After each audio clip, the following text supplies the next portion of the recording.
Hello, friends. I hope you all are doing good. I hope you all are having a very Merry Christmas. We turn down some of this music just a smidge.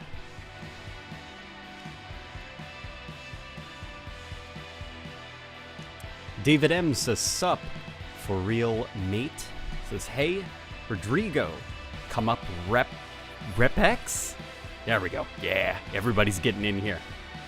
How are you all doing? Merry Christmas, and to those of you who do not celebrate Christmas, I hope you guys are having a fantastic holiday season. David M says that he's working. Yeah, okay. Everyone seems to be doing pretty well. That is good to hear. Let me know what you guys got for Christmas. I am curious to hear. How are you all also doing on this winter contingency battle pass thing? Because I am... What step am I on? I'm on 4. I think I missed a day. What do you all think of the winter contingency pass so far? I won't lie. This isn't really an event. Rebecca says, Merry Christmasu. Shrimpy says, Christmas, here's 500 credits that can't buy anything because everything's all like 700 credits and above. Yeah, okay. I saw 500 credits were in my account. Is that from Halo? Because I'm fairly confident that there's like nothing you can buy for 500 credits. Oh, Roosty got COVID. Buddy, take care of yourself, okay? Make sure you got some yummy food. Make sure you got a blanket or not a blanket, depending on how your fever's going. Just take care of yourself, okay? Let's see. Shrimpy got some power tools because he's a welder and bought himself a custom shop Kiesel guitar, but it won't be here till February, lol. Let us know how that turns out, like the act of playing the guitar. Rebecca got me some AirTags for my wallet and for my keys so that I never lose them ever again, and I love her so much. Santa Claus got Dylan the Halo Infinite campaign, which is very nice of him. Rafat says, I hope for future Christmas events the maps are all snowy. Yeah. It's a big missed opportunity that the maps aren't snowy. It really does feel like this game, they just barely squeaked it out the door, you know? Because even though the game is here, it is pretty rough in terms of polish. Here, let me turn down voices. It's pretty rough in terms of polish. And there's so many, like, kind of no-duh things that are missing that makes me think it's not necessarily a case of them being forgotten. It's more a case of, holy moly, they just barely got this thing out the door.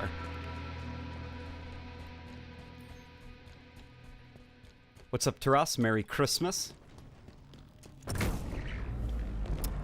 Oh yeah, I also got the art of Halo Infinite, which, guys, the art book for Halo Infinite is super cool. It's really cool to see, like, the ways that they've kind of, like... So it's kind of interesting, because a lot of the Halo Infinite art book is kind of like them figuring out the actual art style. Like, some pictures are more Halo 5-y than they are traditional Halo.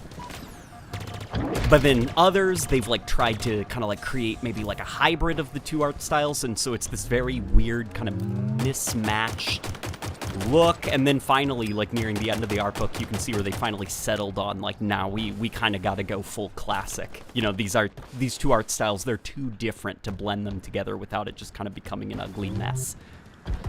It's a really cool art book. Logan No Mix says Halo is dead. No you. That's my response. I'm gonna get the art book as a Christmas present to myself. It's a really good art book. I also got an iPad. And I'm gonna have to get myself a pen so I can stop stealing Rebecca's. Because I want to get into drawing. Like, reading that art book inspired me, you know? Halo can't be dead considering how well it's doing. So, I actually don't like to use the term dead when describing something that has a population drop, because every video game has a population drop. If you check the Xbox top played games, I think Infinite's like either number 3 or number 4, which across all of Xbox, that includes like Fortnite and stuff like that. That is incredibly good. So Halo Infinite's far from dead. That being said, though, don't relent when it comes to, you know, criticisms of the game, because holy moly, once 343 gets back from break, they have a lot of work to do if they want to retain players. Because Halo Infinite is probably maybe half of a Halo game. It's a very good half, don't get me wrong, but it is half of a video game. They gotta get to work bringing us the other half of the Halo game. As well as the polish. Good lord, they need to polish this game up. Eggman Gaming says, hey, I just wanted to pop by and say Merry Christmas. I love the campaign so far, and I like the multiplayer changes. Also, Santa gave me a Nerf Halo MA40. Let's go. I was too busy reading that comment, and I did not kill that guy. I probably should have. Dude, that's pretty cool that you got the Nerf Halo Assault Rifle. How is it, like, I guess, in terms of scale? Barricade says, are you username ladiesman217? I can play with the joke, okay? I'll do it right now. This is my best Shia LaBeouf impression. What? So you gotta ask the question again. Maybe we can recite the entire Transformers 2007 script.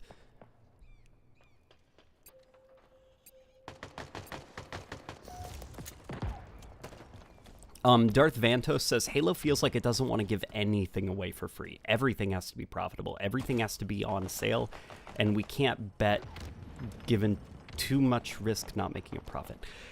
Yeah, so like Halo Infinite, something that's like very frustrating, I guess, about the game is how immediately the game is like $20 please every week. After you bought the campaign, after you bought the battle pass, it's immediately like $20 please, $20 every single week. And it's like, guys, the game just launched. Like, can you put down your bags first? You know, it's like, holy moly, let the game breathe for a second. Yeah, I am very not happy with how, like, inappropriately aggressive the monetization is in this game. You know? You're a Halo game. But, that's not enough to immediately be like, you know, we're a Halo game, so money please, every single week. There's gotta be a solid, like, launch period, I guess. It's almost like during the launch of the game, I feel like most of the cosmetics should be something earnable. This, like, weekly rotating store, I honestly feel like this should have been patched in like, January or something. The first 2 months of the game, it's here. You guys bought the game, you bought the battle pass, enjoy the game. And then once the launch period is over, that's when we start adding in the rotating store, you know? It's very off-putting to have this game that some people did spend cash money on immediately asking for even more on a weekly basis.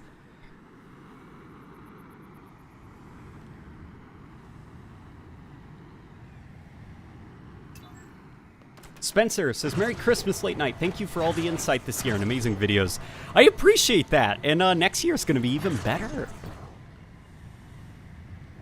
I got some fun videos in the works. That was a pretty good kill, right?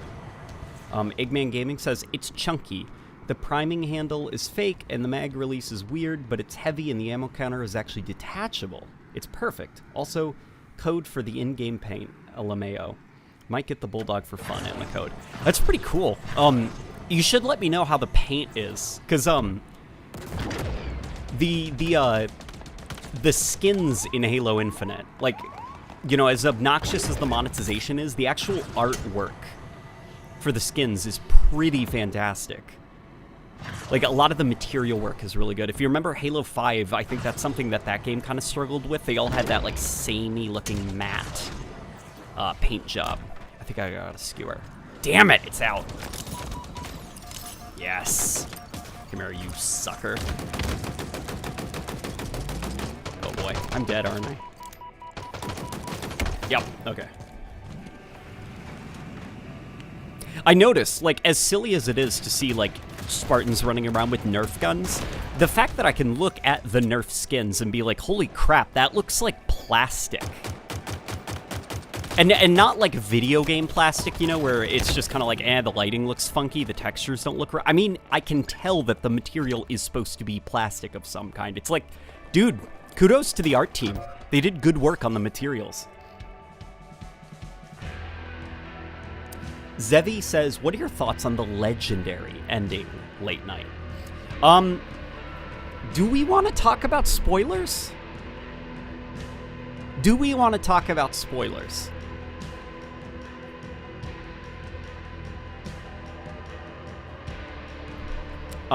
Let's see. Bucky Ducky says, but remember, it is a free game. Bucky, it is and it isn't. It's a free game with caveats. It's a free game that came with, like, special editions and stuff like that, you know? It's almost like this bizarre middle ground between a free game and a paid game. And I feel like those who did actually pay for it, they should not be treated as if they're free-to-players, you know? I feel like if you did buy the campaign, you should have some kind of permanent, compensation, you know, for purchasing the campaign. Whether it's every week or so, you get 100 credits or something like that, you know, or exclusive challenges that nobody else can get that reward you credits, and every week they reset, you know, something like that. Because it is pretty nasty, I guess, that it's just like, thanks for buying the campaign. Bye.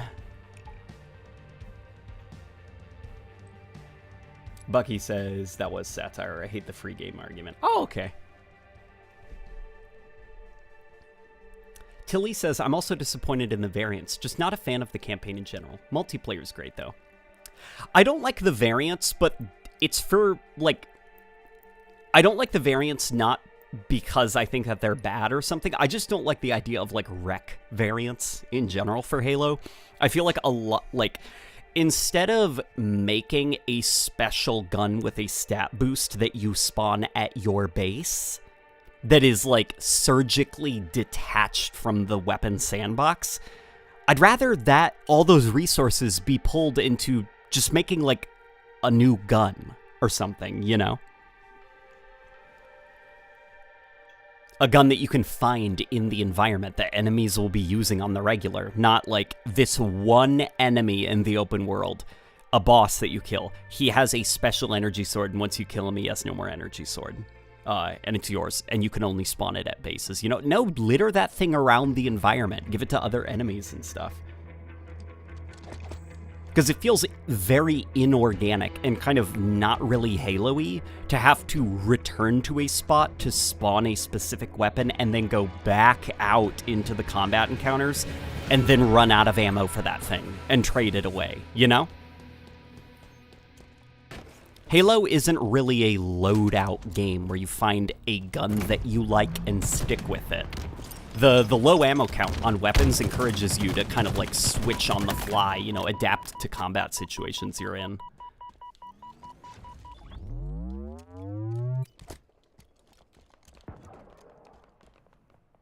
The grunts in the game are so funny. Yeah, the narrative team knocked it out of the park with the grunts.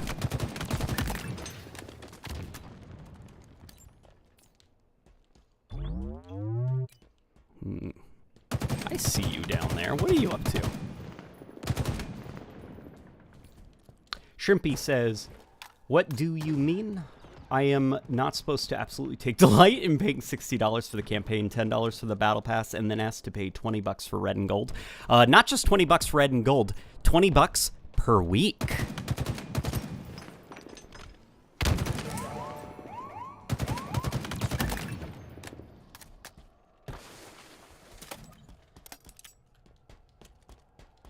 Let's run this way. Shocker D says, how's part 5 so far? Question for you and Rebecca. Oh, man. Yeah, Rebecca and I started JoJo part 5. And, I'm not going to speak for her. I'll let her speak for herself. I'll speak for myself, though. This is probably heretical to say, but I don't like it so far. I think it's, like, really weak. It feels almost like it's trying really hard to replicate Stardust Crusaders, but it hasn't, like, earned any of that. You know, like, we just finished an episode where they're on a boat, and they're like, where is the enemy stand user? And it's like, I don't know any of you, and you guys are, like, talking as... It's like... I remember with Jotaro, how it's like he had to kind of learn what a stand was, and he still was like really kind of weird and wishy-washy, and he didn't quite know everything. And this show, it kind of like skips the formalities and immediately gets into the swing of things. And it's like, whoa, whoa, whoa, slow down. You guys haven't earned this yet. Who are all of you? I don't know. I'm hoping it gets better, though. And it's also entirely possible that we're watching the Netflix version, so it is also possible that it's just like a really bad sub.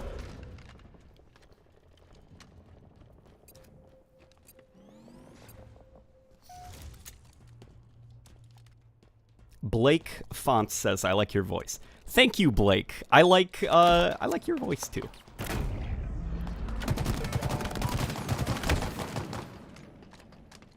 Spore Money says, 2 games of CTF on Behemoth in a row. Then some loading screens. Yeah, Behemoth is rough right now with CTF. I know what this map is trying to do. And I actually think this map is one of the best maps in the game.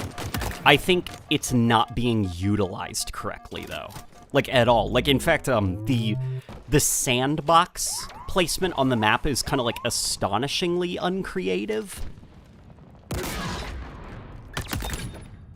That was nice. Did you see that? I took the skewer and I shot it onto the man cannon, and it followed him and impaled him when he reached the other side. But, I think of, like, right here. Okay, you've got the freaking, like, pulse carbine right there. I feel like that should be more of, like, a needler or something like that. And then I feel like right here should be drop walls or a mongoose or something. And then up here, I feel like right here or something should be a battle rifle. Have another drop wall right there. Like, line the map with drop walls. That way people can create their own cover while they're running around. Because one of the biggest issues, I think, with this map right now is the lack of cover when you're running around. And until we get Forge, the drop wall is the best way to fix that, you know? The Sound of Nothing says, Merry Christmas. What are your thoughts on the intriguing shift from Hazop Backlash to the Cat Ears bundle, seemingly flipping the issue on its head? So, from what I understand about the way that, like, game development works, game companies do not have the ability to make a change that fast, you know? Things like the challenge system being kind of reconfigured, that took quite a few weeks, and it also took a lot of resources and manpower to immediately happen. You know, in the case of, like, the cat ears and stuff like that, the business team, they have been working for weeks crafting this, years crafting this stuff. So for them, the cat ears bundle, they already knew what week after launch it was going to be in. You know, UI assets were already made and stuff like that. In order to kind of, like, change and shift things that fast, you'd have to kind of, like, gather a whole bunch of different departments. You have to gather the art team, the UI team and stuff. You'd have to make new UI elements. You'd have to kind of, like, rearrange your whole forecast. Because they are also probably making predictions on what bundles sell well. So I'm not sure if I believe that it's like last week or the week before. haze op, everyone was mad about it, and they were just like, okay, immediately switch it out for cat ears. It's like, a change like that would take maybe 4 weeks, I think, internally. Barricade says opinion on part 4, Rebecca.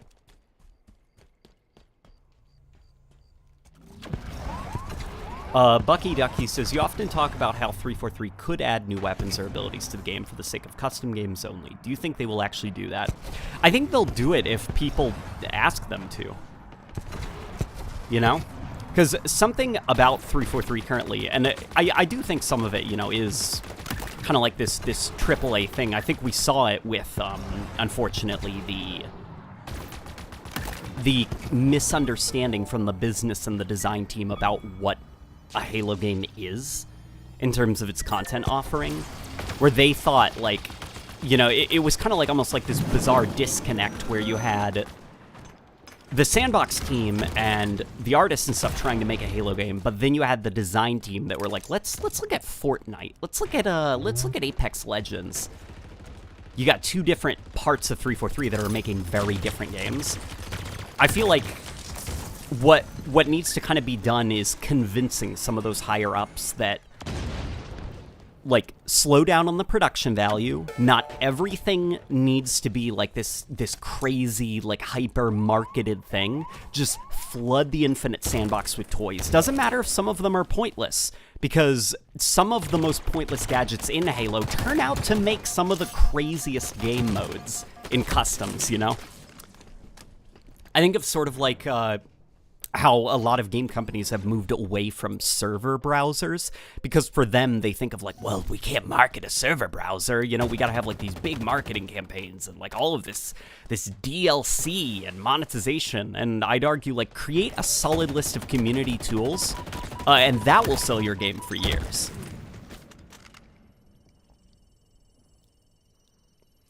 Ratchet says, Merry Christmas, bud. Thanks for all the content this year. Heart. Side question. Did the Joker smiling Spanish-speaking pilot pull you out of the ending? The Joker smiling Spanish-speaking pilot. Joker smiling. You mean, Fernando? Like when he was happy at the end? I didn't really think he looked like the Joker. Granted, he was suffering from that obnoxious issue where, like, all the faces are only animated at 30 FPS. But, Fernando looked pretty solid. Like, presentationally. Oh, Rebecca's talking about part 4. Josuke is pretty awesome. Diamond is Unbreakable is my personal favorite season or part for JoJo, but I think that's primarily because I think Araki was kind of a genius, where it's like after Stardust Crusaders, you can't immediately get back into like Dio, but more, you know, you can't go higher, I guess, than Stardust Crusaders, so he didn't try, and instead he created kind of like a low stakes season where nobody really died, and it was more of just like a slice of life show. And I'm like, that's smart, you know?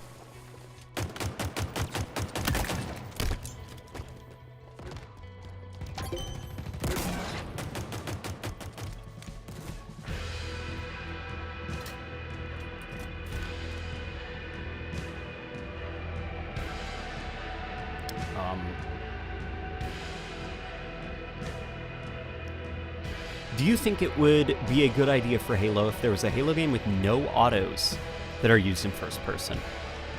No automatic weapons? Huh. That's an interesting idea, actually.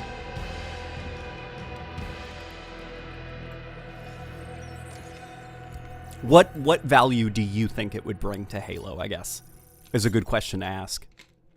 You know, from your perspective, why are you pitching that? Because I feel like automatic weapons do have their place in Halo. You don't need to necessarily nerf them into the ground. That being said, you also don't need to turn them into precision weapons to make them balanced, you know? An automatic weapon can be good exclusively at close range.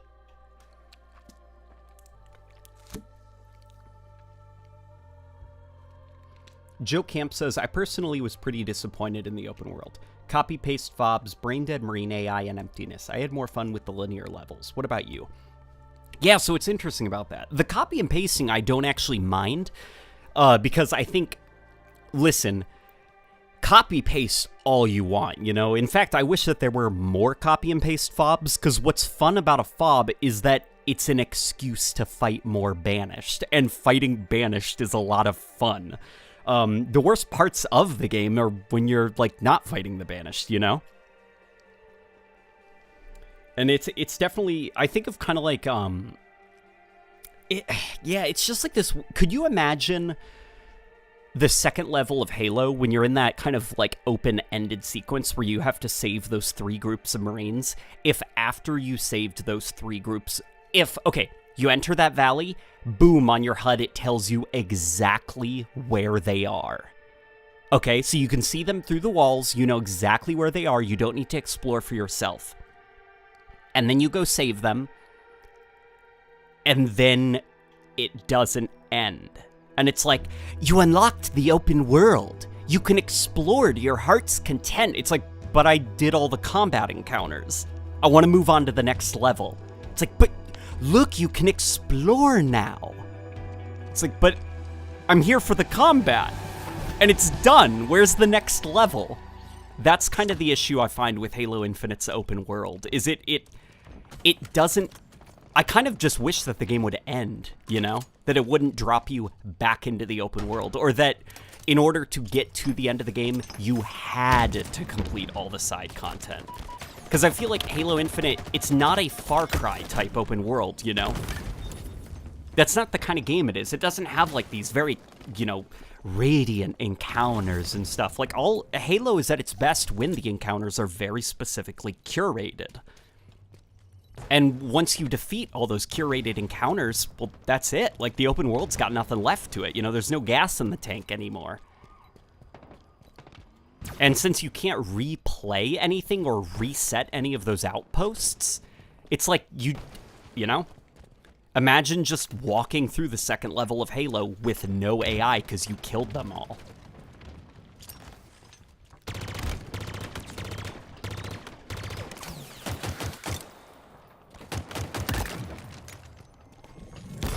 Whoa, did you see that guy running away with the thing stuck in his back?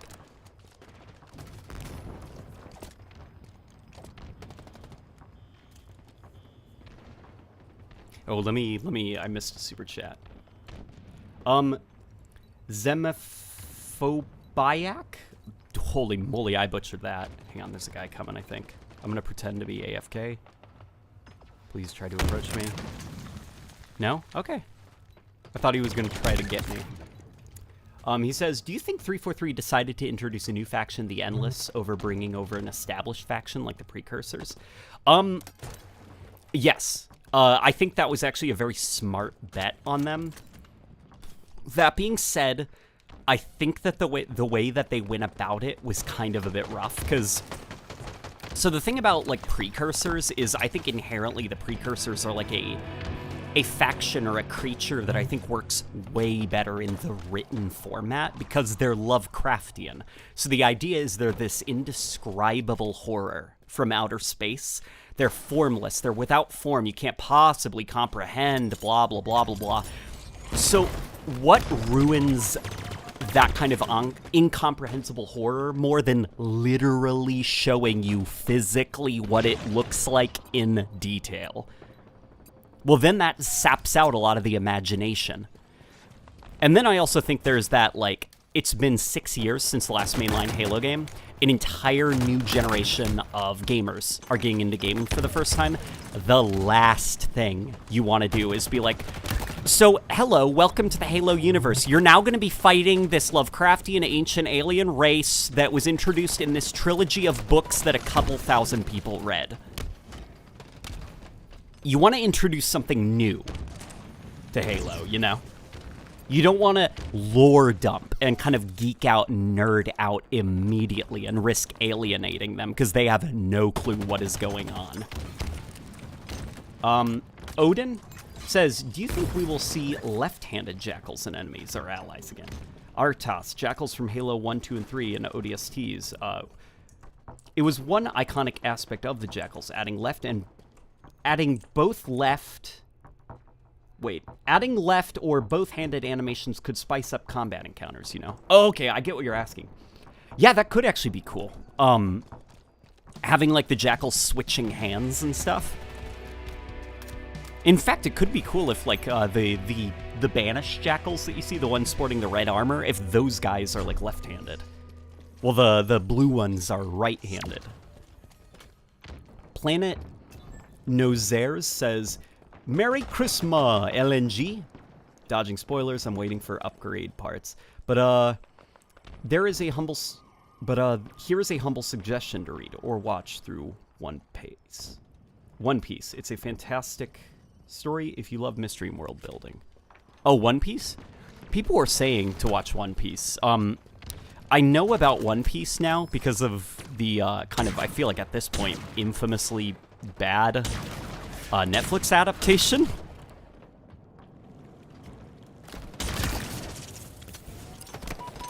Oh boy, I'm in danger. Damn it. Phil Swift says the precursors casually manipulated space-time and changed universal constants to their whim. They are Dragon Ball characters, too strong for Halo. Yeah, it's like, how are you going to justify the Master Chief killing an eldritch god that created the Milky Way galaxy with a sidekick pistol? You know, it's like at that point that's a little bit silly. And then also I think that the Endless, they're also a pretty awesome. They're like the best kind of retcon, where it's a retcon that injects new life into a series.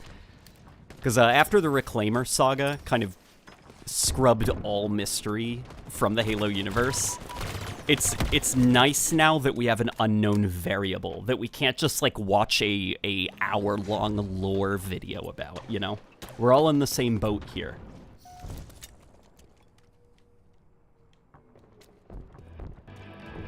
Max's Hazard says, do you think it's a good idea where once in a while the Banished will attack fobs trying to recapture it as a mini-event? That could be cool. I actually have, like, a small wish list of, I have a small wish list of, like, personal things that I think could actually improve. So I would like, so here's the thing. 343 is sleeping on skulls in Halo. They keep doing the same skulls over and over again, and it's starting to drive me crazy, because I feel like skulls are more than just famine, blind, you know, and stuff like that. You could introduce so many new original skulls if you wanted, especially via DLC. Could you imagine a skull called the Escalation Skull? And it's like, if you just start walking around in the open world, AI encounters will always spawn about 100 meters ahead of you. Like ambush squads, you know? That way, if you're bored and you're like, God, I just want to kill Banished or something, just turn on that Escalation Skull, and it's like, you just walk for a couple of seconds, and there you go, up ahead you see an elite squad with some jackal backup. You kill them, and then it escalates to level 2, and then it's like you see brutes accompanied by elites and stuff, and it will escalate until you have drop ships coming in, you know, and then it finally ends in a boss battle, and then it resets, and you have a 5-minute cooldown before the thing, you know, the whole song and dance repeats itself, and you start getting ambushed again. Just something like that, because like Halo is at its best when you're fighting, you know. Shell Hunter says, are there any Halo custom edition of Neutral Host Edition maps you like? I personally love Outbound. Merry Christmas, by the way. Neutral Host Edition maps. I don't know what that is. Huh. What is that? Is Neutral Host? Is that like a community-made map pack?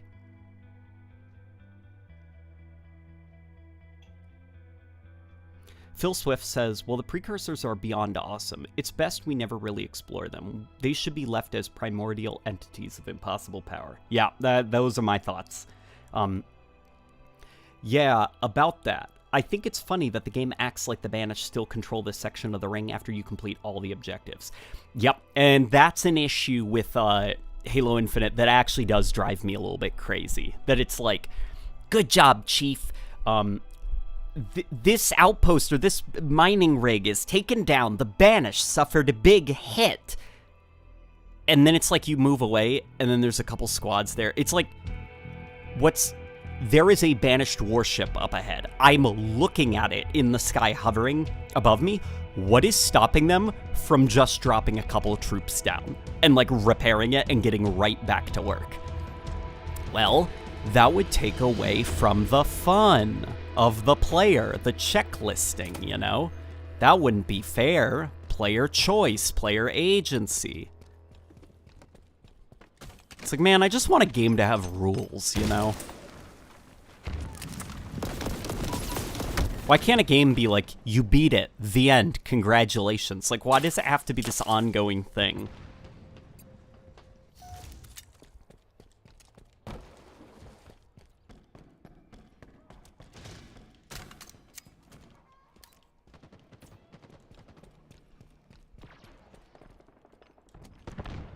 You know? The game's called Halo Infinite, but holy moly, I would like some finality.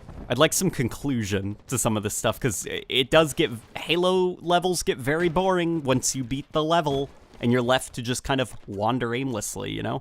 I want an objective. I want to work towards something. I want a fun encounter.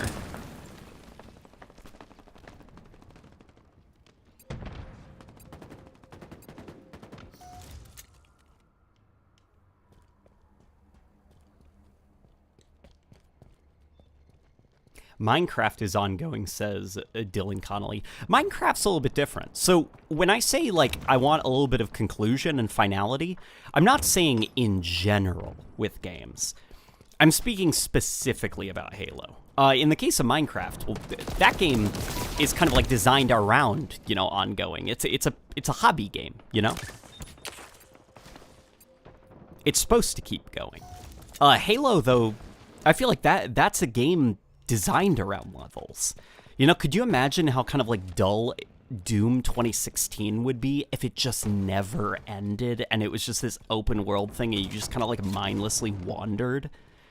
Like, what's fun about replaying Doom is that it's like, that's the level I like. I'm gonna replay that level, you know? And Halo's the same way, you know? Guys, I replay the Storm every now and then because that's a damn good level from Halo 3. In Halo Infinite, I can't quite say the same, you know? There isn't the Storm, I guess. Like, all the outposts are a blast. I'd love to replay those. But I feel almost like, could you imagine how much more fun the campaign would be if we got rid of this open world thing and we set up, like, kind of like, you go to the outpost, you clear it, you get a warthog. You drive through a curated road made by the developers, and you've got choppers chasing you, and it's this well-paced encounter with, you know, like music playing and stuff, and then you stumble upon the next one, and it's all paced, beat, beat, beat, you know, one after the other, just like a standard linear Halo level. I feel like that would be more fun to me, and it would be something I would replay over and over again, you know? Rather than just kind of like wandering until I find something interesting. Spikefish Network says, can we start calling the pulse carbine the bubble gun? I like it, okay, but it feels like I'm shooting bubbles at people and enemies.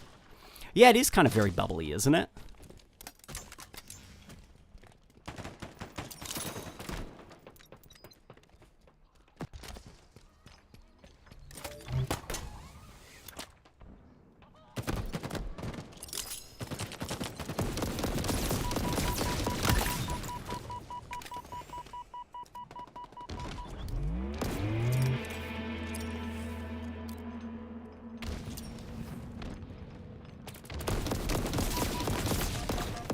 One with cat ears. Gotta get out of here. Yeah, I'm ditching this thing. That's the one who keeps teabagging me. Damn it! Okay. They had linear in Halo Infinite. They did have linear, but I feel like it took linearity a little bit too literally, in that all the linear levels are quite literally in hallways of some kind, like bunkers. And I think of, like, you know, some of Halo's best levels are linear, but they're also outside, you know? Halo Infinite doesn't really have outdoor doors, except for that one mission, The Road.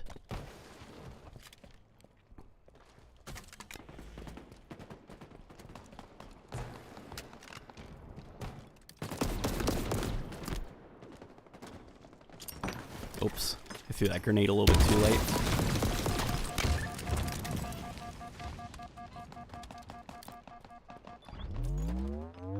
Let's grab this battle rifle. Let's hop up here. Oh boy! Phil Swift says, I hope we get to see the Infinity again. I mean, what other ship has a Mac cannon that can fire the force of 100 of teratons of TNT? Is that lore accurate to the Infinity's power? Gruff RBV says, Late Night Gaming, did you see the unreleased carbine design? It's super cool looking. Yeah, I did see that actually. That carbine looked pretty dope. Makes me wonder if it is actually returning as a DLC weapon, because that looked surprisingly developed, I guess. I think of, like, kind of the Saw, where that was also data mined, but that was so clearly, like, left over.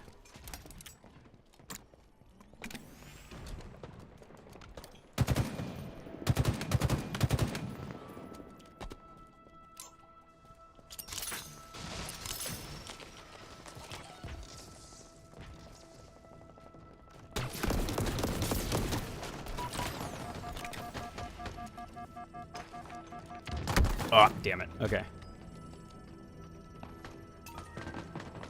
Is it weird that I want to see Gen 3 Hunter Locke's helmet? Oh, like the Locke armor in Halo Infinite?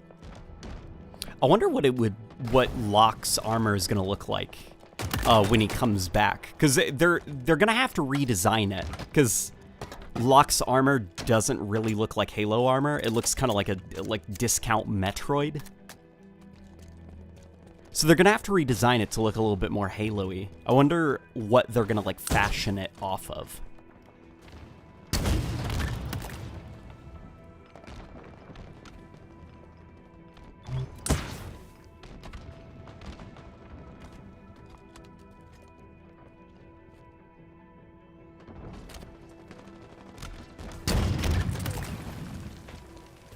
This is bad. We're gonna lose.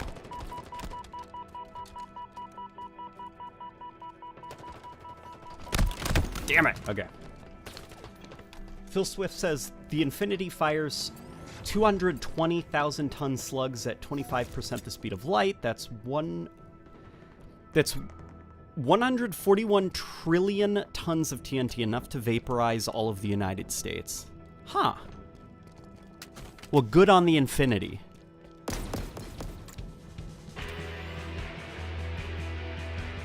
Bruce says, doesn't one of the propaganda towers say that Locke died? Well, to be fair, the propaganda towers also try to convince you that Chalk Locke is not dead after you personally kill him. They're propaganda towers, you know? Take everything that little grunt is saying with a huge chunk of salt.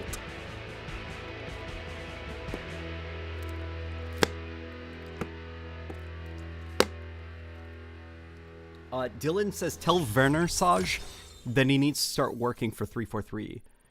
That way we always get good armor. Yeah, Werner Saj, that is a he is a talented man.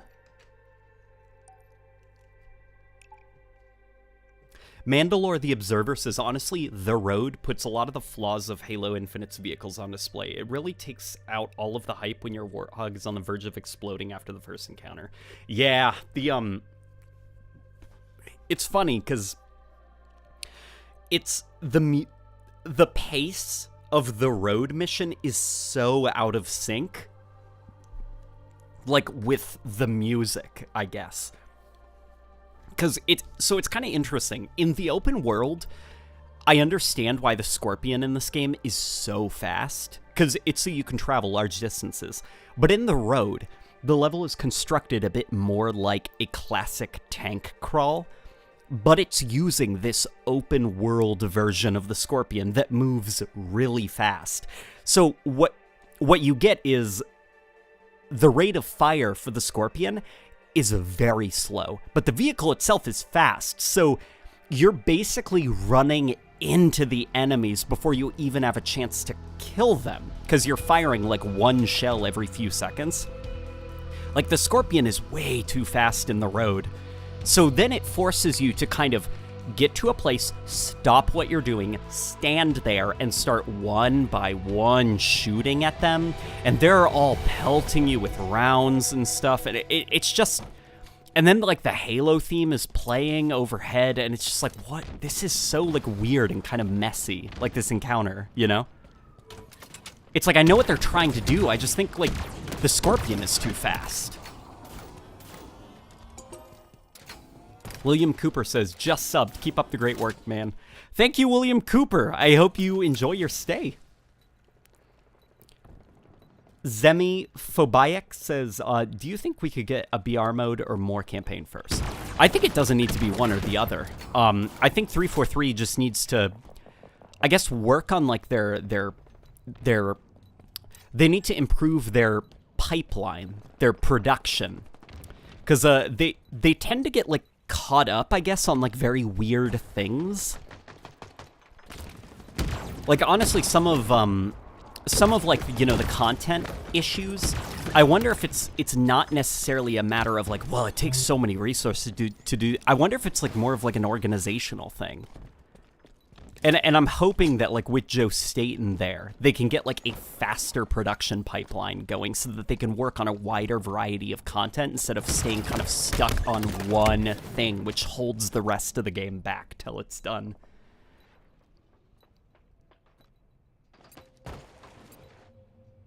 So I guess I'm thinking less of, they should do the campaign before BR, or what, blah. I'm like, no, I think across the board, they've got to just improve their workflow so that both can happen. You know, that it doesn't have to be one or the other.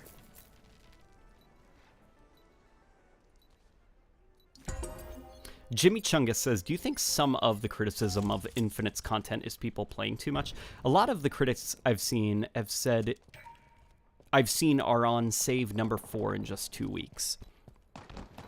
I don't think it's just because people are playing it too much. I do think Infinite has a genuine, like, content issue.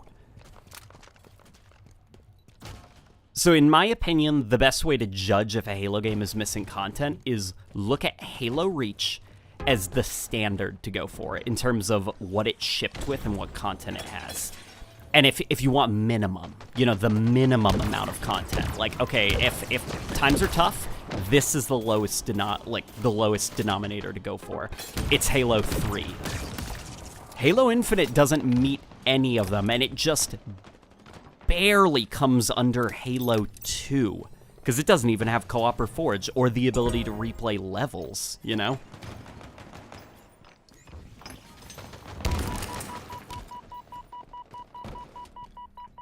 So I definitely do think Infinite has a content problem.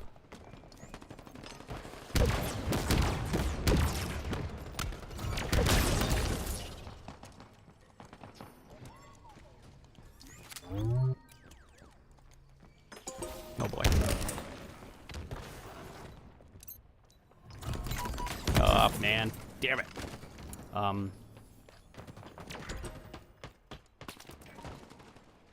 And also keep in mind that, like, I'm not saying... We never want to say that 343 is lazy when it comes to content, because you don't want to say that about developers, okay? In fact, I think Halo Infinite, the state it launched in, kind of unfortunately shows that it's not a matter of laziness. It's a matter of, like, I guess, organization and workflow. Because the game was delayed by a year, and it launched in a super buggy, unfinished, unpolished state. That doesn't mean laziness. What that means is they just barely got it over the finish line. They were working up into the last possible second. You know? So what behind the scenes put the developers, and I want to say developers, okay? Separate that from like management or planning or schedule. What put the developers in a position where they had to be crunching to the last second and the game still is not finished, you know?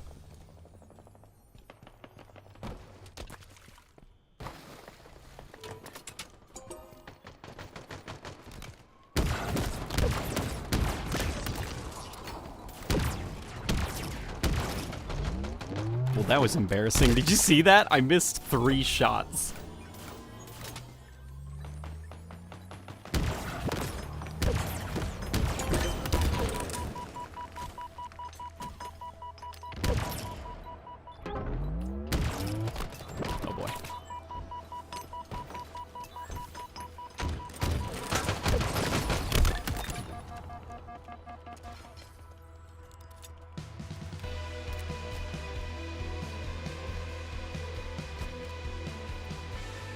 Brian says, I honestly wonder if Halo Infinite is so bare bones because Joe Staten came in a year ago and realized a lot needed to be changed to make it a good Halo game. I don't think so. So like, remember guys, I'm a Forerunner, you know? And I don't know the ins and outs of game development, but like, I don't think I'm going to get in trouble for saying this, but, like, I do see a lot of conspiracy theories saying, like, the game was completely reworked, the entire story was rewritten, you know? And it's like, no, I can tell you that there wasn't this conspiratorial last-minute, like, rewrite of the campaign and a desert biome was cut and like, it wasn't like that, you know?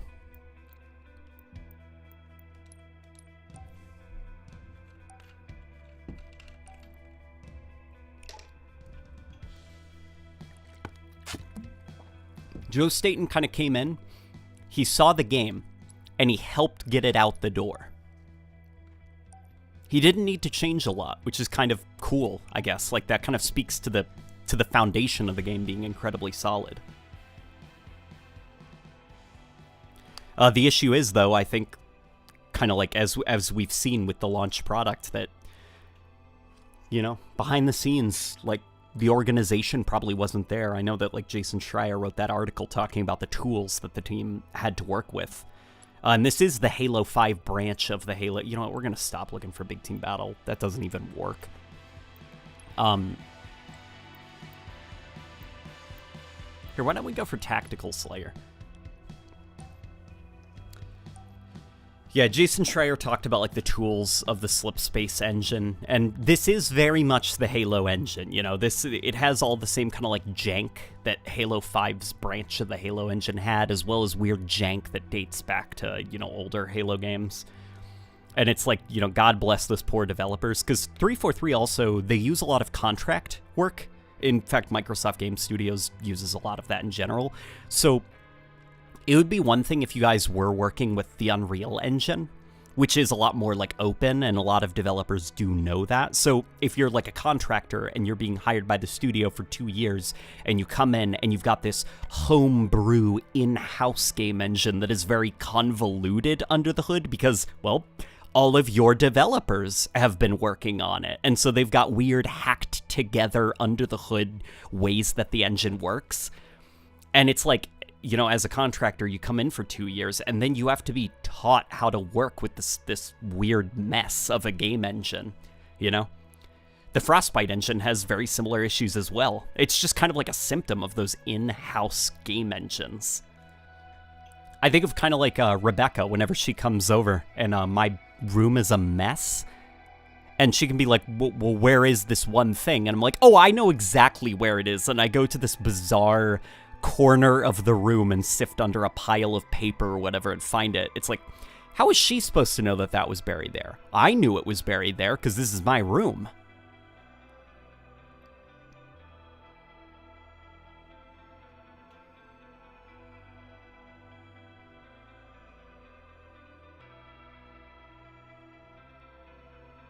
Bucky Ducky says, speaking of the desert biome, where did all those things from the trailer go? I don't think they went anywhere. I just think they were never part of the game to begin with, you know?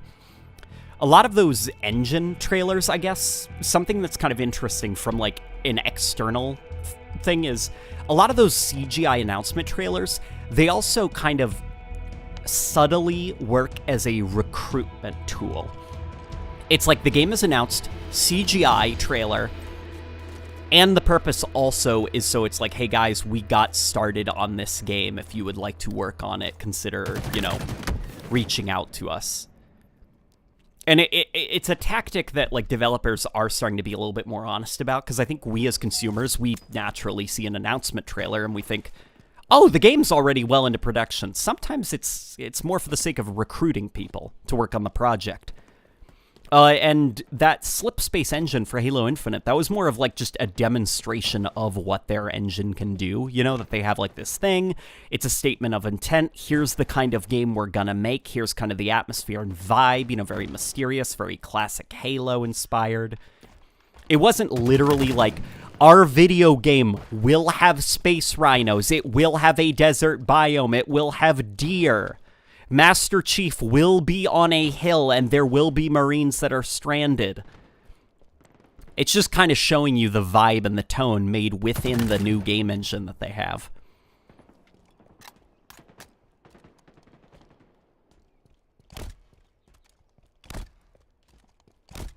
Hey, Late Night Gaming, what do you think of a flood game mode? Let's say you start out as an infection form, and as the game progresses, you can switch to a combat unit in a castle defense manner.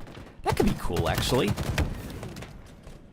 I would actually love, like, a balloon tower defense type of game, but with the flood.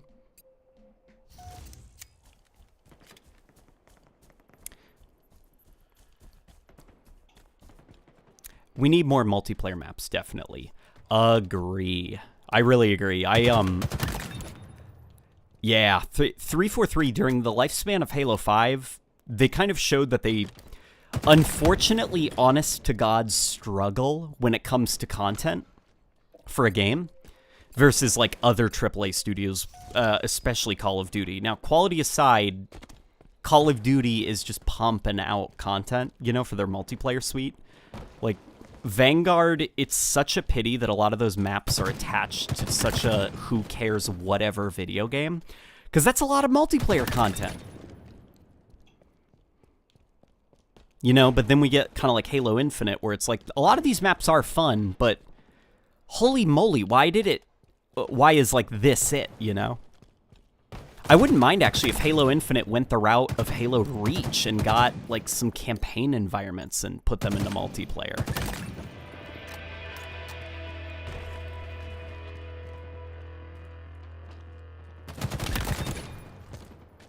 Let's go this way.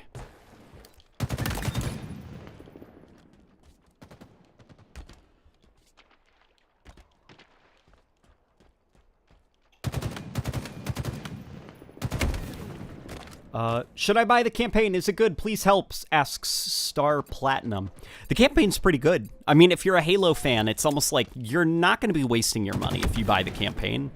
A better option, in my opinion, would be try it out with Game Pass, because it is quite different from traditional Halo campaigns. I don't necessarily think the campaign is worth the asking price, considering how much is missing.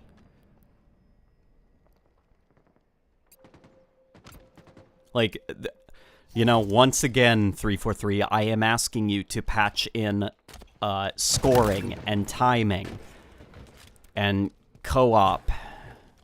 You know, and now we also ask for the ability to replay levels. It's like there is a lot that's missing.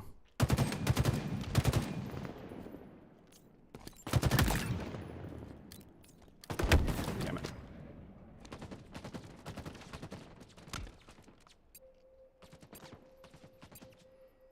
And the reason that we be so aggressive when it comes to criticism, it's not saying that the game is bad, in fact.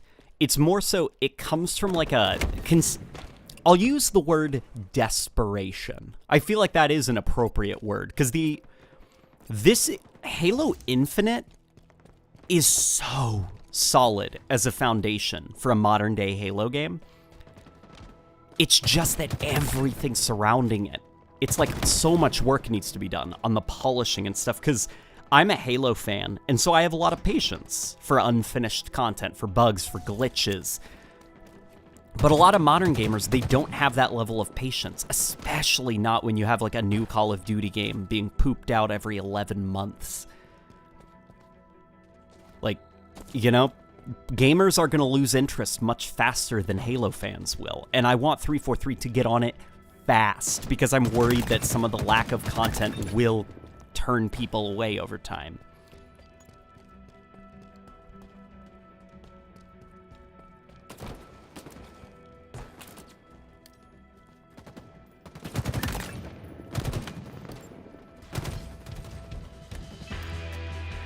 The Slayer 150 says, ever thought on making a podcast on Halo and such? It's funny you mentioned that, because yes, I just need to find a co-host for the podcast.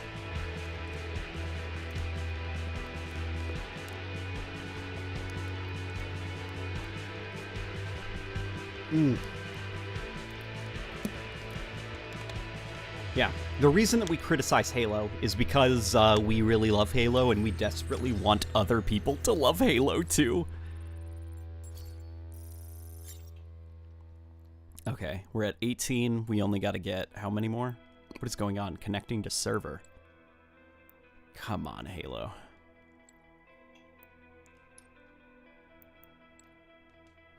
Halo Infinite is up to some shenanigans. If I have to, like, here, you know what? I'm going to close the game and reload it because it's being funky right now. All right, reloading it.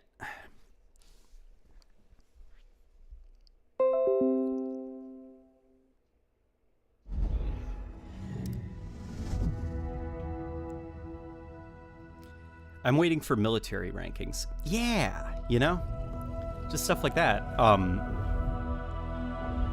Where it's like, it's just, there is a lot that's missing from the game. I mean, the game doesn't even have a way to track your stats. You know? It's like, come on, guys. Like, this is stuff that other shooters have. Where is it? And the thing is, I don't think it's laziness, because again, the game doesn't scream laziness or that they forgot. It screams that they had to crunch and cut.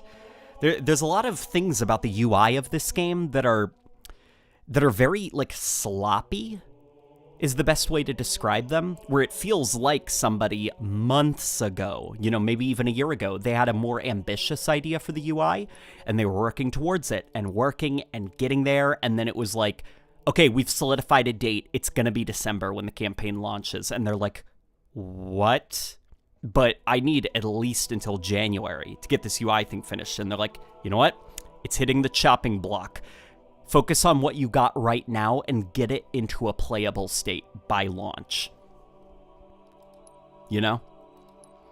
Like, the ability to customize and equip things on your Spartan, you can't do that when a match is loading. That doesn't come across as a thing that they just genuinely forgot to include. That comes across as, like, they didn't have enough time to get that kind of a system working, so they had to just kind of, like, for right now, get the UI working. And then after launch, that's when we can finish that function, whatever that is under the hood that lets you equip armor when a match is loading. You know, bless the developers' hearts.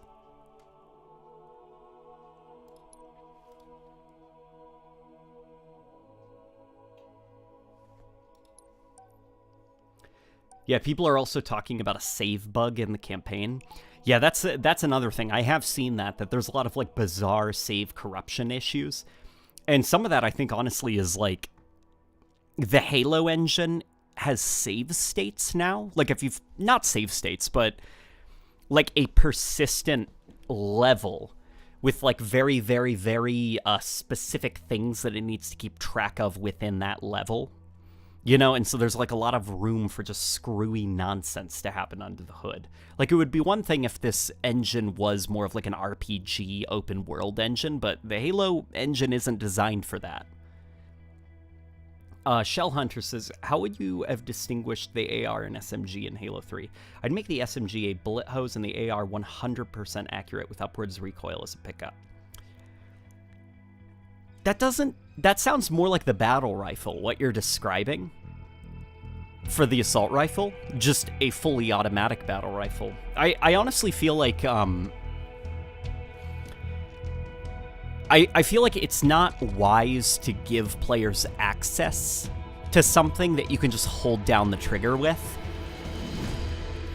and it will always land its shots, you know, and it's something at a range. Because I feel like at that point, like, you're just kind of, like, unfortunately playing with fire. Like, what makes ranged weapons like the battle rifle and the DMR a little bit more tolerable is that at least the recoil pattern is kind of funky. You know, you can't... Or not recoil pattern, the firing pattern is a little bit funky. You have to pace your shots. You have to work within the fire rate of the weapon. You can't just hold down the trigger.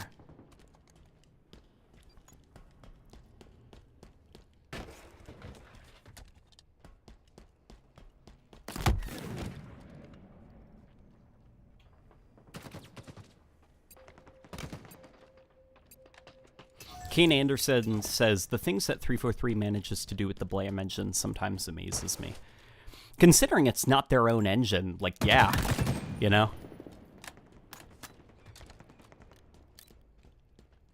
Like, kudos to them. They were able to get this thing up and, like, working for them, kind of. There are still some areas of the game where I think, like, holy moly, like, this... aspects of this technology need some work. I think of, like, a lot of the volumetric stuff. Like, when you get in a Ghost and you see the fog effect underneath the Ghost from its engines, that... What I think about is I think of all the custom campaigns for Halo Combat Evolved that I've played in my time, and all the custom particle effects and stuff. And all I see when I look at that Ghost in this game is I see a Halo Combat Evolved Ghost that a modder stuck a two-dimensional fog effect to. You know, it doesn't come across kind of like I think of Battlefield 1, how just really smooth and immersive a lot of the fog effects in that game look. You know, they swirl and kind of deform around the player. With Halo Infinite, it does kind of look like the Halo engine with some graphical effects sticky glued onto it.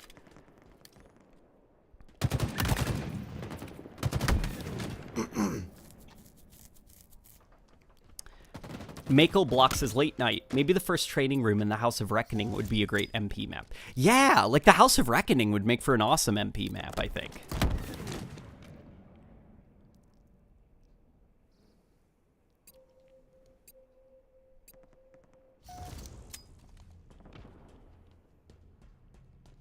Dylan Connolly says, what if the Bulldog had a build-up fire rate?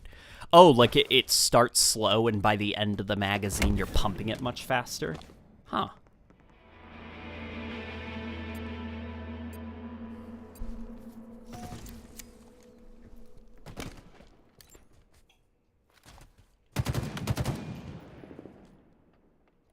Uh-oh.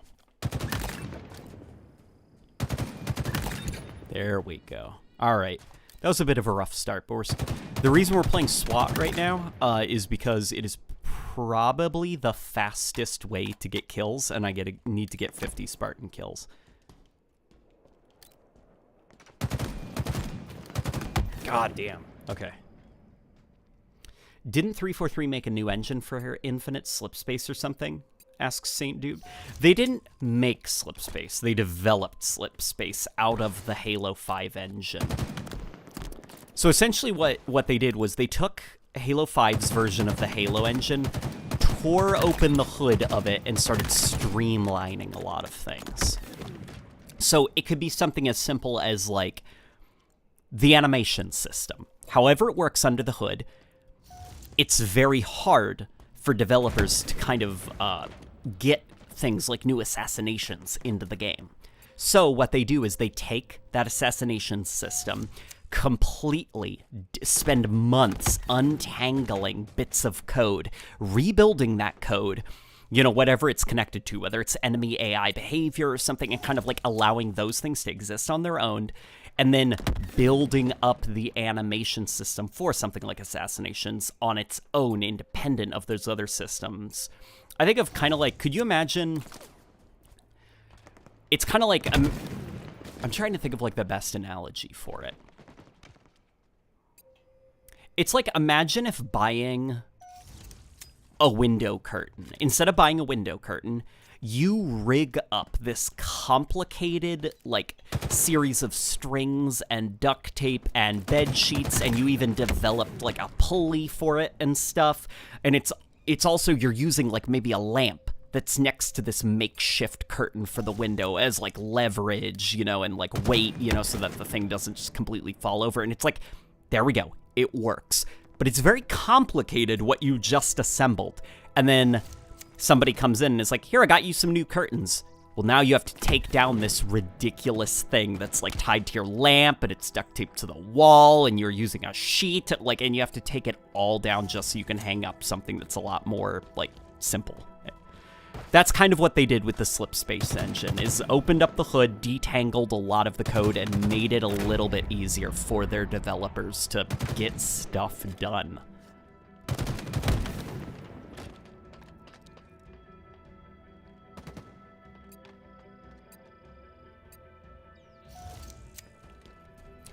Zevi says, the best analogy is spaghetti. I don't even know if spaghetti is appropriate, because you think when you eat spaghetti...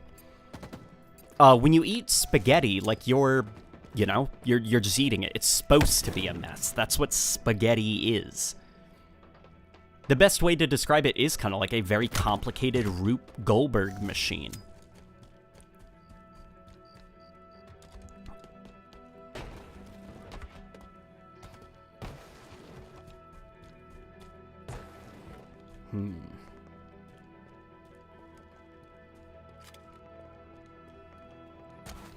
Yeah, and we may not see a lot of the changes that they've made. You know, because to me, there is a lot of this game where it's definitely much better looking than Halo 5 looked. There are still some Halo 5-y bits of jank in here. But under the hood, the act of creating content and stuff, there's probably a lot that's changed in the way that the Halo engine handles content that is a lot easier on the developer's side of things. Like, something that's kind of interesting is the Halo engine didn't support downloadable content before Halo 4. In fact, with Halo 4, the DLC armors in that game are kind of like a tech miracle, I guess, under the hood. Like, it was very moddy and kind of hacked together the way that 343 was able to get DLC armor and DLC skins working. And that's part of why, if you load up Halo 4 on the Xbox 360 and you select some of those DLC downloadable content armors and skins, you'll see the game pop for a second. And it won't happen with any of the other armors. It's because of however they got those armors to work under the hood. You know? And then with Halo 5, they did change some stuff under the hood, so now they don't need to kind of hack together a solution to get DLC content into the game. Woods Grump says, why did you buy the Battle Pass? I'm curious to why. Well, it's because I'm a Halo fan. It's also because I was gifted the campaign by 343, which came with the Heroes of Reach Battle Pass, I think.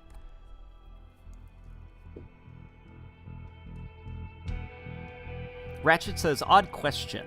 Have they fixed the weird aiming problem, the feeling of it that was in Halo 5? I'm not sure. I've currently got like a very strange aiming setup. In fact, actually here, guys, if you're on your phone or your computer or whatever, you can take a quick screenshot of this. This is what I felt simulated the old Halo games perfectly. So set aim acceleration to 4. Then let's go over here to the look thumbstick dead zones, copy this right here, these settings. And I found that it was able to replicate the feeling of older Halo titles a little bit better. That being said, though, it's not flawless. Aiming still doesn't feel quite right in this game.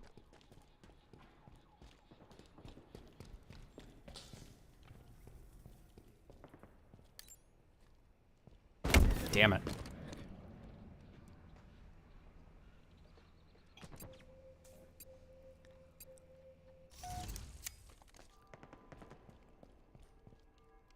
The Potassium Man says, hey, late night, I'm going to try to beat the battle pass before you, my man. Wish me luck.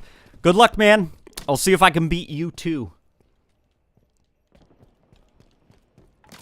Oh, boy. Damn it. Trying to read comments while playing SWAT. Things aren't going well.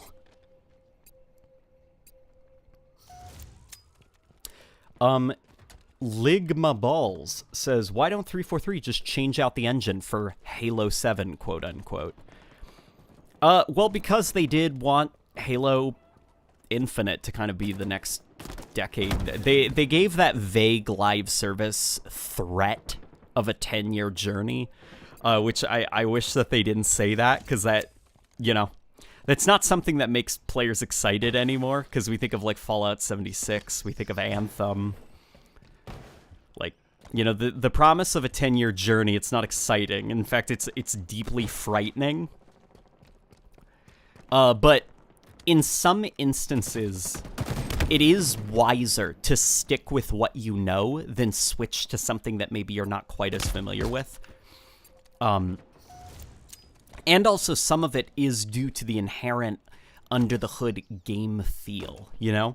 If Halo was to switch to something like the Unreal Engine, no doubt aspects of it would look so much better graphically, but there would be very small things. You know, maybe things that we haven't appreciated before, but whether it's like the way that a grenade bounces or the way a warthog flips over, small things that are specific to the Halo engine that would be missing because now it's the Unreal Engine.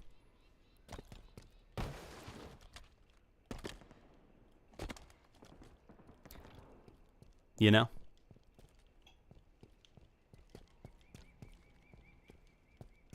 Hey, what's auto clamber? Isn't it when you climb the walls?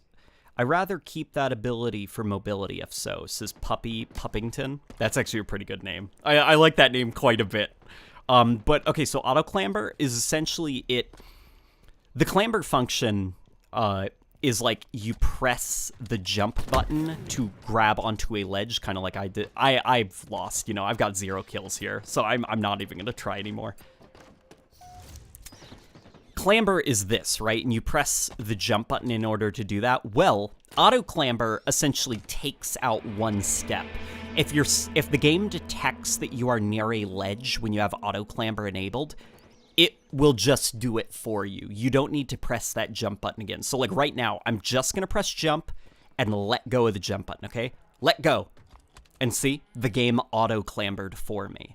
So it's basically like if you want more direct control over your clambering, then you can turn off auto clamber. But if you're kind of like, nah, I trust it, you know? I trust it. If I'm jumping towards that edge, the game should know that I'm intending to clamber. I'll free up my thumb so I can press other buttons while the game is handling the clamber for me. That's essentially what auto clamber is.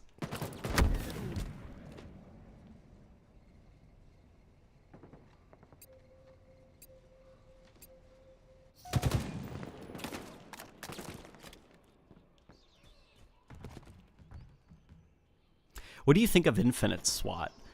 I don't think a lot of it, you know? SWAT in general, I haven't had a lot of fun with. I think the last SWAT that I really enjoyed, like a lot, was Halo 2's SWAT. After that, I haven't really enjoyed SWAT in the same way. And this, due to sprint and sliding and clambering, it feels closer to like Call of Duty Team Deathmatch to me than it does like Halo SWAT, I guess.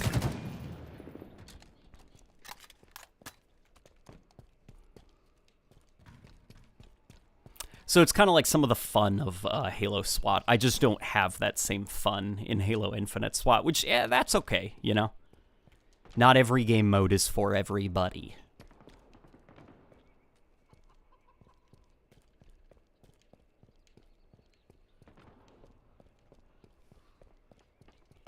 Ah!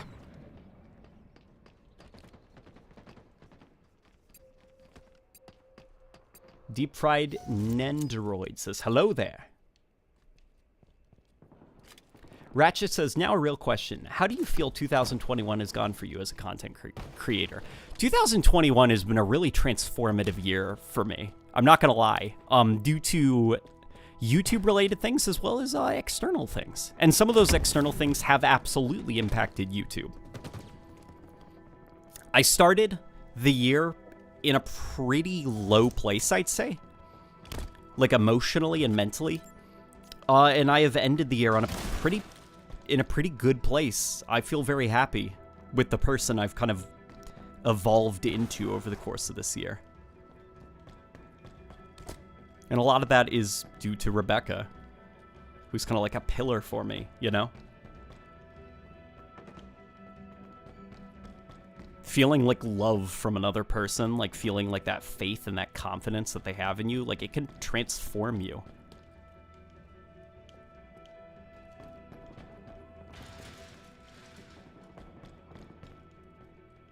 Did you get the cat ears? No.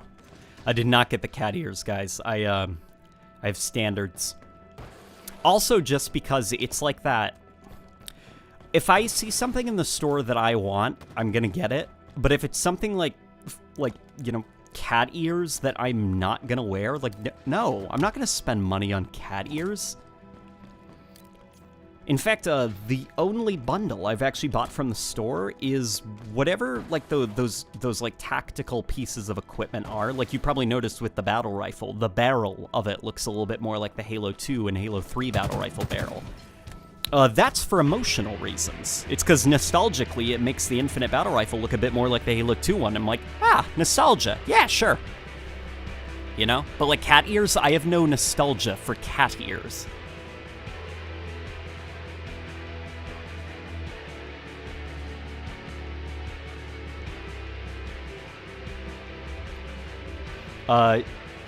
June Fliesby says, a pillar of autumn, if you will. To describe Rebecca, oh no, she's not a pillar of autumn, because the pillar of autumn, that thing got destroyed in Halo 1. Nothing can destroy Rebecca. She is a timeless beauty. It's gonna take entire galaxies to bring down Rebecca. She's awesome. God, she worked so hard. Like, okay, Rebecca is in the chat right now.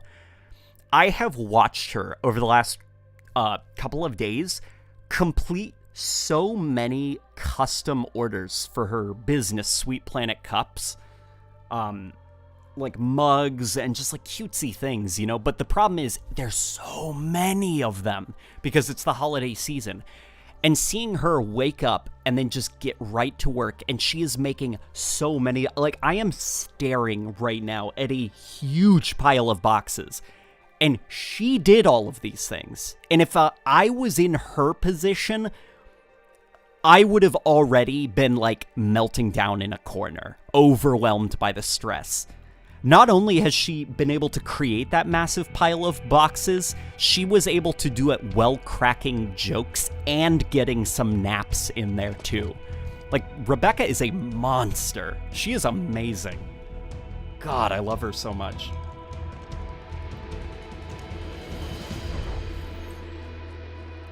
Eggman Gaming says, am back, had stuff to do, nerf the MA40 Ion game. It both looks plastic and looks the same. Oh, he's talking about the Nerf. It's like a plastic-looking paint job, to be honest. Still love it. Would love to play with you sometime. Okay, that's cool then. So you think, in your opinion, even though it's plastic, and plastic looks very silly in a Halo game, the artist did a very good job of making it, well, look like a plastic Nerf gun. Which, hey, if that was the artistic goal for that skin, that's a really good job for them. In fact, hang on to that, you know, that skin.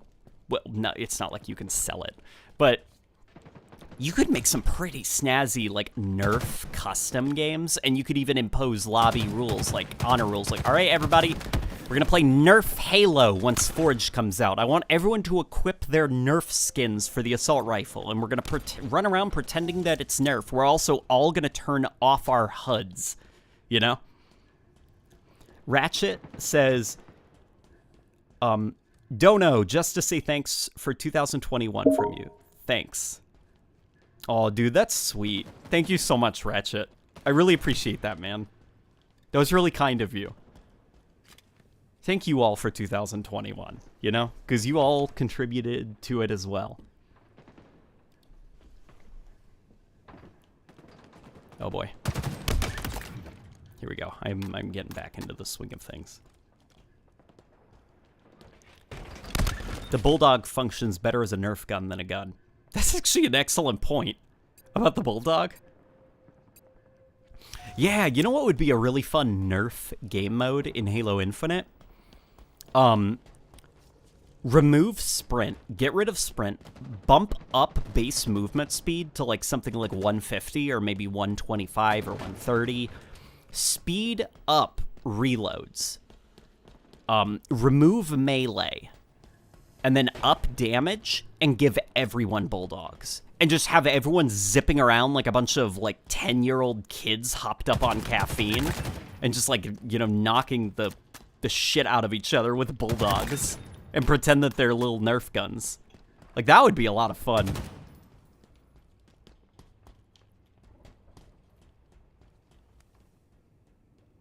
I'm listening for footsteps. Damn it!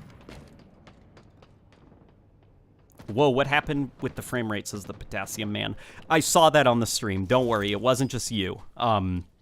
Somebody messaged me. And whenever somebody sends a message via the Xbox app, it pops up on the screen for my PC, and then whatever game I'm playing, like the frame rate kind of shits the bed a little bit.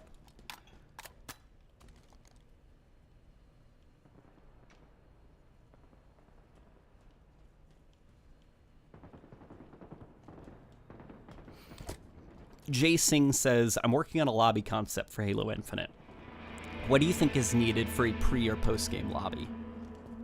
I think for a pre-game lobby, you definitely need some kind of way to check the stats of the last match that all the players in the lobby had, like what their KD was. Then I also think that you need some kind of way to message them directly before the match starts. That way you guys can like lobby up if you want.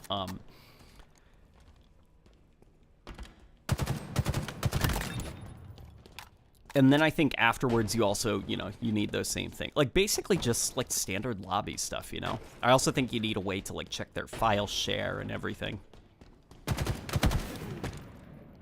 Eggman Gaming says, ha, take more money, ha. Here, take more money, haha. But I could post a photo in the Halo chat of your Discord for you if you wanted your own opinion. Yeah, you know what? You could go ahead and do that if you're in the Discord. Post a photo. I'd like to see it.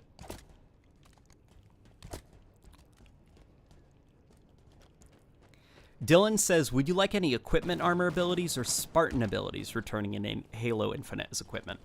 I'd like all of them. I'd like to see the Halo Reach armor abilities come back as equipment. And I would also like to see some kind of like, I don't know, what could we call it? Like the Reclaimer equipment or something, you know? And it's just basically Halo 5's moveset, but as a piece of equipment. That way, for the sake of custom games, people have more tools to work with.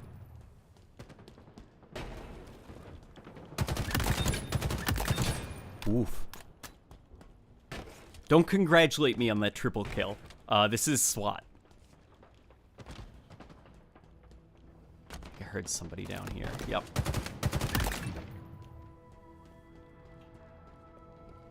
Oh.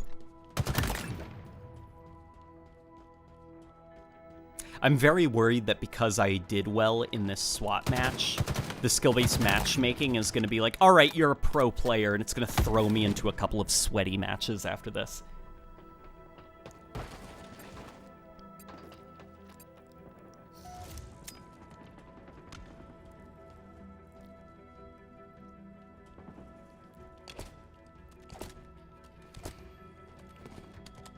Woods Grump says, oh well, maybe sometime later in the future. I think right now I just need to finish college and try to get a good job in computer science before I can start looking for relationships. So, about a relationship, I feel like a relationship is something that, like, requires a lot of commitment. Like, if it is a serious relationship. If it's a fling, then that's one thing. Or if it's just kind of like a girlfriend. But, like, if you're serious about a person, like, it requires a lot of sacrifice from you and a lot of work for the both of you in order to build something beautiful that's going to last for years to come.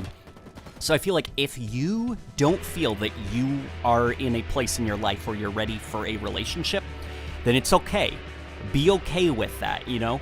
Focus on getting yourself to a point where the door is now open for you to start making sacrifices to build a relationship with someone.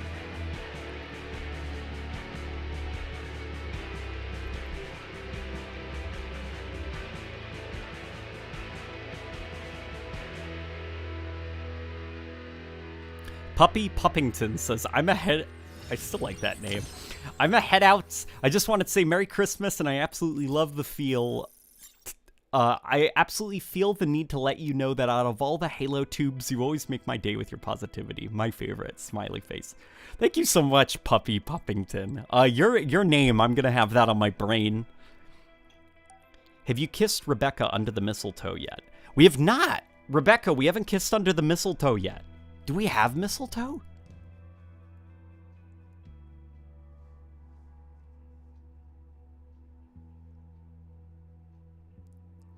We might have mistletoe.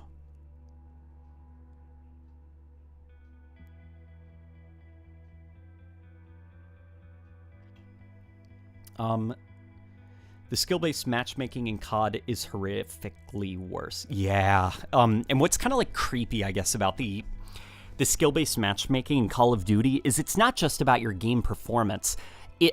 It tracks your button inputs. So, like, if it identifies that you slide 15 times per match, it'll put you into lobbies that are kind of, like, designed around that data.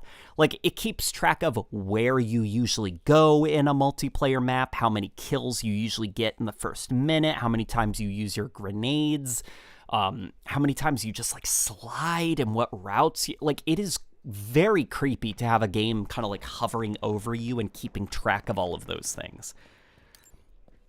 I feel like Halo 5's skill-based matchmaking was obnoxious.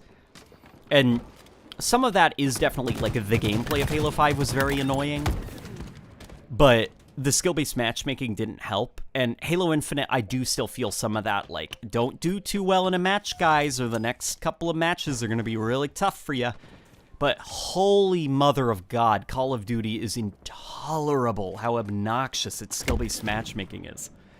Eggman Gaming says, it should be in the channel. Go look. When you have a moment, you glorious man. Also, why don't you like the cat ears? No e-girl moment? No, it's not that it's like a no e-girl moment. In fact, actually, something I appreciate about the cat ears is that 343 went out of their way to make them aesthetically match Halo. You know, they look like vents on a helmet instead of just like a cartoon cat ear. You know, they do look like they are structurally part of the helmet, which is kind of nice that they tried to artistically make it blend with Halo. But it's also like, you know, I'm not the kind of person where I'm like, I'm going to spend $7 on a cosmetic that I'm never going to wear again in Halo, you know? I'd rather spend that $7 on, like, coffee with Rebecca or something.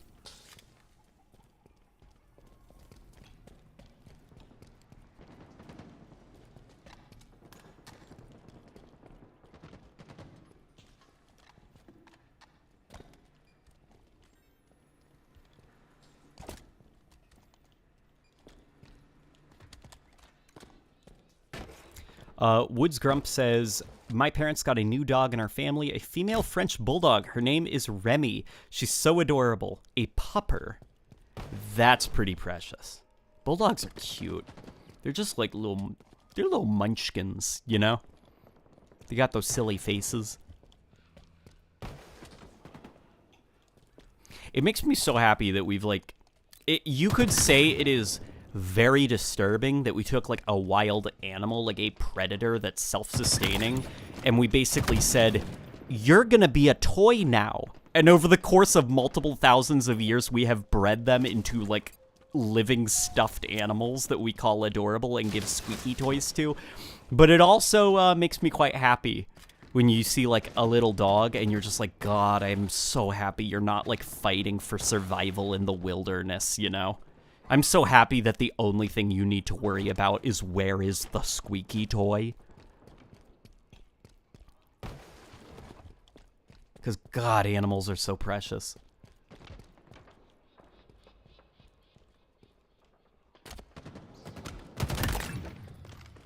Caleb Bickle. Wow, Caleb Bickle just donated $50. Thank you, Caleb.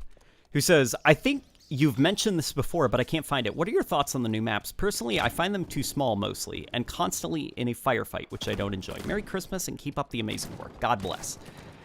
Yeah, the maps... So what's kind of interesting about the maps is that I don't actually think that they're that small. I think it's the player navigating around them. It's like this map, I would say, is probably maybe slightly smaller than the pit, right? I could be totally wrong on that, and I'd be free to eat my words. But I feel like I tend to, just because of the nature, like, not to get into a whole sprint debate, because I know, Lord, we're all tired about that, but just because of the fact that, like, when you sprint, it makes you move at max speed and kind of locks you into this forward trajectory. I find that compared to something like the MCC, I am always running to a place in this game, so I'm circling the map in ways that I don't normally when I play MCC Halo titles. So I get the sense that a lot of these maps are very small, but if you ever just stop and do a self-imposed no sprint rule, or a no clamber rule, you suddenly notice that you feel kind of like a toy because of how large a lot of the map environments are. Like, it's just kind of like, holy moly, this map is huge. You know, when you just stop a little bit. Like, how the hell am I going to get up there? I got to find a way up. Damn it. I got to turn off auto clamber. That could actually be fun for just a little bit. Yeah, we're going to have to do crouch jumping if we want to get places.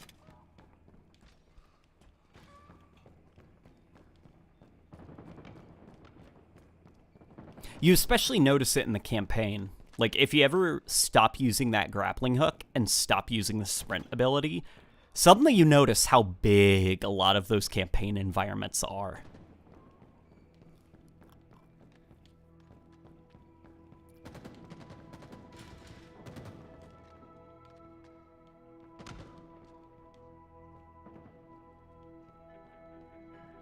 Hot take, live fire is fun, recharge is boring in my opinion. That's okay.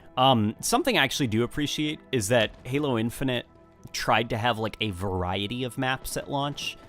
Like, a variety of playstyles, I should say. Like, it didn't just settle with kind of like, I think of, like, Halo 5, where it launched and all of the maps kind of feel exactly the same, probably due to the Spartan abilities and them being designed around them. This game, like, as goofy as the pacing of something like, what's it called, Launch Site is, I actually rather like Launch Site because of just how bizarre and unusual it is as a map. Like, I feel like what makes a launch lineup of maps strong is not if all of them play the same or are all designed the same way. I actually think a healthy mixture of them. Like, you have two maps that kind of feel like the pit, two maps that kind of feel like live fire, and so on. Like, that's a stronger map lineup, in my opinion. Tyler says, hot take, launch site is awesome, Aquarius is garbage. Yeah, see, I don't like Aquarius. I think it's aggressively boring as a map. And launch site, I actually have a lot of fun with, because I feel like there's a lot of room for just like nonsense, you know? I don't feel like I'm constantly being funneled into an engagement when I play launch site. I feel like kind of like I have room to get lost and have my own mini adventures within the match. But for some people, they do want that kind of that Guardian type of gameplay experience, you know, where it's a lot more like focused. You are always facing an enemy when you spawn. All right. We finished up our challenges for this week. Why don't we, like, you guys want to dick around in the campaign for a little bit? Okay, let me lower the FOV because the campaign is an unoptimized mess, unfortunately. We're going to lower the rendering resolution to something like 70. Minimum frame rate we'll set 60. We'll also set this to 60. The in-game frame rate cap is busted. It doesn't lock there. It always, like, the frame pacing is kind of off. It'll always hover slightly above or below, but, you know, we can make it work. Animation quality, yeah, we'll set that to auto. Flocking quality, we'll set it to high. Okay, let's hop over to the campaign quickly.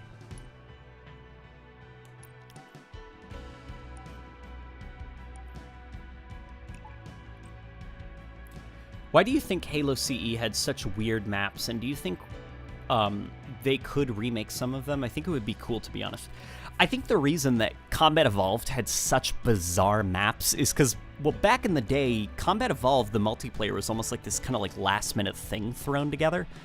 And also a lot of like design, I guess, not stigmas, design trends were not set in place. Like nowadays, if you want to make a multiplayer map, you can't just kind of throw anything together. You need like months and months and months of playtesting and like production value and like all of this nonsense. You can't just kind of like drop players onto a large empty map and throw boxes everywhere and call it a day, you know?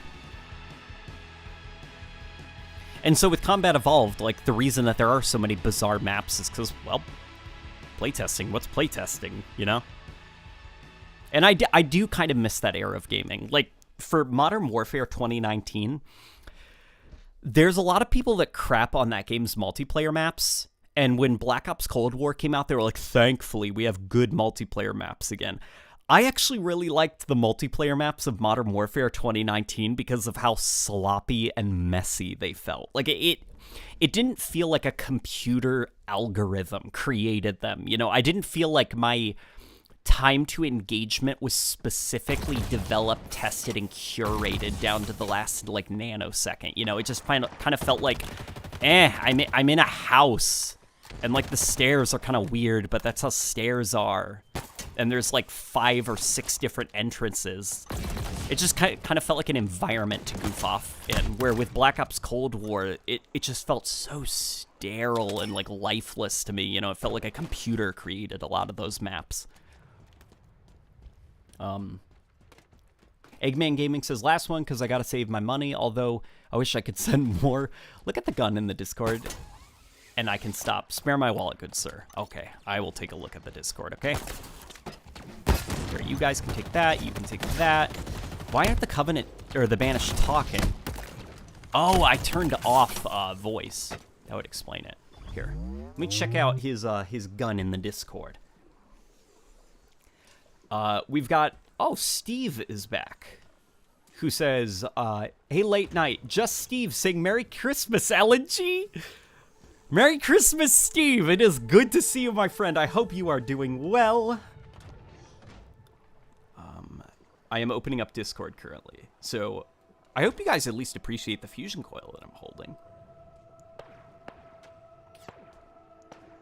It is in, what, the LNG channel discussion? Or is it in general games chat? Where did you save it, my friend? Or where did you share it? You know what? Is it media share? Okay.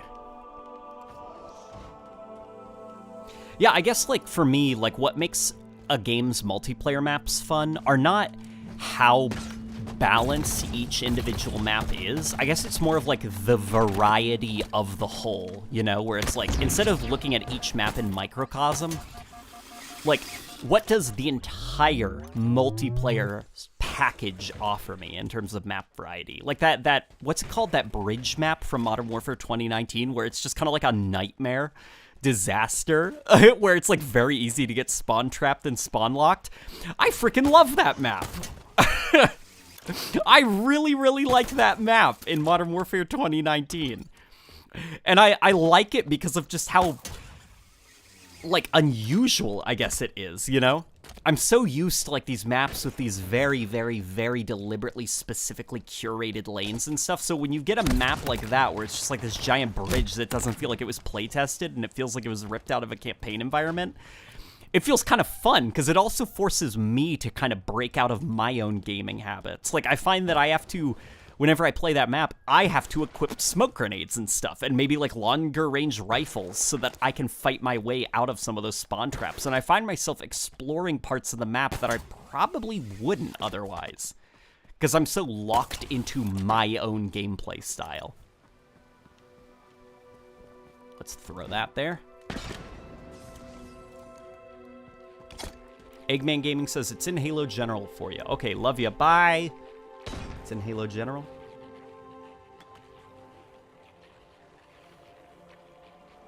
Halo chat.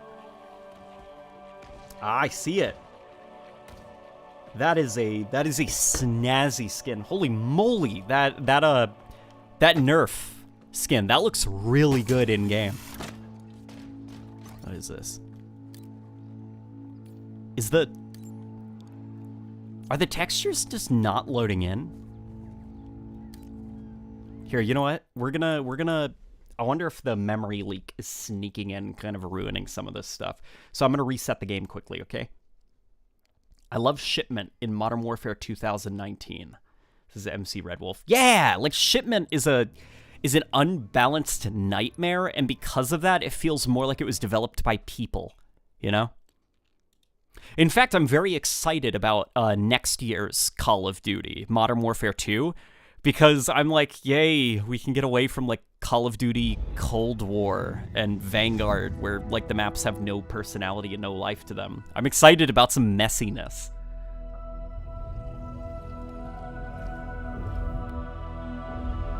Steve says, my Christmas was quite good, got a record player. Oh, like a proper record player? How does it sound? What records did you get for it? What vinyl? Spikefish Network says, do you think if Halo 2 launched with Sprint, it would be an issue? I think it would have changed the course of development for the Halo series. I think that it would not have worked in Halo 2 just because of the kind of game that Halo 2 is, you know? Classic Halo is a guns always up game. Like, whether you're moving forwards, backwards, side to side, like, gun is always up. You know, that's never being interrupted unless you're, like, reloading or punching. So, basically designing it so, like, okay, yeah, you can move forward, but when you do, if you want to move at max speed, you can't shoot your gun. It would kind of lock people into that tunnel vision, like running around the map like a chicken with their head cut off. So having the gun always up, limiting the player's mobility like that, it forces them to play a little bit more tactically. You know, they can't just, like, run around like crazy. I think of, like, this game where you've got people just charging at you with the energy sword. You don't really get that in classic Halo, because they can't just sprint at you, you know? They gotta use the sword a little bit more tactically.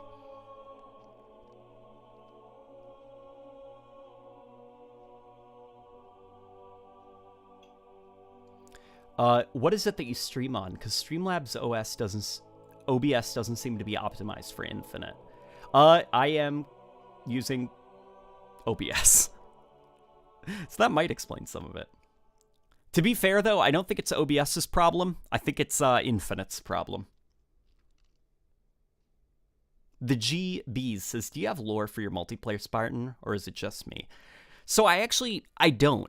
And part of that is because I don't think I've ever quite been satisfied with a multiplayer Spartan. I'm getting there, and I hope that Infinite one day gives me the tools to have, you know, a multiplayer Spartan that I am 100% happy with, but, you know, until they fix some of the customization issues. Yeah, some of the textures are, like, taking a while to... Whoa. They're, like, warbling. Did you see that?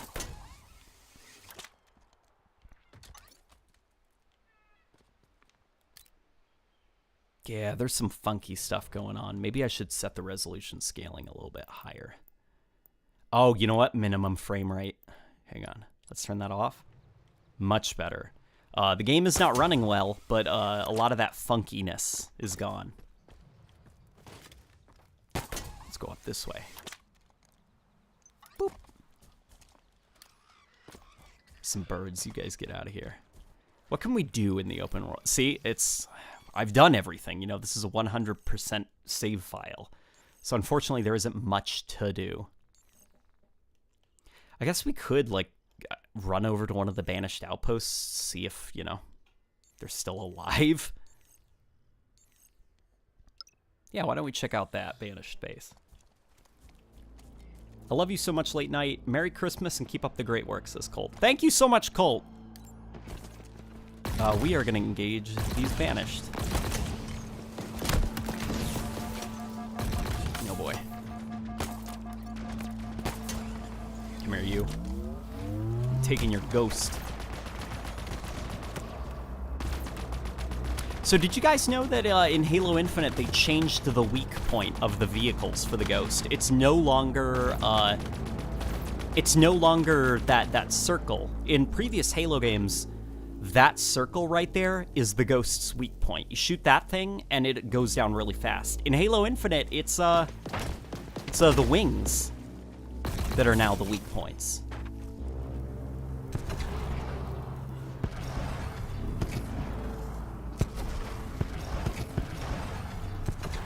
Steve says, yeah, like a real one. I got a bunch of records from my Oma to start off with, but I'll buy more specific ones later. The Queen albums are skippy, though. Huh. I wonder what a lot of modern music sounds like on vinyl. Just because, like, vinyl has, like, stronger audio quality than, like, MP3s and some of the more digital ways to store music. So I wonder how, like, I haven't heard, like, a lot of modern songs on vinyl before.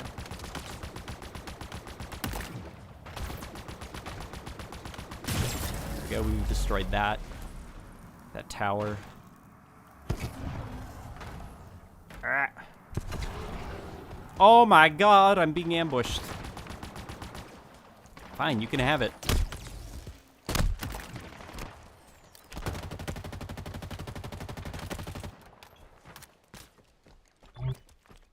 Kayla Bickle says, as far as multiplayer characters, I love that in Halo 4, in Spartan Ops, your character was part of the cinematics Fireteam Majestic, but a separate team that is referenced and gets more shit done.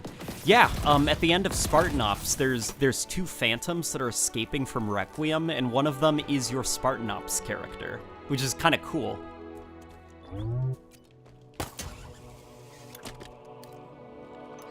See something on my motion tracker. Oh, it's a little buddy.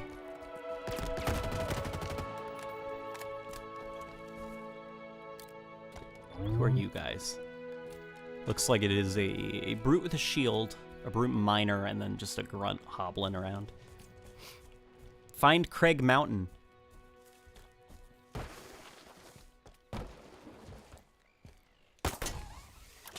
Oh yeah, people found that Craig rock. I saw that the other day. I was wandering around, and I captured a fob, and there was a rock at the fob that kind of looked like Craig's head, and I guess, like, that maybe is something deliberate?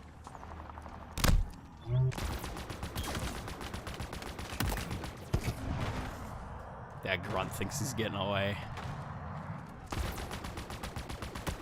There we go.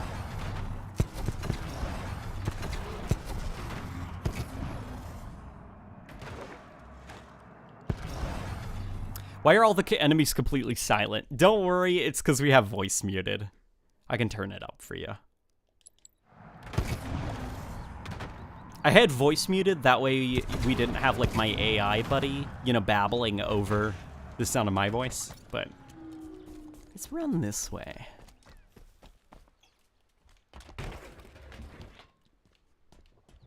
I wish that there was a way that I could, like, permanently lock the sun in the sky. Because, like, this game looks so beautiful during the day.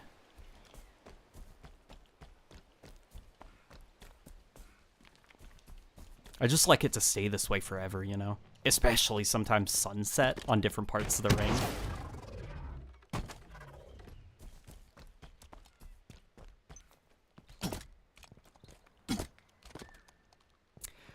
Caleb says, was not part of the team. I'm an idiot. Your character is Fireteam Crimson, not Majestic. Hey, don't call yourself an idiot. That's something Rebecca has been working hard with me on, it's the little things, you know? You're not dumb for having a typo, my friend.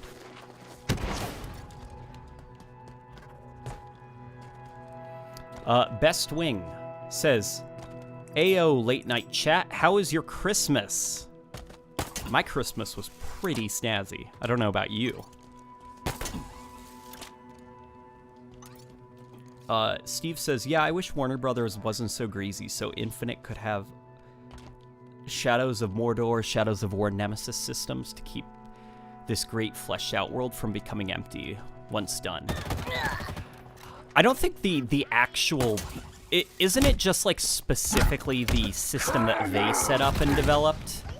Which is copyrighted or trademarked, not the idea, like the mere concept of a nemesis system itself? Or is it a little bit crazier than that? Here, you know what? I'm going to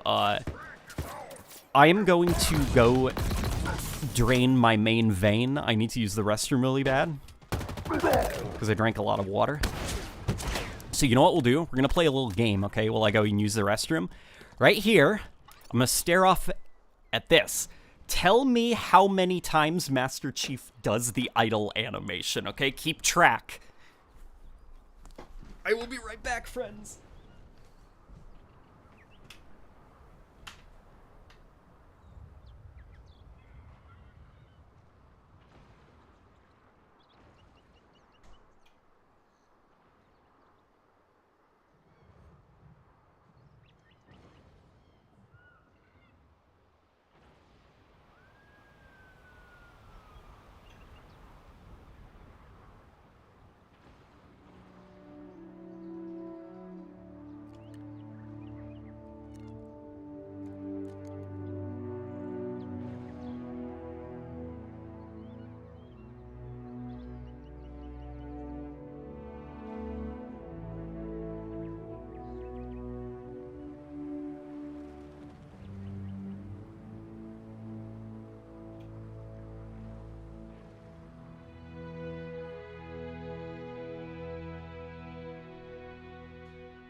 All right, I'm back.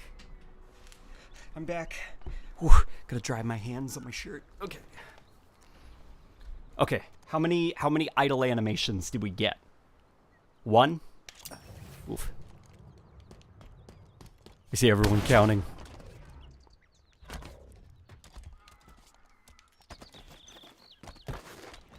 I see somebody saying 117. You're lying. I don't think 117 idle animations played while I was in the bathroom. It was 2? Okay, only 2. That means I was in the bathroom for about a minute, right? Nice. We're almost there. What is that? Oh, that's one of my fobs. Let's run. Just trying to see if there's anybody around.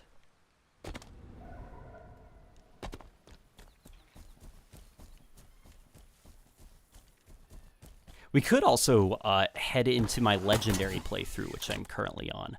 Halo Infinite Legendary campaign is no joke. Steve says over 9,000 times. Steve, you're lying.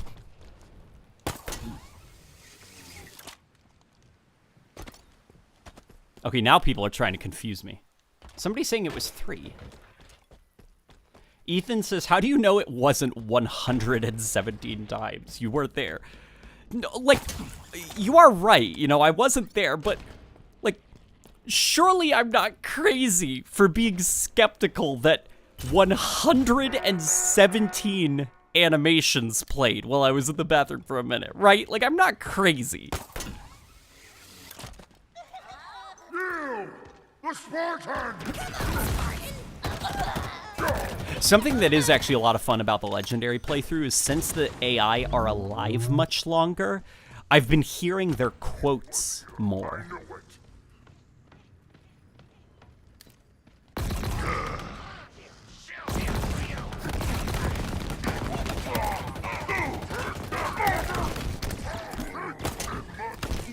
Boom.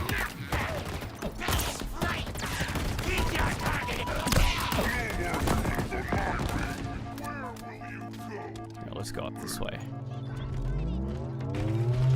He's targeting grunts. Get it off!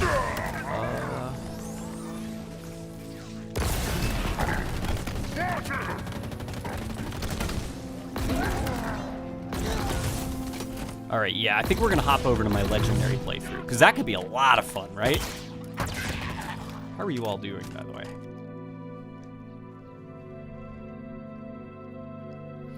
Do you think that they hopefully add the Endless and they won't be bland like the Prometheans and have the multiplayer enemy types in their faction, huh?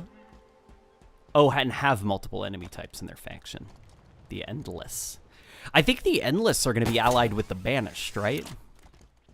Which kind of is poetic in a way. That, like, Atriox would ally himself with. I saw like a meme that was kind of made in bad faith where people are like, yeah, Atriox didn't want to be oppressed and wanted to work for the Banished, so it totally makes sense that he'd ally himself with the Endless. Like, kind of like saying that that isn't a thing Atriox would do. And Brendan Lowry, who's a writer for Windows Central, made a very good point as kind of like a counter to that. No, that's actually exactly what Atriox would do, because both the Banished and the Endless were they were under the boot of something stronger than them. They were both oppressed. It totally makes sense that they would both form an alliance together. You know, the Endless were persecuted by the Forerunners, and the Banished were persecuted by the Covenant. Caleb says, what's your favorite Razorback Marine loadout? Oh, definitely Sentinel Beams.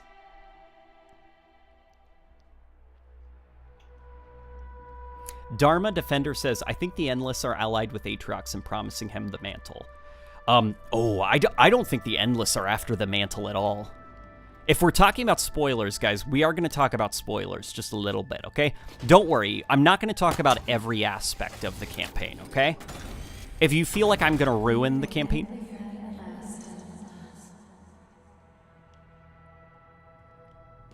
Oh, that was spooky.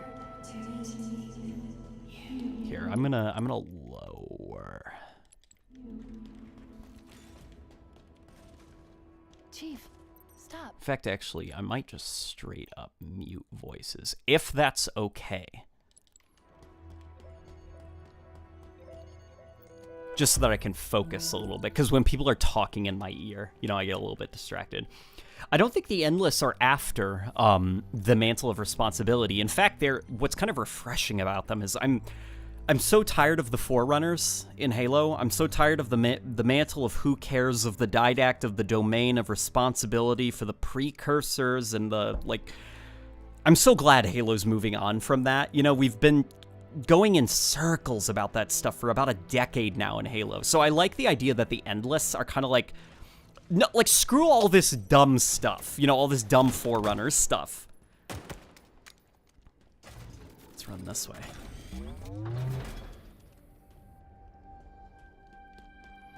I like that the Endless have kind of like come in and they're just like, everything you thought you knew about the Halo universe, we're going to completely undo. You know, screw the Forerunner, screw their stupid mantle thing.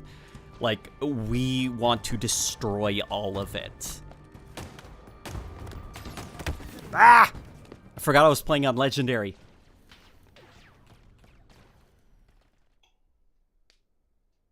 So you're not going to spoil how the pilot and escharum started hardcore making out in the middle of the game. Didn't see that coming. Yeah, we're not going to talk about the, in my opinion, very inappropriate sex scene between escharum and the pilot.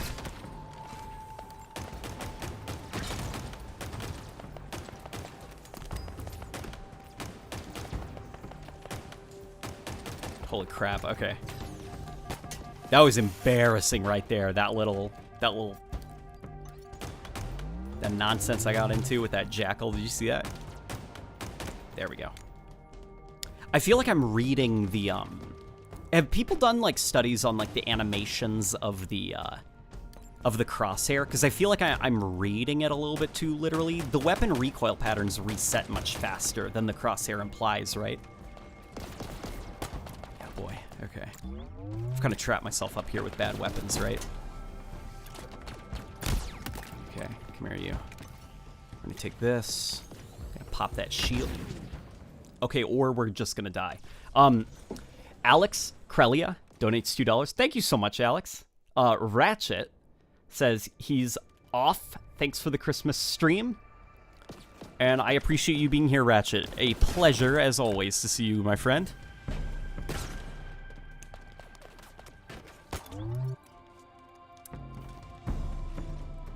Rebecca says escharum. Escharum is pretty yummy.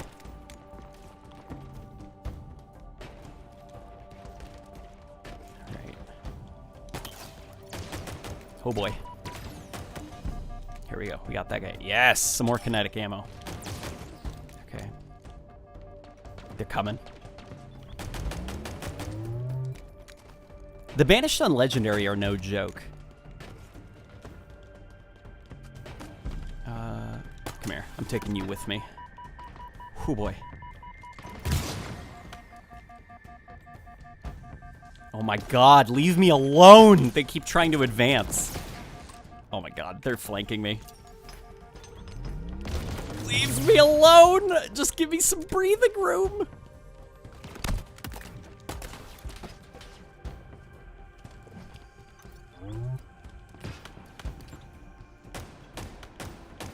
There we go. I'm gonna grab that that jackal sniper. Or the stalker rifle, I should say.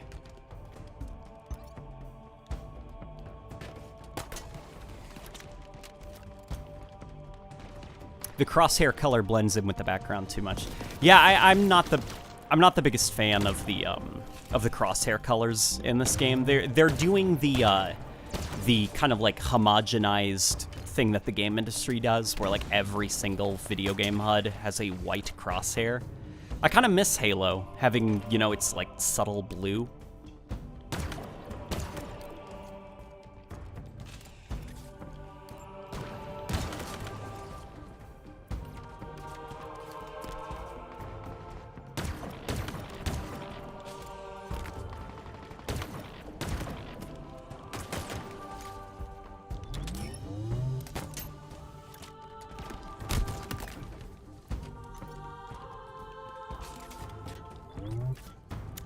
Steve says, since equipment selection is done through submenus in campaign, I feel like it should take advantage of being single player, like slow-mo the game, like VATS.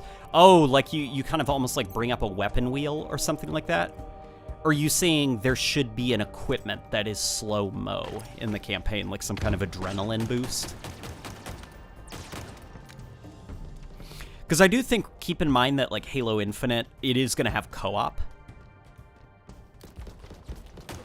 Honestly, I just think, like, the act of switching equipment in this game is rough, you know? Like, if... I do wish there was just, like, a swap to the next equipment option. So that I don't need to, like, be pressing, like, you know, fighting game button combos just to equip, like, the drop wall or something.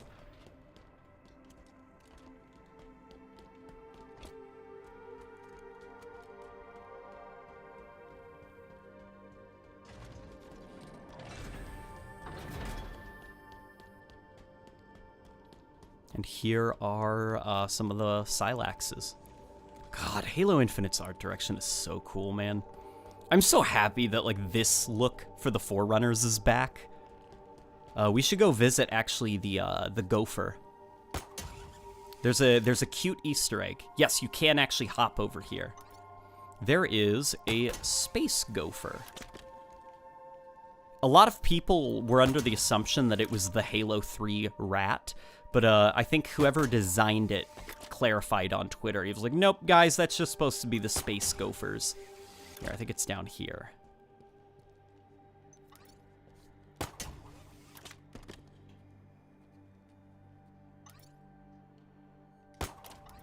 Ooh, boy. We almost fell. Going up this way. I think it's over here.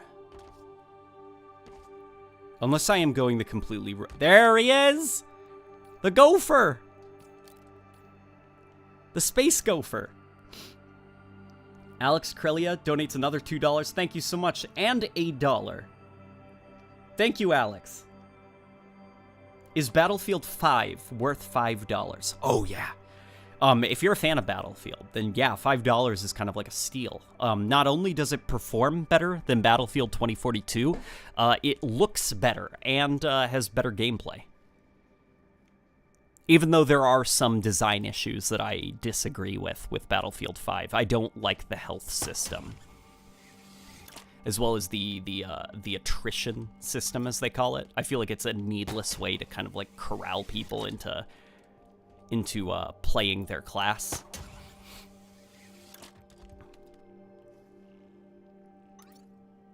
Steve says, yeah, like a weapon reel, or just scrolling.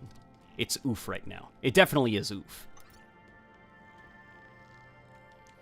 Yeah, I quite like Battlefield. It's a rat in our heart, says somebody. Yeah. It is a rat in our heart, isn't it? Yeah, the Forerunner Silaxes are so cool. Just the art direction in Halo Infinite in general is, like, freaking awesome. I'm so happy that the Forerunners are back, you know? Like, this door, man. I have so much nostalgia for that specific door design, and it's silly, because someone who's never played Halo before, they'll just be like, what are you talking about? You know, it's a door. But to me, like, these angles and stuff, like, these are etched into my brain from childhood. So seeing them realized in full 4K quality, it's like, oh man, you know, it hits me where I hurt. All right. Here comes Big Chungus down the elevator. Alex Krelia donates $5. Thank you so much, Alex. You're a trooper. Listen how quiet everything is. These cutscenes are eerie when you can't hear them talking. Craig's on his way. I did find this to be a little bit jarring. So watch this. He's doing his hype up animation. And then do you see that? Did you see that hitch for 1 second before he screamed and roared? That was a rough transition from his I'm gonna jetpack over here animation, from his like I'm hyping up and beating my chest animation. It wasn't that smooth looking.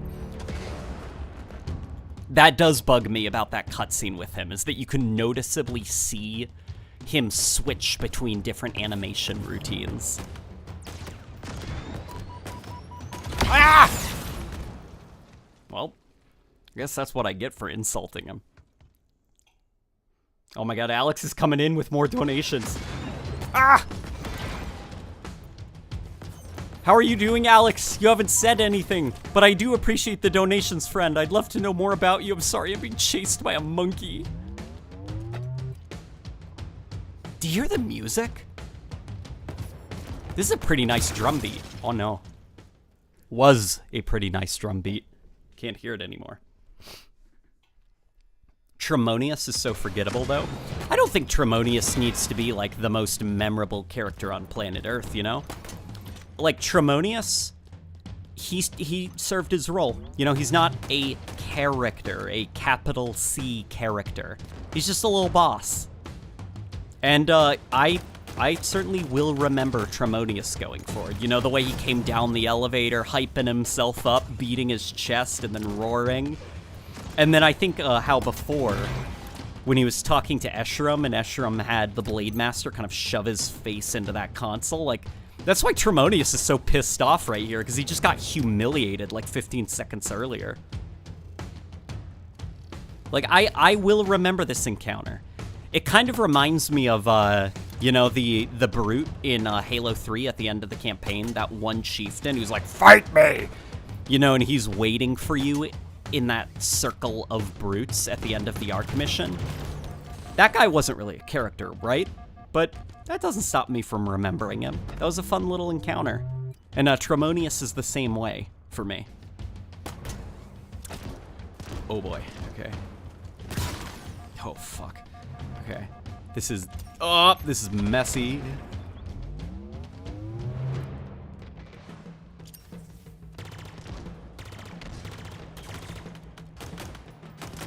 Got his helmet off. Okay, we're getting out of here.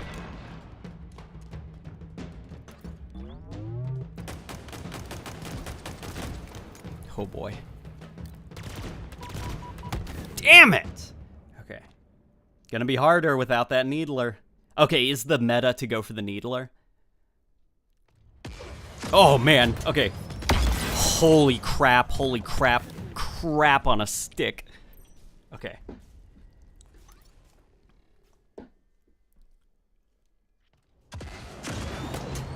Let's get out of here fast. Is the needler the meta for dealing with the bosses? Spartan's not so tough, I think. Break open easy. Soft inside. Yeah, Bassus is pretty dope. The encounter, maybe not so much. I do still think... I think Halo Infinite has the best bosses in the series. Doesn't mean that they're well designed. But what I appreciate at least is that they have like personalities and they are very Halo-y.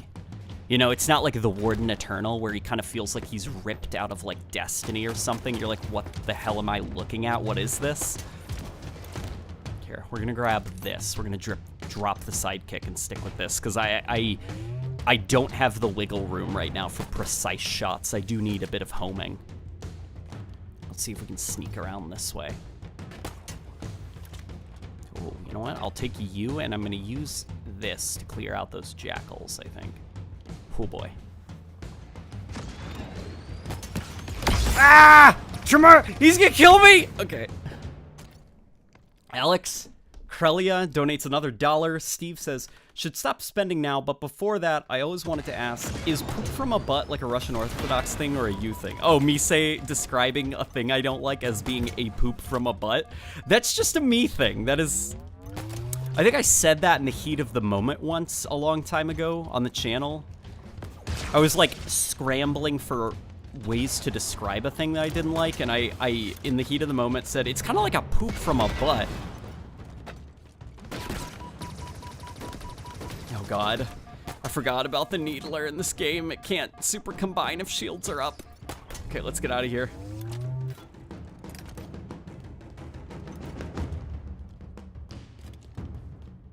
Come here, you're coming with me. Where'd he go? Guys, I lost him. Oh, there he is, okay. Oh god. Okay, oh boy. Okay. Rebecca says, fight hard, apparently. Kappa T says, why do you like Forerunner structures so much? It's a combination of a couple things. Some of it is nostalgia, but also some... Well, no, I guess it would all be nostalgia then, because I grew up Russian Orthodox, so church was very much a large part of my Church was very much a large part of my childhood, so a lot of the Forerunner structures in Halo remind me of, like, cathedrals. And like churchy, holy monastic environments. And so, you know, it's just, it hits me in my childhood. Here, we're taking you with me. Oh, God! This is bad.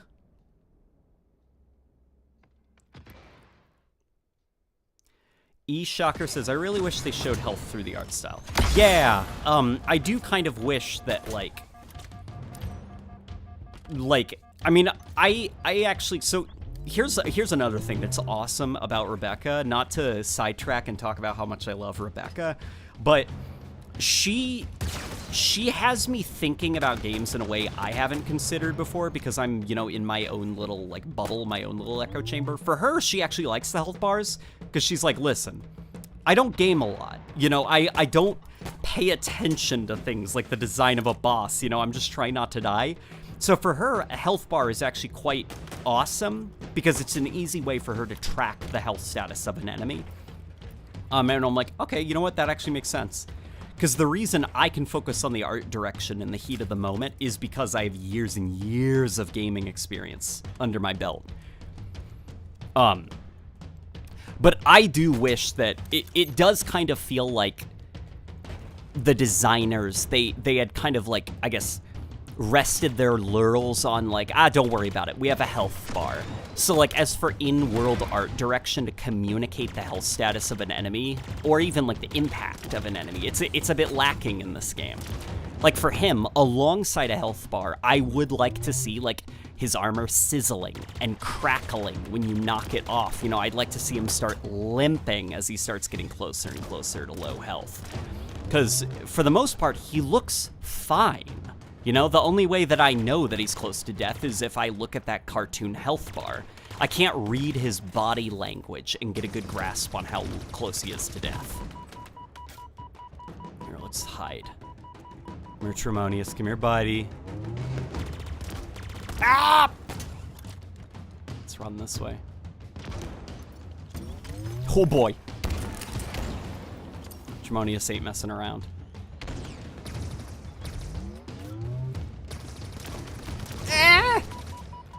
We're running this way. That was an awful sound that I made. I am sorry.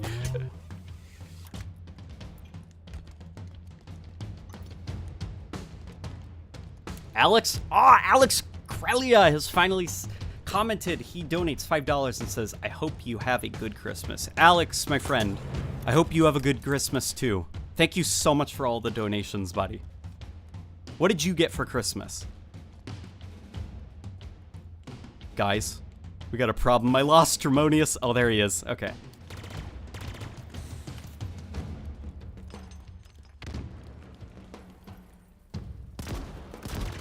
Holy crap, we need to get out of here. You know what's something I'll say? Okay, if somebody had said before that they felt Tremonius to be really bland, if I were you, what I would do is try playing the campaign on Legendary, and then come back to me and tell me how you feel about some of the bosses. Because I do find, actually, that sometimes...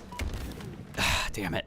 Sometimes you are breezing through, like, the game a little bit too fast. So, like, Tremonius right now, I'm forming stories with him. You know? A month from now, when I think about Tremonius, I'm gonna remember this. I'm gonna remember me cowering and sniveling in a corner, you know, and then when I hear the sound of his jetpack panicking.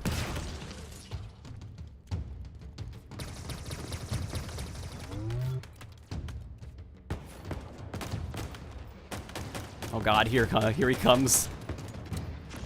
Dude, chill for a second. Christ on a cross. Okay.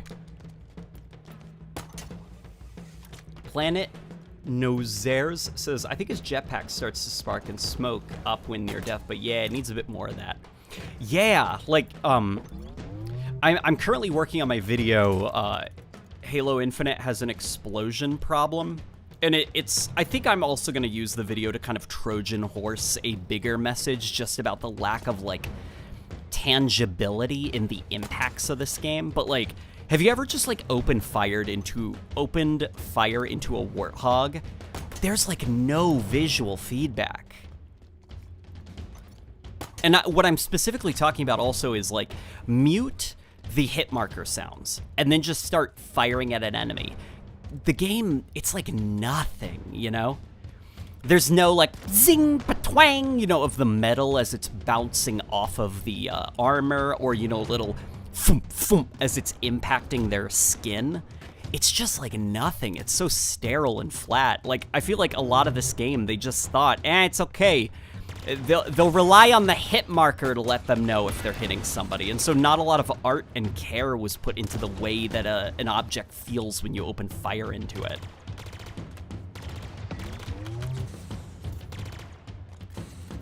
You know, a lot of your information is delivered to you via HUD elements, not in-game art direction.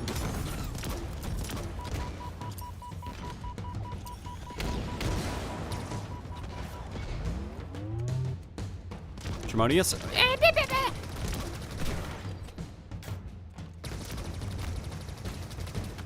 Eat needles, you monkey scum! We got him. Okay. Alex Crelia says Halo. You got Halo for Christmas?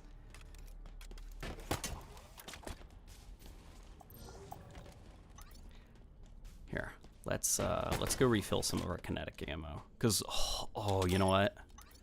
I think I'm gonna ditch the bulldog. I gotta find something long range. You know what? I know where a sniper is up there. I think we'll be okay.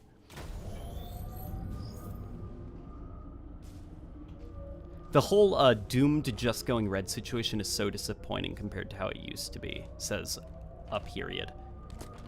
Yeah, that's something that just, like, God, it's so ugly looking, I guess, like, artistically, that, like, when the vehicle is about to explode, instead of having, like, the vehicle starting to spark, you know, and then boom, like, part of the vehicle blows out and you can see billows of smoke coming out of it and fire starts to build and you get this sense of, oh God, it's gonna blow and you have to run away from it. When vehicles explode in this game, they just, like, the HUD covers them in, like, red HUD goo. You know, it's not like something that the vehicle itself is doing. It's just neon HUD goo to let you know to run away from it. It's like, come on, guys.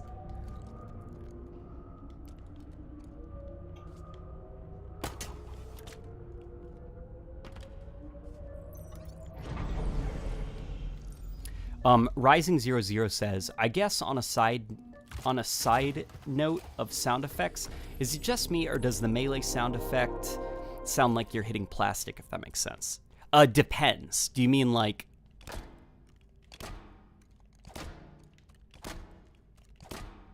Because that sounds pretty metallic to me. Maybe not, like, appropriate, I'd say. Because if you look at this thing, look how thick this piece of metal is. And then you hear it's like, bang, bang, like you're hitting a pan or something. I feel like that should be a low bong sound hitting this. But then if we go over to the ground. See, that's the one where I feel like that should be more of like a gravel sound, you know? And maybe you should even have some sound effects of little pebbles dropping on the ground to imply that you know, cracked a rock or something. Alex Crelia says, yes. All right, awesome. How are you liking it, Alex? I'd love to hear your thoughts on it, Alex. Or have you even started playing it yet?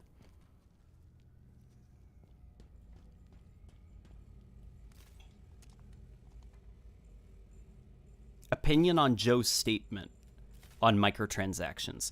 Did Joe Staten give a statement on microtransactions in Halo Infinite? If he did, I gotta hop on that.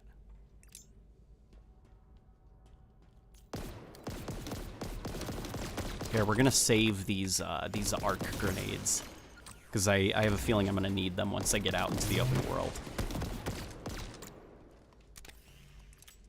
Come here, you. In fact, why don't we take this with us? Actually, let's take this with us, because I have a feeling I'm gonna need it. Damn it! The grunt popped it in my hands.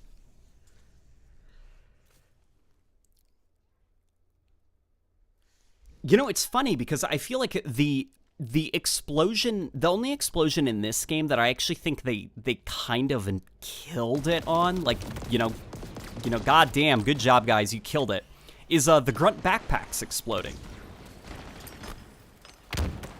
Oh boy. I'll have to get myself a precision weapon of some kind. Alex Crelia says, yes, I already completed. What did you think of the game, Alex?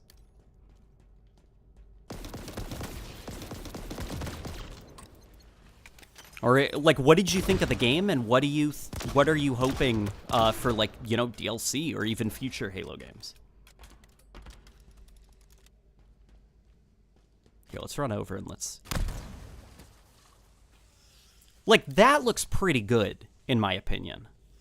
See, I also really like that, like, the mechanism on the side is sparks, and it's like, every now and then, see, you get, like, a little bit more gas. Like, you get the impression that there's still some of it trapped inside of the breathing mechanism somewhere, and so it's just leaking out a little bit at a time.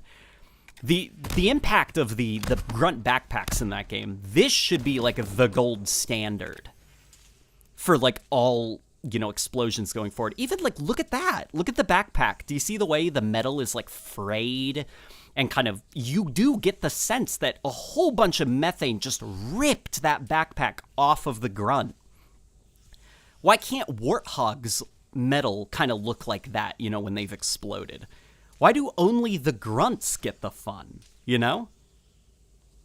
I want to see the chassis of a Warthog look burnt and twisted like this. Alex says that he thinks it's good. I'm glad to hear that, Alex. What, in your opinion, Alex, is your favorite Halo campaign?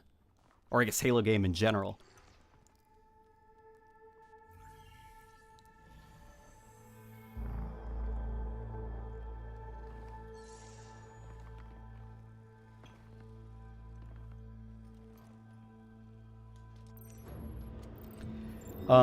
Nick says, really seems like the enemy hostiles are less aggressive from the previous game.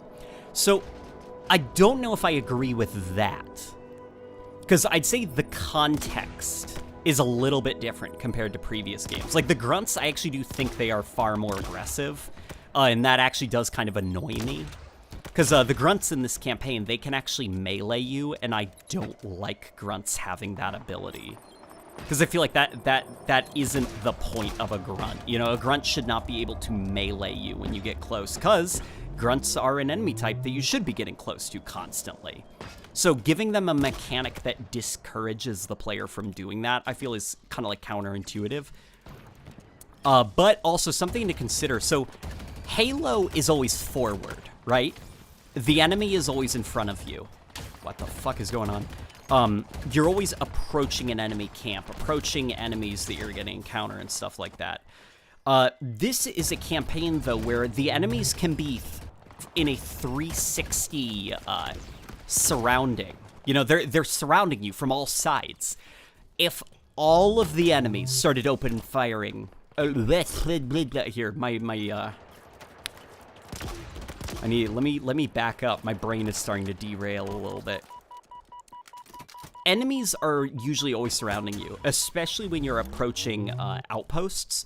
So if the enemies were always aggressive, even when they're not facing you, Halo Infinite's campaign would probably become like a nightmare. You know, you feel like you have no breathing room because the enemies are sniping you from all directions. So having some of the enemies like back off a little bit when the player is surrounded, that's kind of like important for the sake of game flow.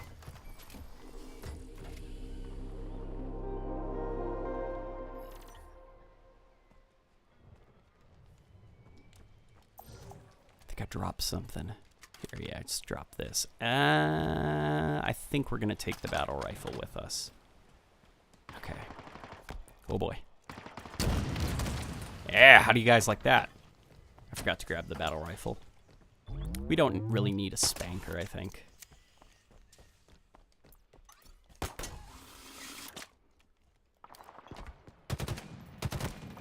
And then we're gonna go get that, oh man! Okay. Man, I'm not gonna let that brute kill me. Damn it! He did! He did kill me! Alex Crelia says Halo 3. Oh, that's... Okay, that's cool, Alex. That's actually my favorite campaign, too.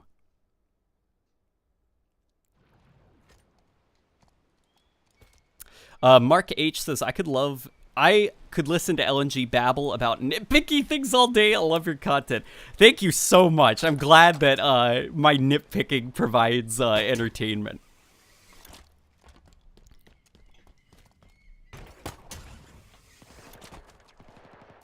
Here, we're gonna run up here. There's a core, I believe, up this way.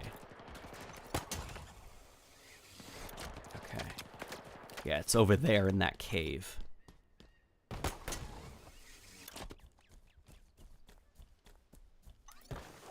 Oh, maybe the core is out here, and there's a hard light weapon in the cave up there.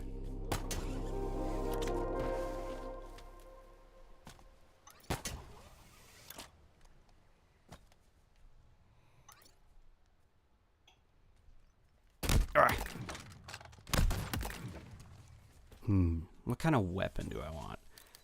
I do want to keep the skewer, but I think there's a cloak delete in here if I remember right. Here, you know what? Oh, I see you! Did you see that? He thought he could hide from me. The heat wave. Yeah, we'll take this. Oh, hi, buddy. Rebecca says she's getting so many orders packaged right now. Thank you for doing the stream, Angel. Oh, honey, I'm glad. Yeah, Rebecca and I kind of motivate each other. So she's currently packaging some of her orders, and, you know, I'm streaming, creating some entertainment. Oh, man. Designated Kitty says, how do you feel about the battle rifle having 216 max ammo? I honestly like it. Yeah, I think it matches the pacing of the open world, because there's a lot more enemies at any given combat encounter than previous campaigns. And the spaces are a lot more open, so sometimes you're getting attacked by multiple encounters. Like, if you think about this in kind of like more of a classic Halo situation, If you think about this more in like a classic Halo situation, usually it's you enter a room, there's some guys waiting for you. Kill them, move to the next room, more guys waiting for you. In this case, it's like an open field, and you can see multiple groups of guys. And they are now all opening fire on you. So you're being ambushed by multiple different combat encounters. Or groups of enemies. So I feel like giving the weapons kind of across the board a little bit more ammo was smart for the sake of pacing.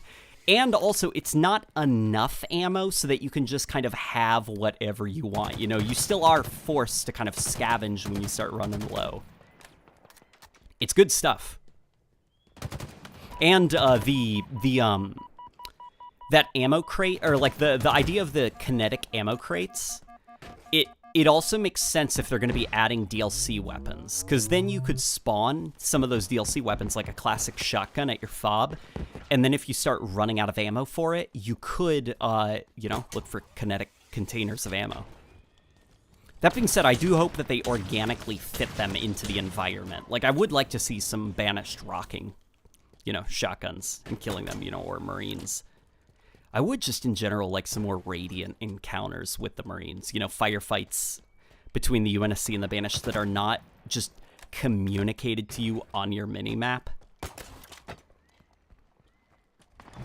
Because I feel like it's a very weird thing for a Halo game to communicate to you exactly where every combat encounter is.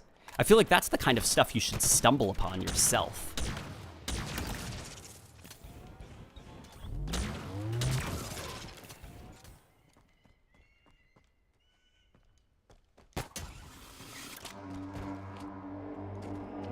Shell Hunter says, will you do more mod videos in the future? Oh, of course I will. Of course I will. In fact, I want to get... So, I have a couple New Year's resolutions for 2022. One of them is marrying the girl of my dreams.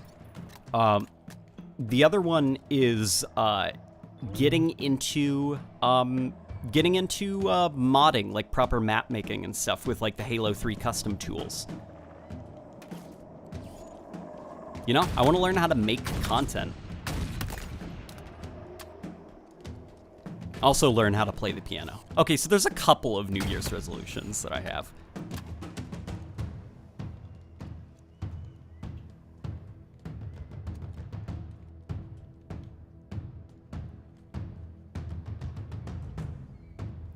The GBs says, how about late Halo 4? Late Halo 4. What's that in reference to? Aries the Doggo TM says, I would like to think... Oh my gosh, that's scrolling fast. Hang on.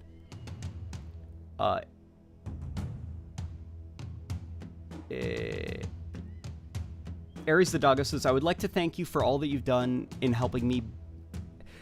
All that you have done, you have helped me be insightful about Halo as a newer fan and introduced me to the Destiny, which is now one of my favorite game universes now. Thank you. Oh, you're into Destiny? That makes me happy. Destiny's awesome.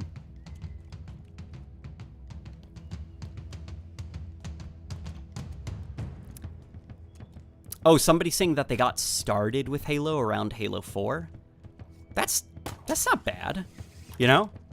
If that is when you got into Halo, that's nothing to be ashamed about, you know? People are born every day. I wasn't born when the movie Alien was released in theaters, you know? That didn't stop it from being a movie that I really enjoy. It's not my fault that I happened to be born a few years later, you know?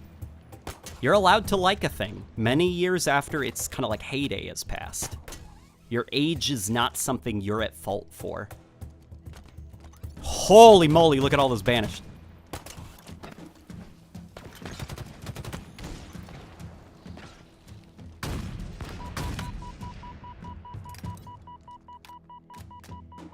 I'm gonna go get that scrap cannon. Alex Krelia donates $10. Alex, you've been awesome this stream. Thank you, Alex. I really appreciate the donations, friend.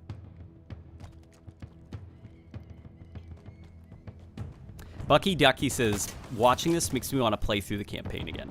Guy, like, man, the Halo Infinite campaign's fun. I wish that the process of replaying it was a little bit smoother. Like, because, listen, like, I really like this campaign. But I do wish I could do stuff like, instead of replaying through, you know, the warship Gabrakon, or however you pronounce it, I wish that I could just start from Outpost Tremonius and then skip some of the tutorializing, like listening to the weapon explain to me what the fuck a fob is, like I haven't beaten this campaign multiple times.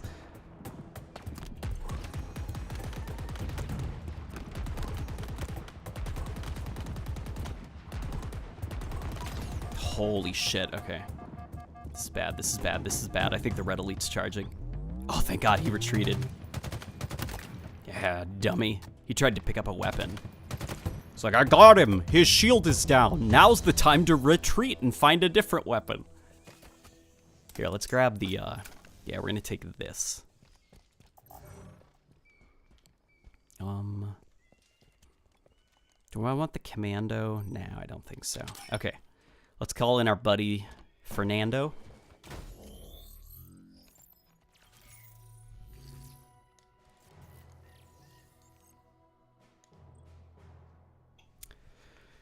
Designated Kitty says, where is Echo 216 getting all of those vehicles? That's some of the weaker aspects. Like, for the most part, this game does an astonishingly good job at trying to explain a lot of its stuff. And trying to make it all feel very connected and very polished.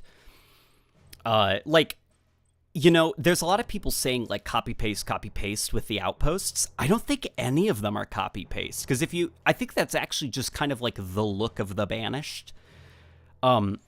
If you stop and just look around you, there's actually a lot of environmental storytelling in some of those outposts, but some of the stuff that does feel very kind of like sloppy and not really organically part of the game world, a lot of it is, like, you know, the fob weapon spawning systems. Like, those, I, for the life of me, cannot tell you where Echo 216 is getting all of those things from.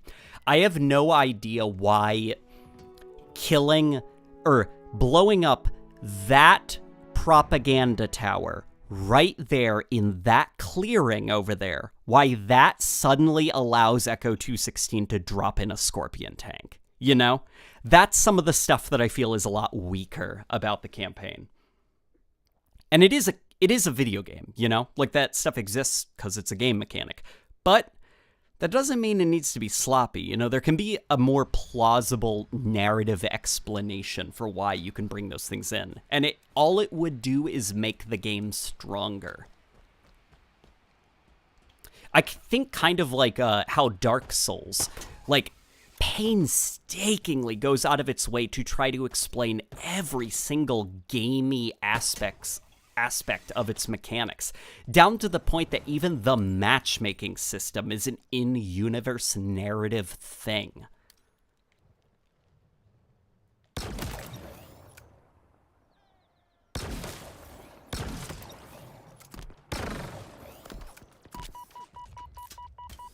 How would you reintroduce the spiker in a way that makes it mechanically unique? Also love the content. Thank you so much, and thank you so much for the $10. How would I reintroduce the spiker? Okay, so let's keep the SMG thing, you know, because let's say for the sake of gameplay, yeah, it kind of mechanically is like a plasma rifle in that it, you know, just shoots slow-moving projectiles at you that you can easily dodge. What I would do to it is I would have it have some kind of heat up mechanic where it's like the more that you fire it in sustained bursts or like continuously without reloading, the hotter the barrel will get. And eventually it'll get to the point where the barrel is like steaming and the blades are now red hot. And if you take that thing and melee with it, no matter the enemy, whether it's a hunter, whether it's a like, it insta-kills them. But the blades completely break off, and you just lose the weapon. So, and what we could even do maybe is we could have it be like, it's not necessarily even like a weapon that it's like it ever cools down. You could have it be something like every 200 shots with it is when it builds up that perfect like overheated blade that allows for a melee kill. That way it kind of like forces you to hang on to it for a while. It's an investment weapon. Alex Crelia says, are you interested in becoming a harbinger? Becoming a harbinger? What do you mean by that, Alex?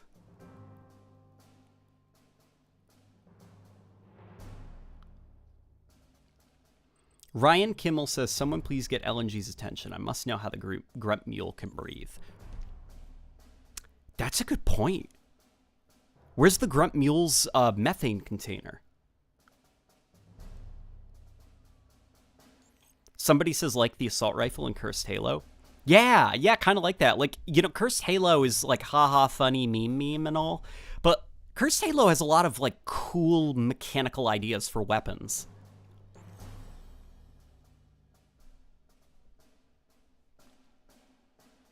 Commander Harrington says, maybe instead of having to reach a certain amount of points for a vehicle unlock, you just have to raid a specific outpost, like one of the repair forges for the Banished, and that's where the score... Yeah! There you go. Instead of this, like, video game fob thing where it's like, liberate Marines, and here you go, you can now call in a... Like, you have to specifically go raid, what's it called? Ransom Keep, because that's where the Banished are manufacturing vehicles. Once you liberate that, boom, and now you can start calling in some hardware. And maybe Ransom Keep can specifically be like where they're tearing down things like warthogs and stuff like that to like bolt some of those things onto their ghosts. And if you want to upgrade to like scorpions, you have to raid some of the bigger camps that have like, you know, the stuff that you want.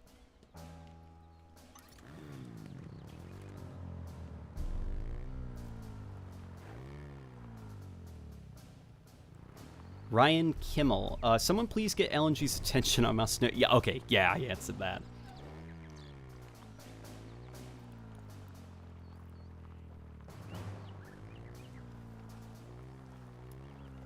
Maybe the container is a compact version and is internalized instead of having a big container protruding. Kuyans says Phantom Explosions suck, but their war horns are cool. They are. Yeah, the explosions for the Phantoms are atrocious. But man, those horns sound good. Listen, do you guys hear that string? That hum, that ominous string. I love that about this game's soundtrack. As you approach a Banished outpost, listen, hear it? It's just like, right now we're building atmosphere, building tension. Then watch what happens when I engage.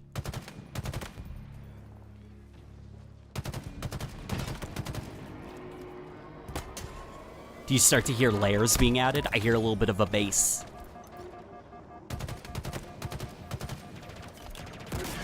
It's a very reactive soundtrack, which I'm really happy with. Like the audio team really nailed it.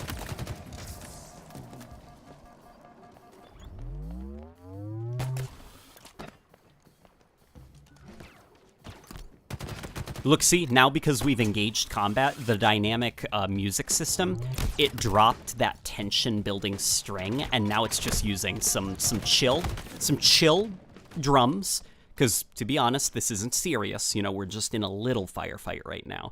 But then as we start to complete the objectives, it's going to start adding strings and start getting a melody going. See? We just got some chill drums right now. You know, it's not that serious. Stakes aren't that high yet.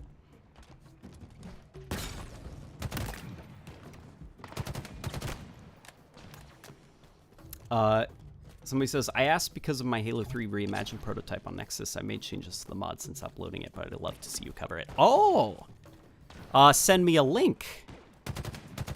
Send me a link. Maybe tag me on the Discord, and I'd love to actually check it out. Alex Crelia says, become the Harbinger and play. Oh, like, would I like to be able to play as the Harbinger during gameplay? Huh, that's an interesting idea. I would like a mechanic for Halo, like, kind of like a cheat code, like a skull, where you can kind of, like, possess enemies and take control of them. Just like goof off. Wouldn't it be fun to run around the Halo Infinite campaign as just a grunt? You know? Or, well, the Harbinger. Like, that would be cool to, like, control that unit, I guess, and run around as her. Rock Gamer says, Merry Christmas, everyone. Let's all enjoy Halo together, no matter which one is your favorite. Yeah, Rock Gamer. He's got that Christmas spirit.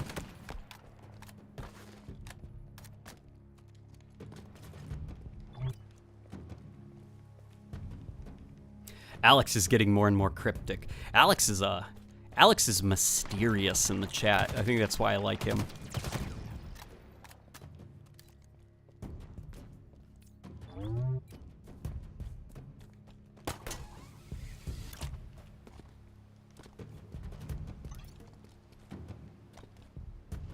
Let's run up here. I'm trying to find an elite. I swear that there's one running around. There's like 2 elites, right, in this camp to start off with. I hear something. Oh, it's a... Ah! I found the elite! Okay. Oh boy. This is not good.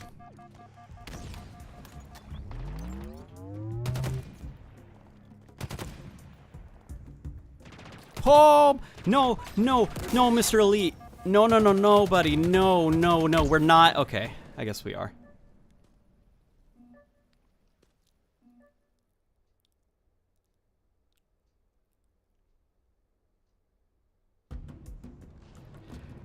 Kuyan says, it's weird seeing gameplay with full screen effects still turned up. I like the full screen effects, because when you turn off the full screen effects, the explosions look... They're not great to begin with, but they look even worse when you have full screen effects turned off in this game.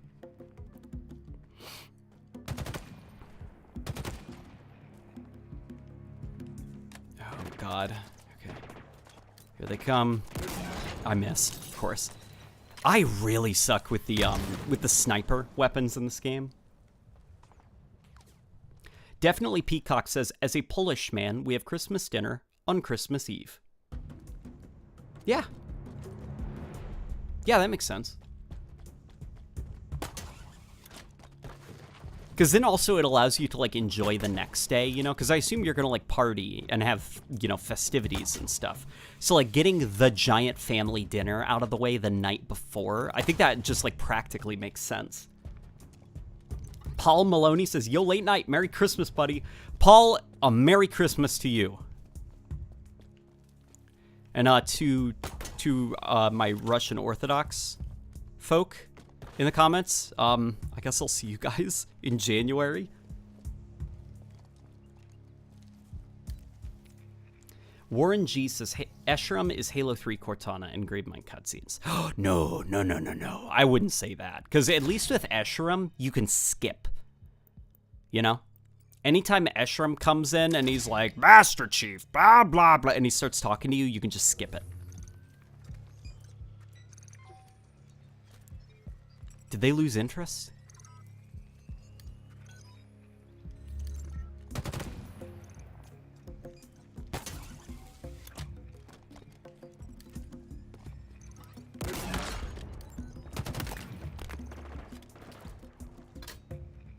Alex Crelia says yes.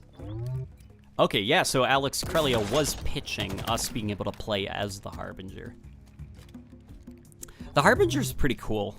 In the art book for Halo Infinite, she had a cape, though. Like a cloak, and I thought she looked badass with her cloak.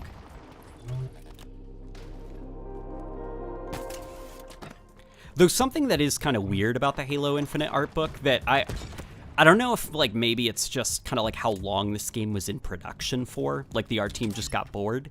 There's a lot of stuff in the game, which I'm not quite sure how it, I guess, benefited.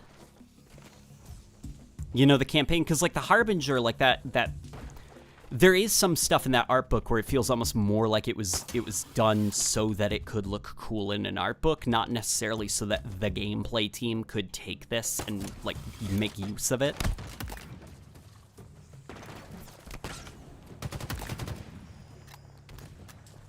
Which I have heard in the game industry sometimes that is a problem with art teams. Is like there's kind of like a disconnect where you get the sense that they're working more so for the sake of making a very cool art book. Okay. Definitely Peacock says, Late Night, have you tried a Just Cause game? I tried Just Cause 3. I actually played through the opening of it, and it was, like, fantastic from what I had played, but I haven't actually, like, properly synced my teeth into one. I've heard they're a lot of fun, though.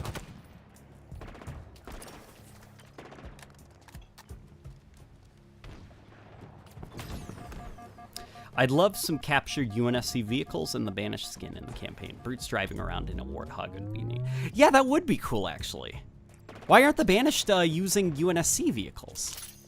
I mean, I could imagine that it, like, would be super obnoxious to fight against a Scorpion, since that's a kinetic, or not a kinetic, but it's, like, almost hit scan. You know, it's basically, like, you see the Scorpion, and then you're dead. Think about Scorpions in multiplayer.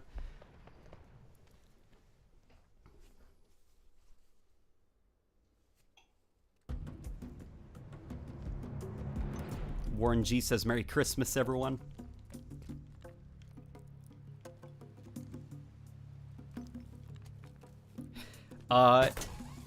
Used username 12 says, can you give an example about that? I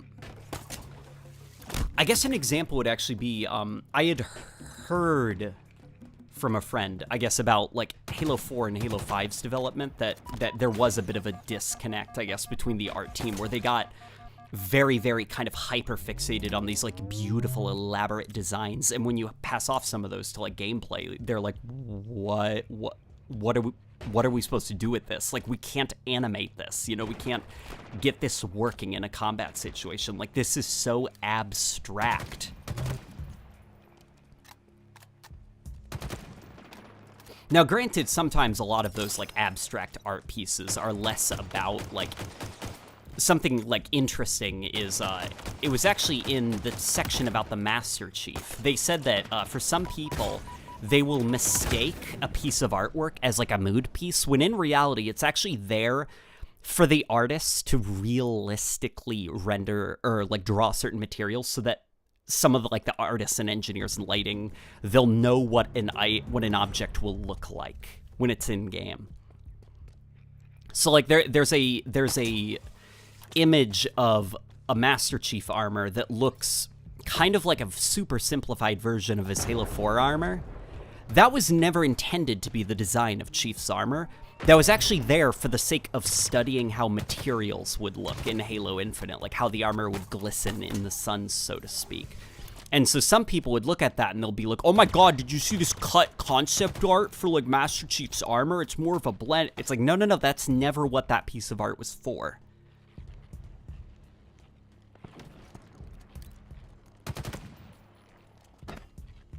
There was that I say controversy. It's not a controversy. It's a non-traversy, where the community got really riled up because one of the folk who did the what the fuck? Did you see that, Elite? One of the folk who did the box art for Call of Duty Advanced Warfare reused that art asset of the guy holding a rifle and just, like, basically put him in a warthog so it looked like a Marine getting out of a warthog, and people were like, 343, copy and paste, and it's like, guys, this is concept art, you know? Do you really want them to, like, it's not about the finer details, it's about the bigger picture, so to speak, you know? A lot of artists will do that, you know? Concept art is kind of like this interesting balance where it's like, sometimes you do want to be as original as humanly possible, but sometimes when it's more about the bigger picture, you gotta kind of like quickly paste in some of those assets so you can get the mood established quickly. And off to, you know, the level designers and lighting artists and stuff. Okay. Alex Crelia donates $10. Thank you, Alex. Merry Christmas, buddy.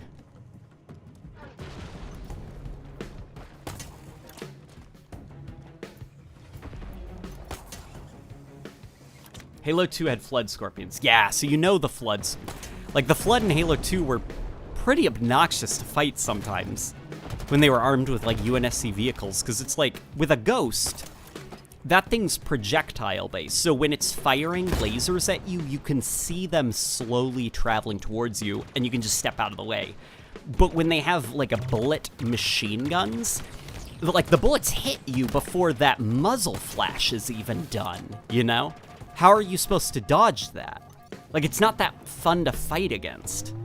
So that's probably why a lot of the Banished, they don't use UNSC vehicles, because, well, it wouldn't be fun to see, like, a bunch of brutes in a warthog just machine gun turret firing at you.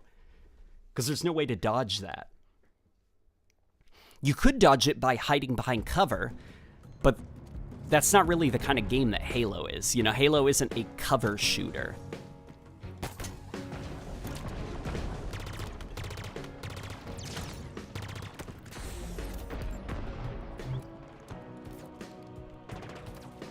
This music reminds me a lot of the old PUBG theme song.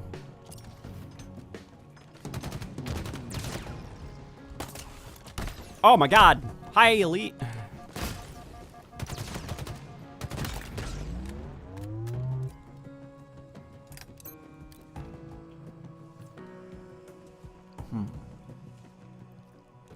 Sniper flood, says Warren G. That's a bad idea. I don't want to be fighting no sniper flood. Did you hear that? The music just hitched. I also noticed that, unfortunately, in this game. There's a lot of, like, weird musical bugs. I'll hear, like, popping. Sometimes the music won't loop quite properly. I hope that those are bugs. And that they're patched and not just a thing that, like, 343's okay with. How long has the stream been going on so far? About 3 hours by the looks of it. You know, we're just chilling. We're just having fun.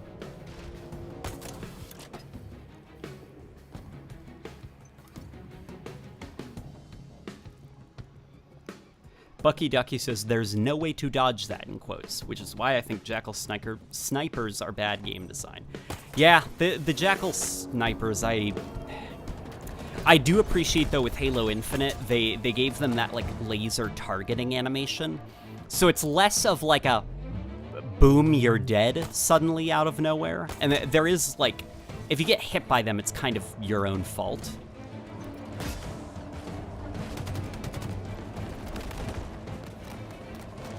Oh, boy. Oh, man. Whew, let's get out of here.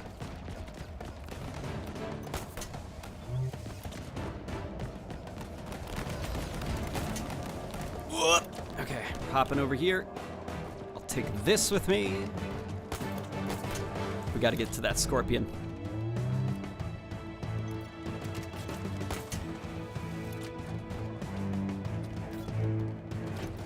I think this is Curtis Schweitzer who composed this piece of music. Either way, it's excellent. Alex Crelia says, do you think about Yup Yup? Oh, the grunt? Yap Yap? Yeah, I do think about him. I miss Yap Yap quite a bit. He is alive though, right? At least some of the some of the grunts do talk about Yap Yap in this campaign.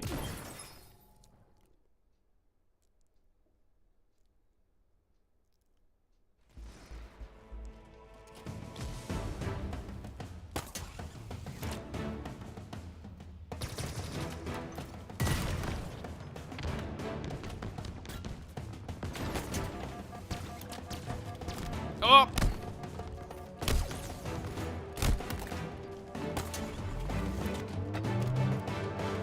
Ah! I think I just screwed myself.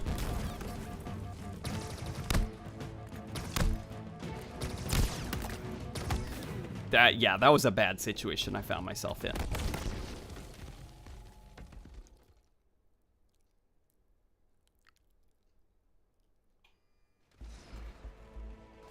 I want to know the opinion of the chat and everyone here in general, but did you guys think Halo 5 multiplayer was actually super good? In my opinion, it was all right, but never too fun. I think Halo 5 multiplayer. I think Halo 5 Arena is a solid Twitch-like shooter with some Halo-y elements. And I do think it is a lot of fun. You know, otherwise I wouldn't have like played it for so long. But it doesn't scratch that Halo itch for me, which is why I kind of drifted back to the MCC. Damn it! And the song was getting to the cool part where it's like ba-dum-ba-bat, ba-dum-ba-bat, ba-dum-ba-bop.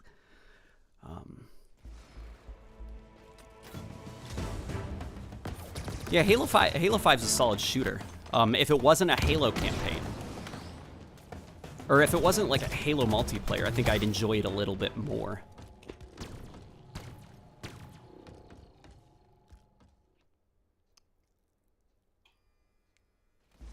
I do think, though, that Halo 5, kind of like Splitgate, Halo 5 has an issue where it tied a lot of the skill gap to core player abilities, which is kind of why, you know, Halo 5 is so sweaty. It's not just like a matter of the skill-based matchmaking. There is a problem with the gameplay in that the rich get richer and the poor stay poor, because the rich are so rich that there's no way you can catch up. You know, Halo 5 multiplayer right now is like kind of impenetrable, just because of how good those players have gotten. And you know, that's because the skill gap is not in the sandbox, it's in the core player abilities. And there's not much you can do about that, unfortunately.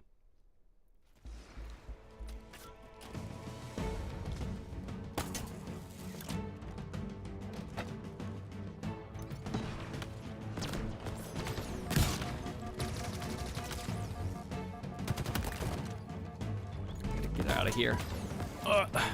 Ah! Do you see that elite waiting for me? Alex Crelia donates another $1. Thank you, Alex. Warren G says Halo 4 multiplayer is all right. Yeah, I agree with that. Halo 4 multiplayer is okay. It's not very inspired.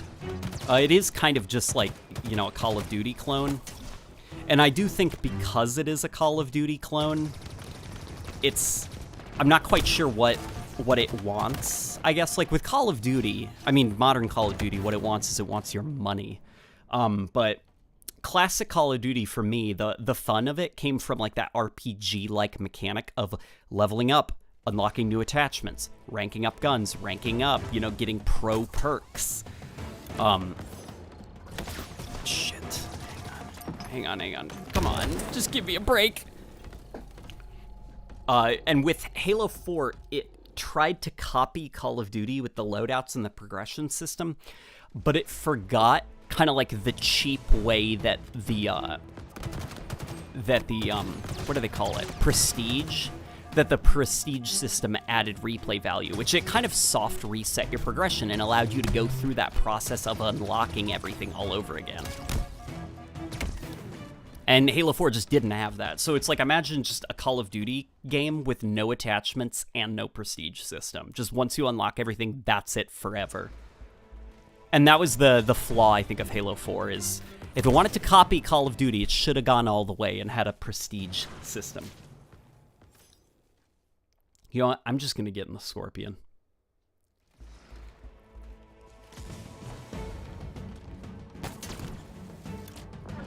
Oh boy.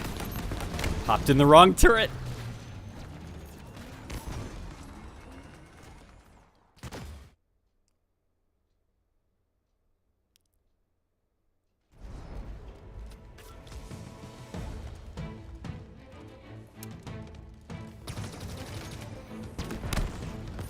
Do you think you'd recommend playing Halo Infinite on Legendary? Is it fun or challenging?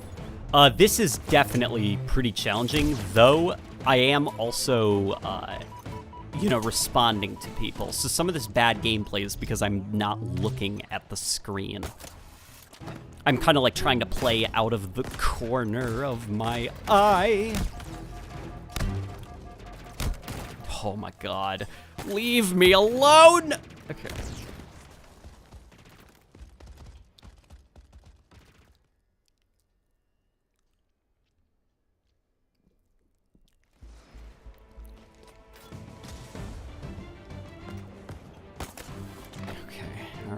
Alright. You want to play it that way?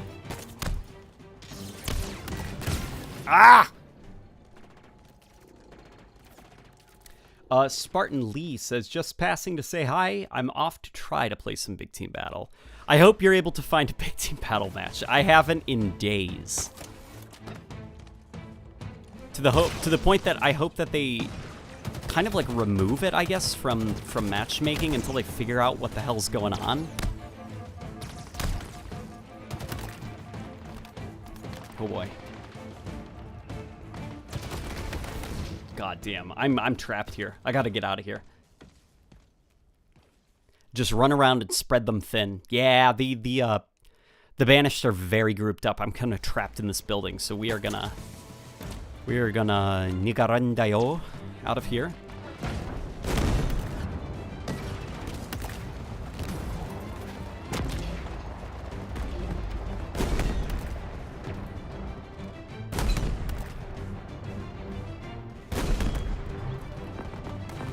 Oh god.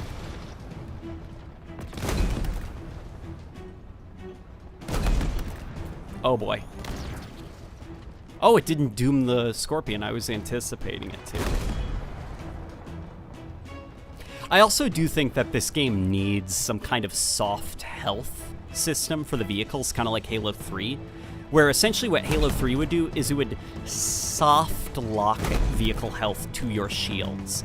So it's very complicated. Someone described it to me, and even I didn't fully understand it, but it's essentially like when the vehicle is about to be destroyed, it can tank a lot more shots, and it's really only once the driver's shield drops, that's when the vehicle will finally explode.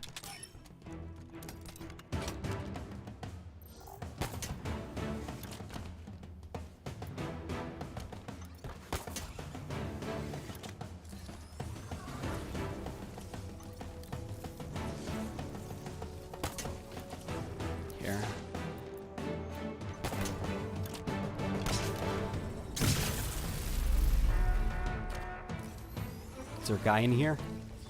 No? Okay. There is! There was a guy! God, this campaign is so much fun. I just love Halo, you know? Okay, we did that. Definitely Peacock says a JoJo reference. Oh my god, people got really excited. Yeah, you know, it's the old Joestar technique. You know, use both your legs. All right. Here, I am going to drop the sword, though. I'm going to keep a hold of this. We're going to go, for the sake of pacing, we're going to go kill this guy because I want his energy sword, because that I can use to run faster.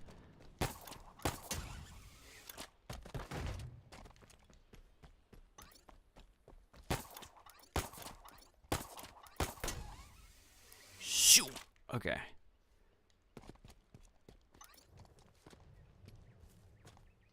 Designated Kitty says, I don't really like the ghost turn speed in this game. What is it you don't like about it? I'm curious. There's a ring artifact.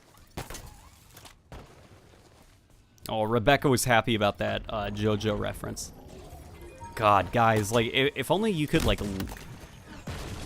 experience the life that Rebecca and I have together. It is just non-stop JoJo references. Like, there was, like, a solid 2 months of our relationship where it's like, instead of saying, okay, got it, you know, or something like that, like, hey, can you pass me that thing? We would just always say, go ahead, Mr. Jouster, to each other. We just couldn't stop.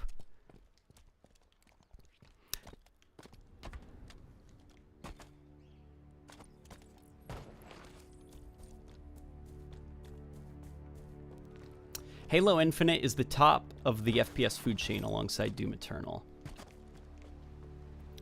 I would definitely... I'm not sure if I'd agree there.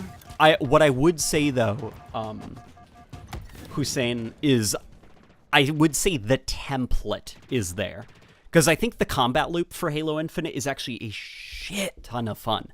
The problem is the surrounding, you know, the kind of like unfinished nature of the campaign, like the fact that you can't replay levels, the fact that there's a lot of features from previous Halo games that are missing. We'll revisit the campaign in about a year, but I would say as a template, it is definitely there. 343's just gotta get the campaign into a more polished spot.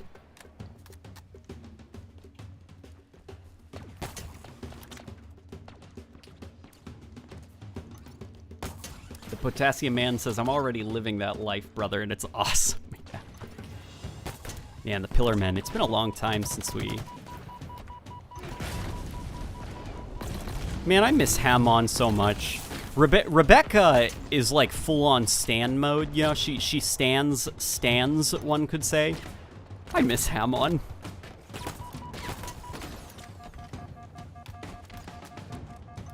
Stands are more fun, though. Let's go up here.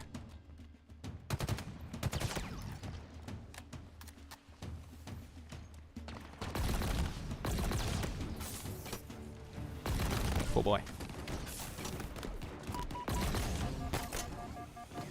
Boom. Okay, let's get out of here.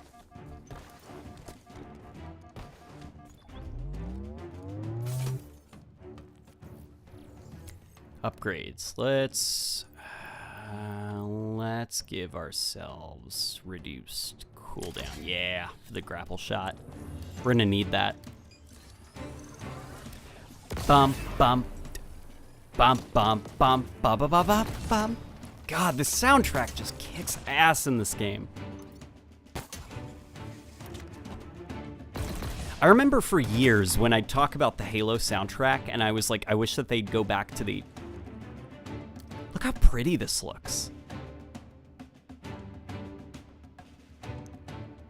It's like, look at that. You see the way the light is like coming in through the leaves, the way it's bouncing off the rocks there, and... This looks so pretty. This is kind of why I wish that there was a way to like lock the sun, you know, and not have that time of day. Cause like I wish I could just make the game look pretty like this all the time. But what were we talking about? I completely lost my train of thought. It was probably some nonsense.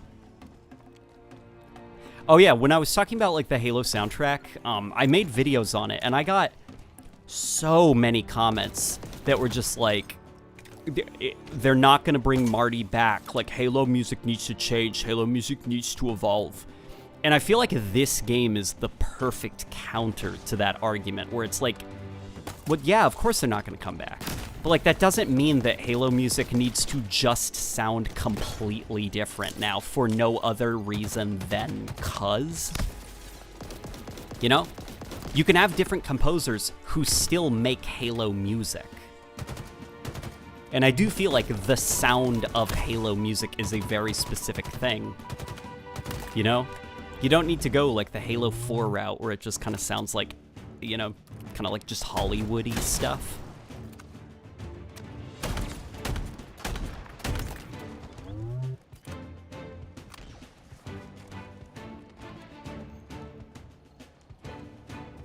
Ah! Okay, we're gonna take the energy sword.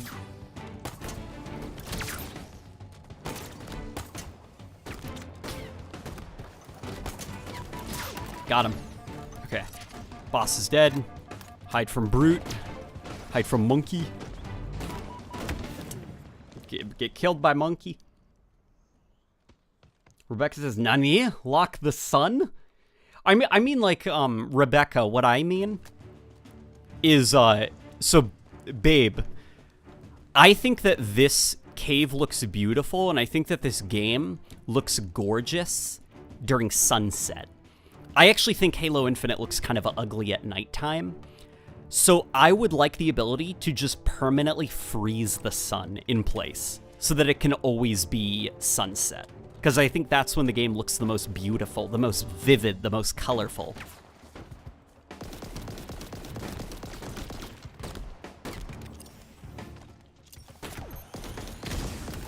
Yeah. Oh boy.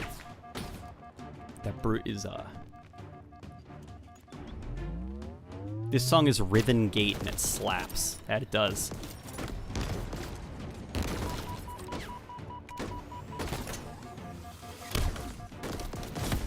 Come on. I should have switched to the battle rifle to get the headshot.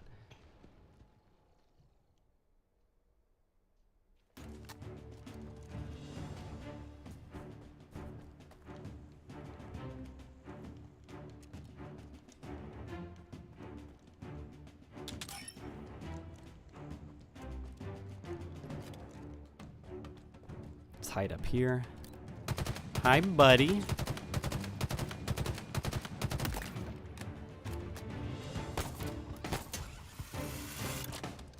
Bump, bump. Bump, bump, bump, bump, bump, bump. It's just good music, you know? There we go. We got the two monkeys down. All right, come here, boss man. That's the end of Chief.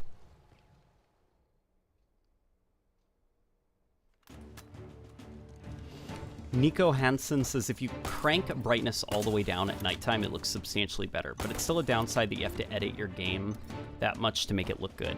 Yeah, Halo Infinite uses the same kind of like, whatever it is 343 does for brightness that Halo 5 did. They don't just make your screen darker or make your screen whiter. They do edit something with the contrast and the color values, and it looks very good. Halo 5 is actually very similar. The game looks quite pretty if you lower the brightness settings.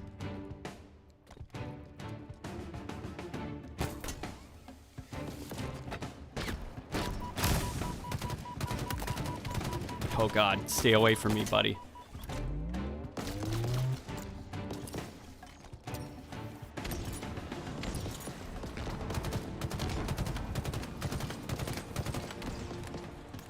Here, we're gonna go up and get his sword.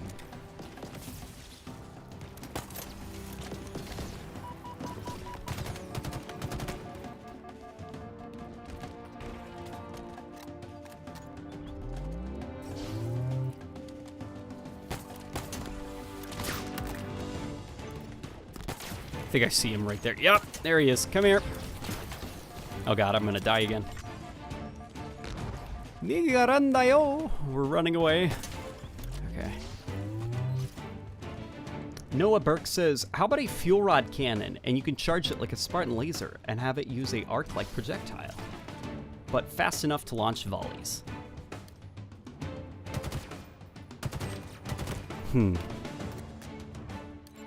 Is that kind of the Ravager? This is like watching IGN gameplay, says the Gamer Boy. Oh no, am I that bad right now?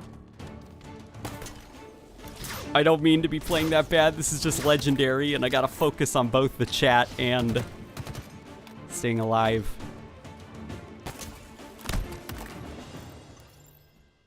Okay, good. Here, we're gonna grab some of these.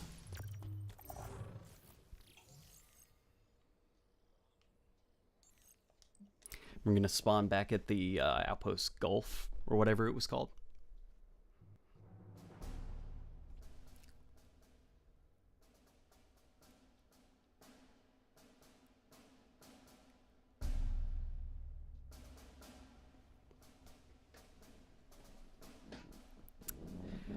Captain Queso says, Merry Christmas, Late Night. Thanks for all the great content this year. Bring on 2022.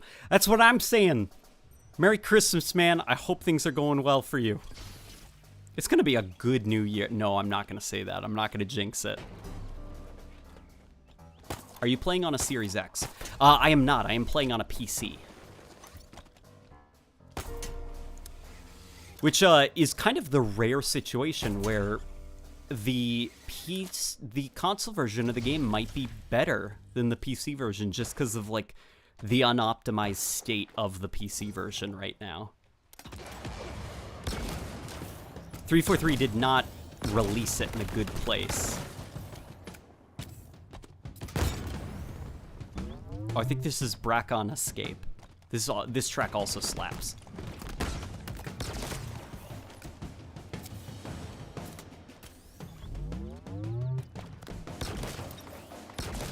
Come here, buddy. Yeah.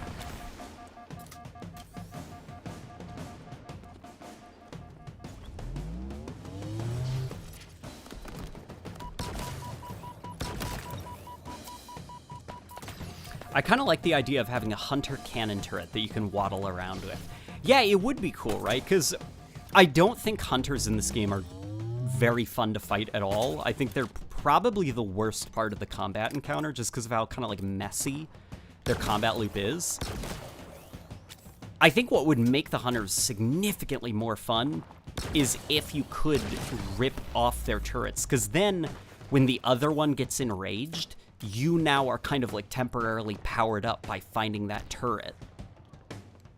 Oh, this might just be the drum loop of Brackon Escape that they kind of repurposed for that specific combat situation. Okay.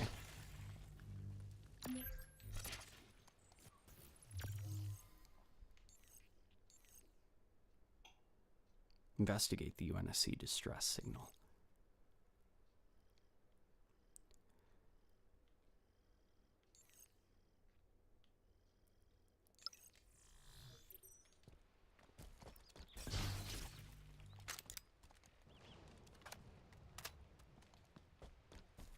Would you be okay if 343 brought back the health pickups from CE and ODST, but for a story DLC? I actually super would be on board with that. I've also got a question. I've seen more and more people starting to talk about the health system from Halo Combat Evolved and ODST. Did somebody in the Halo community make a video about that? Why is everyone suddenly talking about it? And I'm not asking, like, out of, like, you know, like, it's stupid. I'm actually pleasantly surprised that people are bringing up the health pack system in, like, a positive light, because I really like the health packs over regenerating health and shields. I think it makes campaign combat a little bit more interesting, because it basically gives you something to explore for, you know? Because could you imagine how much more fun it would be if I was limping away from that combat encounter? I had like one click of health left, and I'm kind of like running around here, and I'm like, come on, come on, come on, come on, you know, and right there or something, I see like a health pack and a battle rifle, and I'm like, yes! It gives you something to explore for in the environments. Come on, Marines. Come on, buddy. Under the Mayo made a video. Under the Mayo. Okay. Well, I guess that's good.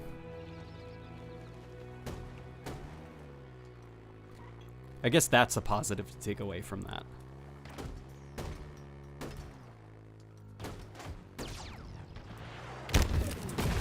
Oops.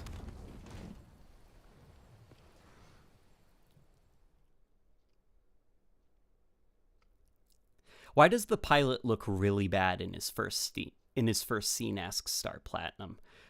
I'm not sure, but I know what you're talking about. Like, graphically, he looks pretty rough. I think part of it is because the facial expressions are locked to 30 FPS, and that just looks atrocious. But I also do think some of it is just due to, like, the lighting model is, like, completely different. So the way that the shadows are cast compared to Discover Hope just looks different. And I don't think it looks quite as like spread out as Discover Hope. It's weird because it does look better in some areas, but it also looks much worse in other areas.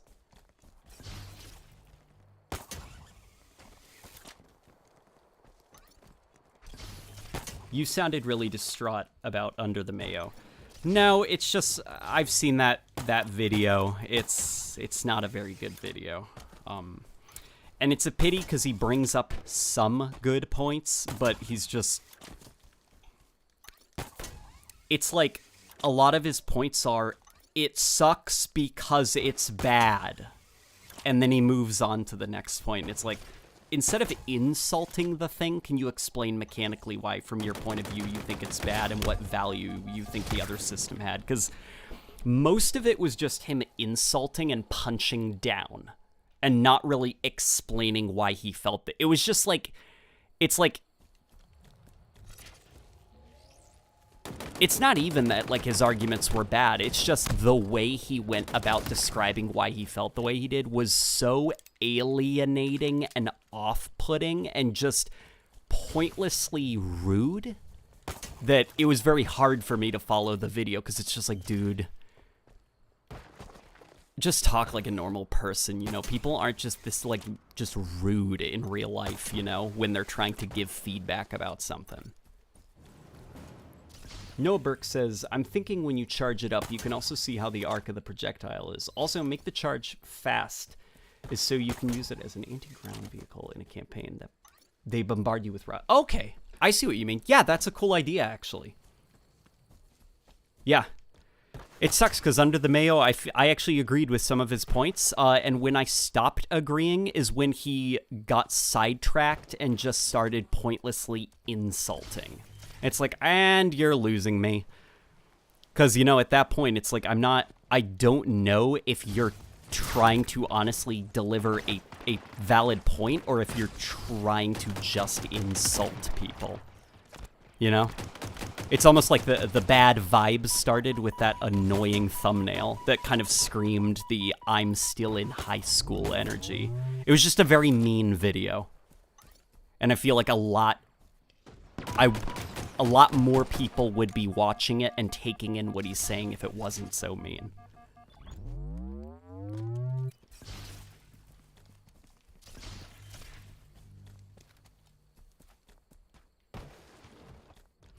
So how many times have you played through the campaign so far? Probably like 4 times, I'd say. Not counting the pre-release period. Oh boy.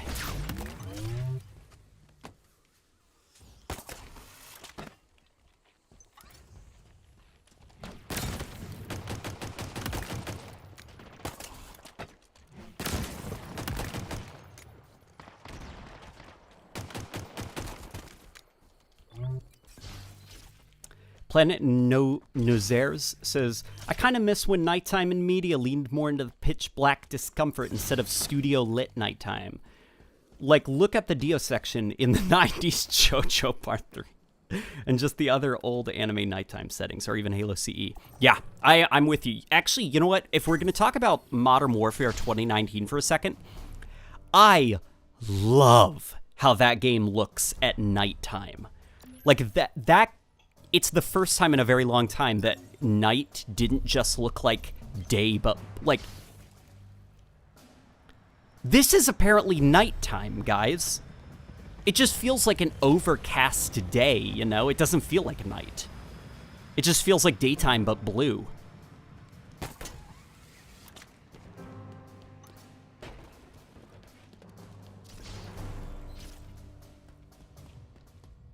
Yeah, Modern Warfare 2019 nailed nighttime look.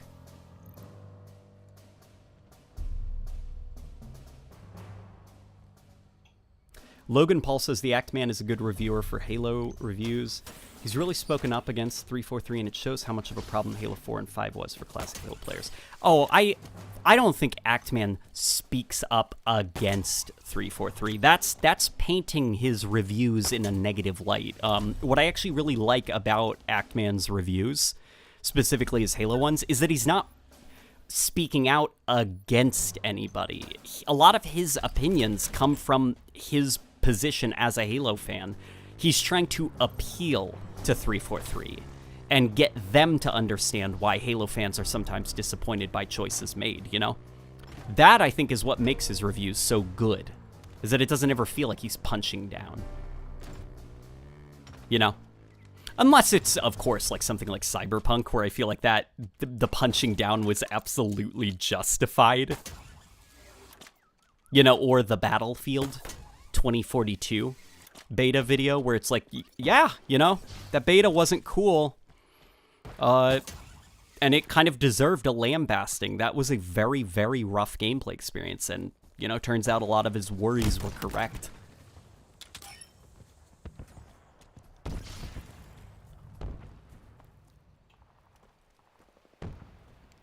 And what is kind of weird is Halo Infinite, you know, nighttime. Like, look at this, you know, we have a flashlight in the game.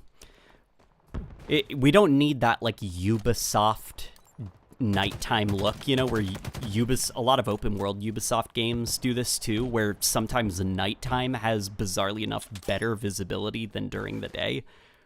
Like, Halo Infinite has a flashlight. We don't need this super bright nighttime.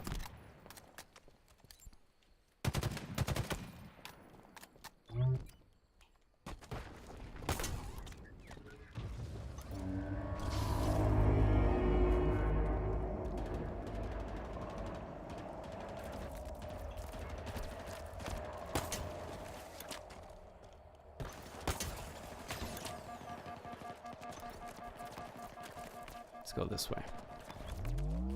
Battlefield 2042 beta is buggy, just like every Battlefield beta since forever. Yeah, it bums me out that, like, Battlefield still can't just, like, function, you know? They always have, like, these super buggy launches. The only Battlefield game that was solid at release was Battlefield 1. And I would make this argument. The Battlefront games. I'm just not sure why, like, the Battlefront games and Battlefield 1 got a lot of polish, but, like, for every Battlefield game afterwards, it was just like, what's that? Like, players can't get through a conquest match without it crashing 48 times? Known shippable. Get the game out the door.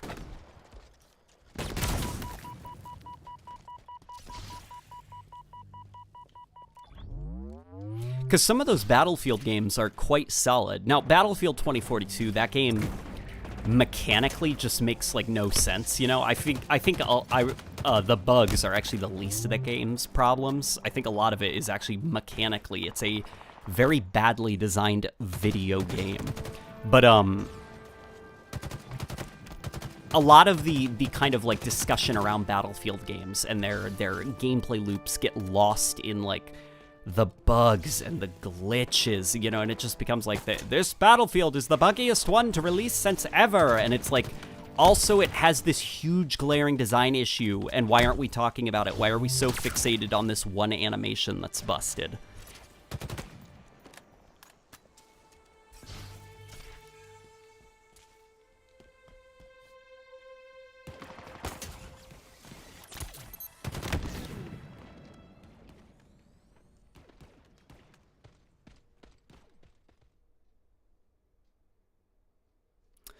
As a huge space nerd, I love how the night looks because guess what? It's actually realistic to Spartan. See, I don't like that because I don't think games should be realistic. I think presentation trumps realism, and I don't think Halo ever was a very realistic-looking game. I feel like Halo could benefit from, you know, not making it look realistic. Like, sure, it makes sense for this ring to be very lit up, because, you know, this ring doesn't have the same atmosphere as Earth, the same, like, light distribution across the atmosphere. But the nighttime just doesn't look very good in this game, you know? It's not very atmospheric. The game could benefit from having a darker nighttime. Is it realistic? No. But we're also on a circle. We're on a giant circle in outer space. In fact, if we want to talk about realism, if we're talking about the curvature of a giant band, like, the ring would not curve like this if we were standing on it. This is not what it would look like, you know? Like, those mountains over there, those would be protruding more towards us and stuff. And in fact, depending on where we were on the ring, the band would be warping in a very unnatural looking way just because of the way, you know, oxygen works. Jeremy Cook, the art director for Halo Wars 2, actually, he said during his time working on the Halo series, he did this awesome study in how atmospheres work. And he was basically like, oh, like the look of a Halo ring, that iconic band arching into the sky, if this was the real world, it would look nothing like this. But the reason it looks like this is presentation, you know, not realism.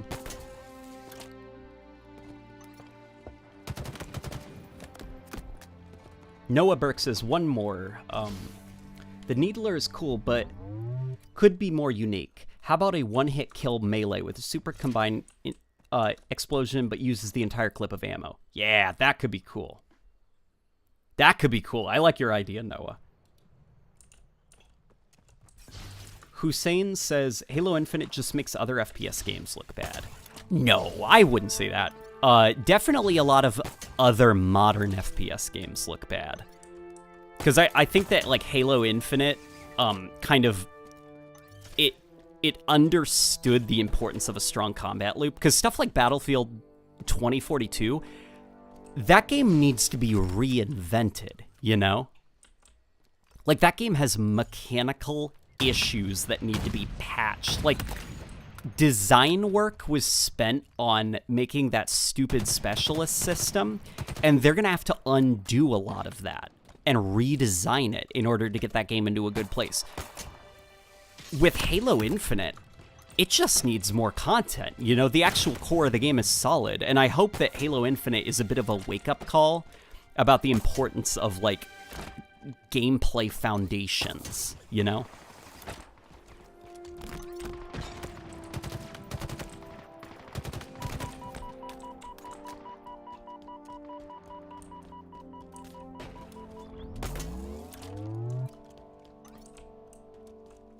Spartan says, just gonna say LNG, I'm one of the people with 1,000 plus hours in Kerbal and as many mods as my computer can run. So everything realistic makes me squirm. Okay, I understand where you're coming from then. That's some good insight into what you value in games. Something that would be actually super cool, and I really feel like 343 is missing out on this, is like that arm. Oh my god, that was humiliating. Did you see that? I wish that 343 would make a Milsim spin-off Halo game. Don't give it a story. You don't even need to worry about, like, high production value or anything, you know? What I want 343 to do is military simulation.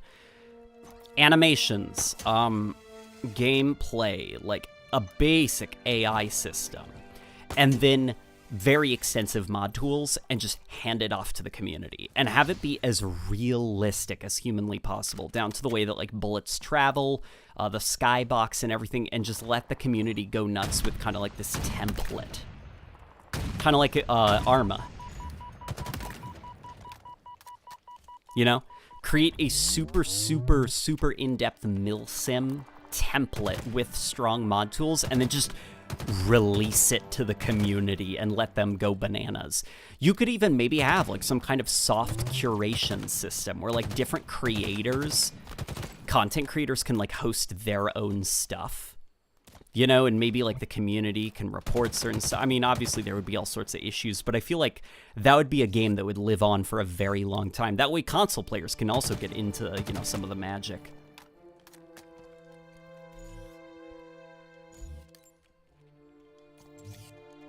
Do you see that monkey over there? He saw me scoping in at him.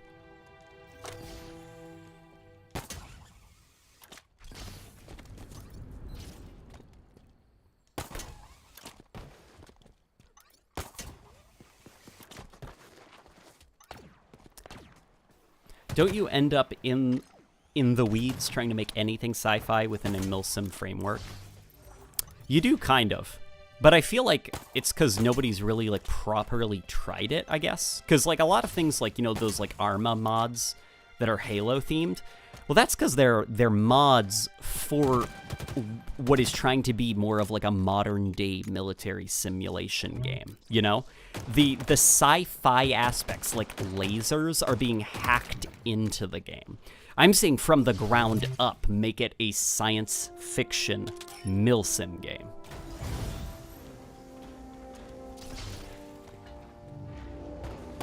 If you don't know what milsim stands for, it stands for military simulation. And I'm not just talking about, well, like, realistic military game. Like, milsim is a genre of video game where the idea is basically it's for super, super military nerds. Like those gun nut types that really like kind of like the mechanics of a weapon and the feel of the weapon. You know, those guys that, like, go paintballing and stuff like that, and airsofting. Make something like that, but like Halo-themed, and then give it to the community and let them go crazy making fun military simulation experiences.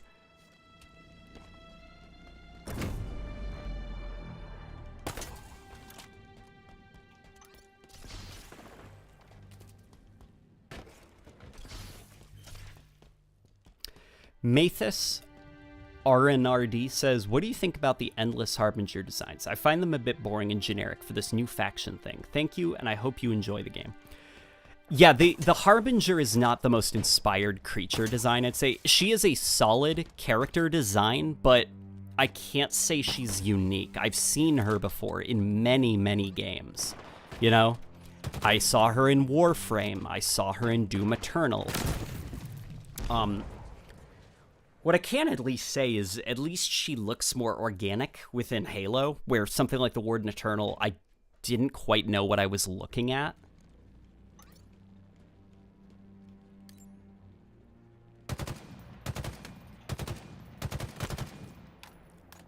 Do you guys think I'm ready to go up against this tower?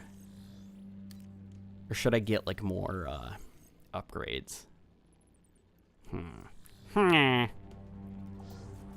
I'm not sure if I want to run around the open world just a bit more. Yeah, we're gonna get some more upgrades. I'm not feeling confident.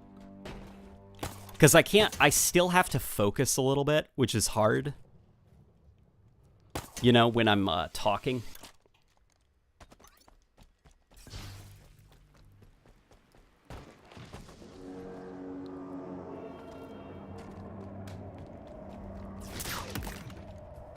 I was pretty surprised that Battlefield and Call of Duty did pretty poorly this year. Halo beat them in every way, and because of how poorly they launched, Halo is thriving in the industry. We'll have to see, is what I'll say, because a concern that I do actually have is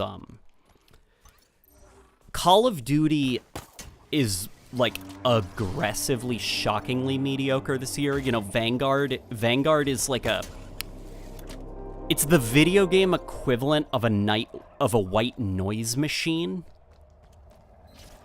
But that white noise machine is still making a lot of money and still is, like, dishing out the content. You know, it's got a live service roadmap, and it is delivering on that live service roadmap. In spite of, like, some of the awful stories that are coming out about Activision Blizzard. And Halo Infinite is not really delivering on the live service roadmap, you know? And it's not really delivering on the content front either, you know? 2 months since launch and not a single map, not a single bug or balance fix. And in fact, the developers, like, they had to crunch up into the release of the campaign. You know, they're on holiday because they're human beings and they deserve Christmas break, but also because, like, holy moly, like, getting this game out the door was really hard. And it makes me actually very worried about next year's live service content roadmap for Halo Infinite. If just launching the game took that much out of the team.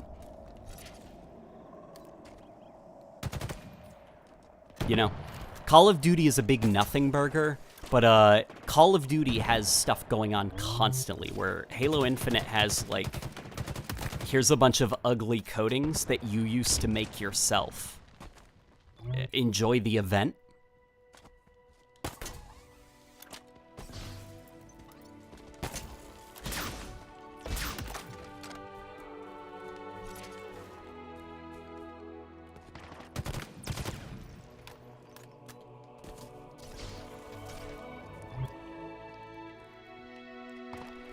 Captain Queso says, do you think a New Game Plus would benefit this game so that we don't have to hunt for Spartan cores in every playthrough? Yeah. Though I also do think the hunt for the Spartan cores is part of the fun. Because I really do like that you start from 0 and have to build your way back up. I feel like almost if you could just start with everything that you wanted, it would take a bit of the fun out of the game.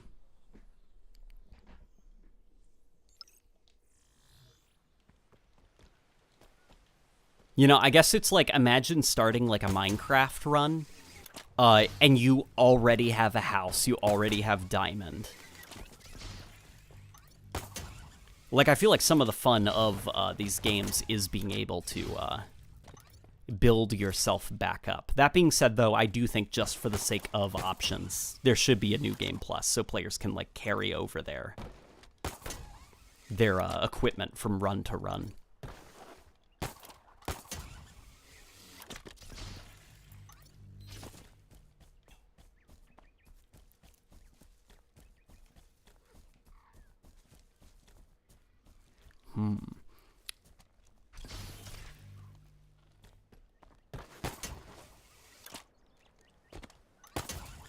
Pitch us your Halo Infinite campaign DLC idea. Okay, I actually have quite a few DLC ideas. Which one would you like to hear? I've got one that is personally pitched as my low-budget campaign.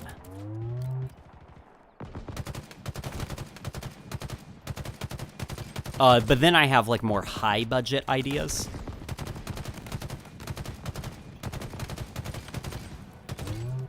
So, and both of them, by the way, low-budget is not necessarily bad. Like, I think low-budget campaign DLC could be quite cool. You just ran past a radio tower. Yeah, I did, didn't I? I couldn't hear it because I've got voices muted for the sake of the stream, but...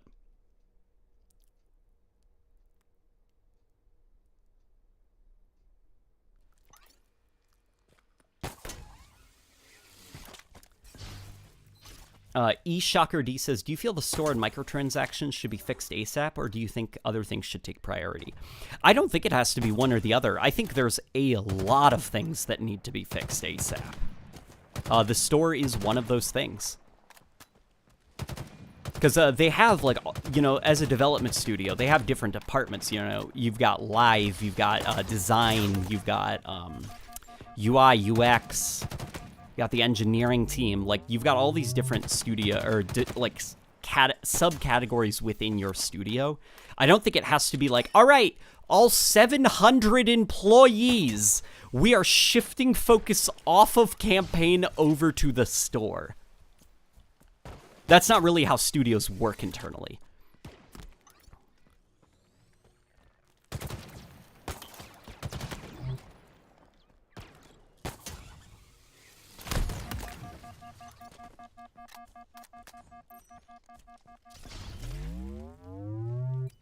Let's hear both. Okay. Let's start with my high-budget campaign DLC idea. So they teased at the end of the campaign a desert biome, right? So my ideal situation is basically what I would have is a a banished chunk of the ring, like one of these floating island type things. You could have it be big, but have it just be like kind of like long and a little bit more linear. Less just like open world space and a little bit more curated and directed stuff. And have it be desert themed. And the idea is cut off from the rest of the ring. Some of the ecological systems for the ring are damaged. And so a lot of the flora and wildlife is dying, you know, and thus a desert. And you could have desert storms. So instead of a day-night cycle, you have moments of visibility and then moments of no visibility because storms roll in. And during those moments of low, and here is where you guys want to hear my pitch. For this DLC specifically, Master Chief, his grappling hook is damaged. The hot new thing for this DLC is the ODST visor. We bring back the ODSTs. Instead of Marines, it's the ODSTs. They are your new Marines during the Infinite campaign, and you have a visor just like them. And the assault rifle, not here. There is no assault rifle in this campaign because you get the silenced SMG back as your primary automatic weapon for the campaign DLC. And during those storms, you use your visor to have better visibility. Here, let's go after this one. And how I would work it is basically because some of the Master Chief suits are maybe compromised by, I don't know, like a sandstorm that kind of knocks Echo 216's Pelican out of the sky. Chief has lost access to a lot of the equipment he captured. And so the equipment system now functions more like multiplayer. The player can use them, but they have limited charges, and the Banished can use them. And you've got things like the drop wall is back. We can maybe have a bubble shield if we wanted. We could have a regeneration thing. Just some more neutral stuff for the Banished to assist each other during combat and for the player, because, hey, this is going to have campaign, like, it's going to have co-op, all right? We're not going to delay co-op again. And then what we would also do is, so why are the Banished here? Well, let's have, I don't know, whatever, like our new antagonist for the evening. It can be like an elite. It could be a grunt for comedy value or something. And the idea is that because all the flora and vegetation is dying, lots of like material are kind of being exposed beneath the surface of the ring. You know, lots of like electricity, plasma, whatever you call it. You know, the underbelly of the ring, the wires, the pipes and stuff, it's all exposed. And so the Banished are kind of like exploiting this this dying ecosystem. And they've got a lot of excavation equipment. You know what they're using as one of the excavators? Banished scarabs. We have an excuse to have banished scarabs back. And the gimmick of the DLC is plot stuff, who cares, whatever, save the day. But a big mechanic of it is you have to take down these excavators. And so scattered across the map are massive walking scarabs. And they're kind of like the bases, I guess. But instead of being static, they are actually roaming. And they've got kind of like almost Mad Max-esque patrols with them. You know, of like banished choppers. We could even have some skiffs back, you know. And hey, maybe for the UNSC, your fobs, instead of like a stationary fob, bring back the elephants or the mammoth from Halo 4. And your fobs are now also roaming. And you have to board them and recapture them from the Banished and take control of them for your UNSC buddies. And there you go. That's my pitch for a high-concept campaign DLC.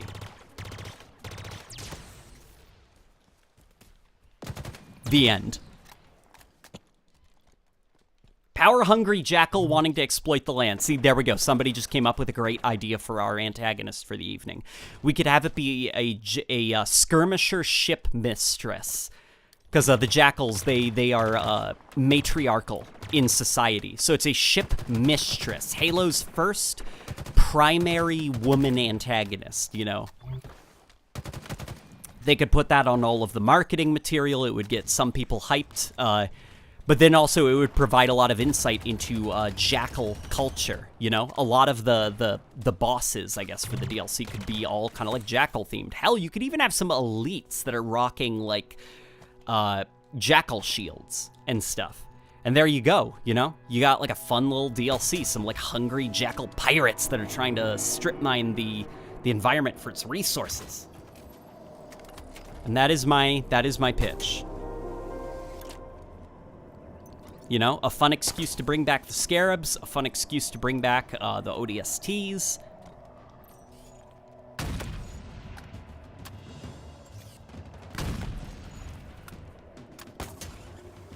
And now my low budget idea is actually, so 343 would basically gather up a bunch of small teams. And the idea is, okay, all of you're gonna make a Halo mission, okay? And what you all have is basically not a lot of freedom to make new assets, okay? You gotta use stuff that's already in the campaign. But you also have freedom to lock off chunks of the ring. So take environments and turn them into levels if you want. So like the road, for example, that long road. Imagine if you gave that to a bunch of level designers and they could start putting bases there. They could start putting like crates and stuff like that. And you could turn that into something a little bit more linear. And it's you all, none of you are playing as Master Chief. You're playing as individual Spartans, or hey, maybe even your own multiplayer Spartan. And they're all mini levels. And it's like, get those people, you know, whether they were contractors or whatever, who designed a lot of those banished outposts, give them freedom to craft a mini level. And don't worry about story, okay? Like, who cares? Like, the story's the last of my concerns right now. Let them craft the best small, tiny, miniature Halo level that the series has ever seen, using existing campaign environments. I'd pay $10 for a pack of low-budget combat situations crafted from assets already in the campaign, you know? Rock Gamer says, it sucks that the game development for most of the Halos have been pretty bad. Pretty sure the only one that went smoothly was Reach. Bungie engine not friendly. I actually think even Reach had some troubles. It was ODST that Joe Staten says was the smoothest development. Spartan Ops 2.0 says Van San.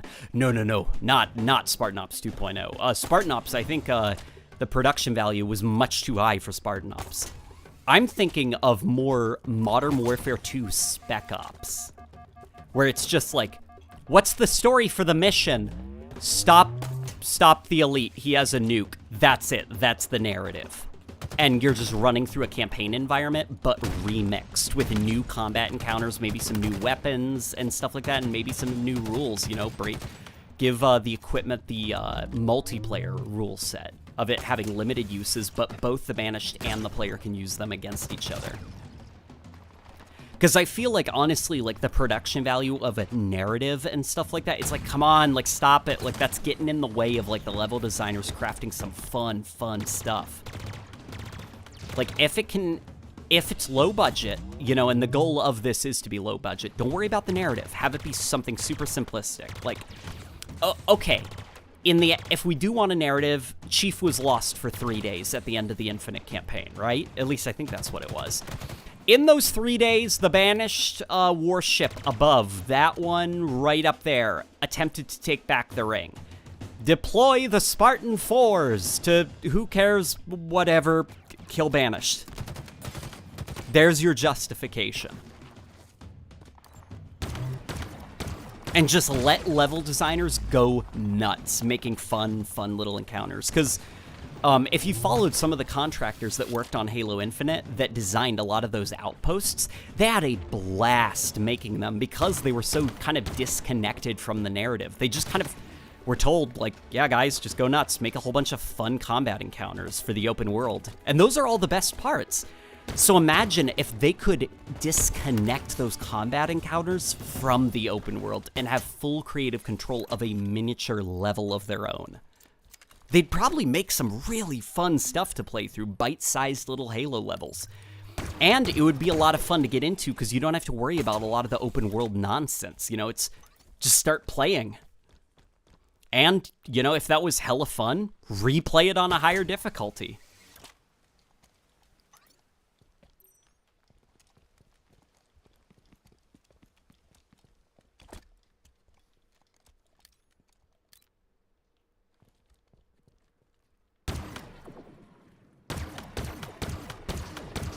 That poor elite. You see him just standing there. He didn't quite know what to do because he wasn't armed.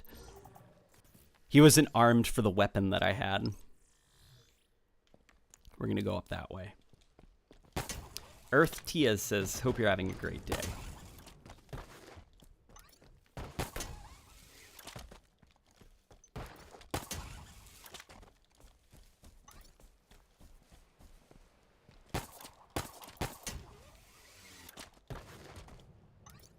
Wouldn't it be cool if we could play as brutes in the multiplayer? Oh my god.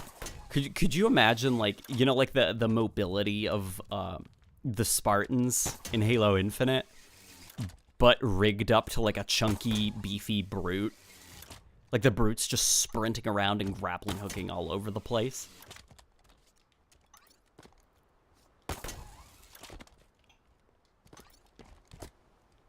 In fairness, that is what Spartan Ops should have been. Yeah, Spartan Ops, I think the worst thing about it was, unfortunately, the budget. I think it was a little bit too ambitious narratively. I think they should have toned it way down and gone the Modern Warfare 2 Spec Ops route.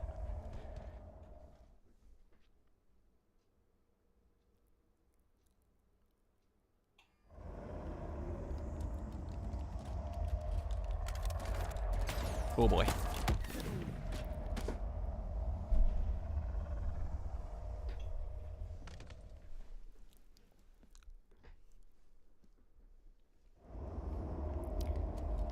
Let's go up this way. Somebody said that the campaign is a little bit too easy even on Legendary. I definitely agree.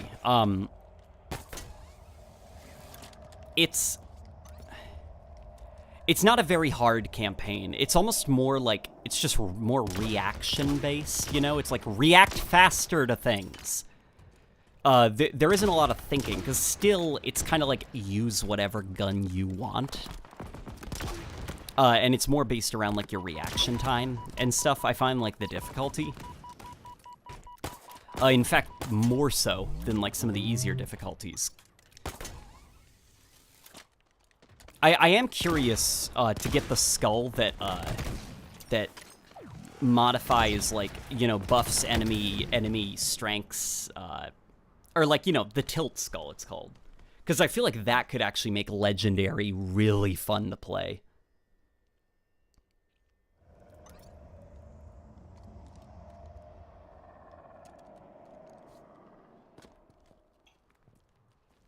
Have you tried the Halo Reach, Elite, and Grunt campaign mods? I have not. People have done that? The Potassium Man says, never played Spartan Ops. What exactly was the story? The story was, basically, it was the aftermath of the Halo 4. It was, like, basically a military campaign on Requiem, the setting of Halo 4's campaign. You know, that Forerunner shield world, and it's kind of like, after the Chief's story's over, here is the military campaign on the shield world Requiem, and it's very long, but unfortunately that length comes at the cost of quality. So it'll be like the map Valhalla with Covenant on it, and you think at first, oh, that sounds really cool. Here's the problem. You run across Valhalla, and then it's like it convolutes away for a reason for you to run across it again, and it's like you just kind of find yourself in these very, very small arenas, backtracking back and forth, because, you know, this isn't a level, this is a small environment that they have. And so then between firefights, you have to listen to basically, I call it the War of the Worlds radio drama problem, where it's just people talking in your ear about like, we need to do the thing, but you told me back when you confessed your love, we weren't supposed to, and you're just sitting there in gameplay and you're like, what the you know, it's like a radio drama that's disconnected from the gameplay.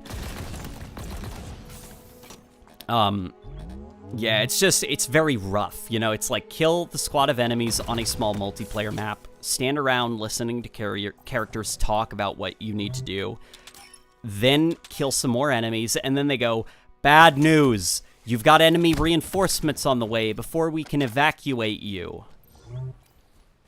And then there's also this problem of, for some bizarre reason, the game, Spartan Ops does not have a fail state. So you can die over and over and over again, and you'll never game over. So you can essentially just throw yourself at a problem until it's gone. Not because you actually thought your way through it, but because you just kept throwing yourself at it, you know? Come on. What is going on?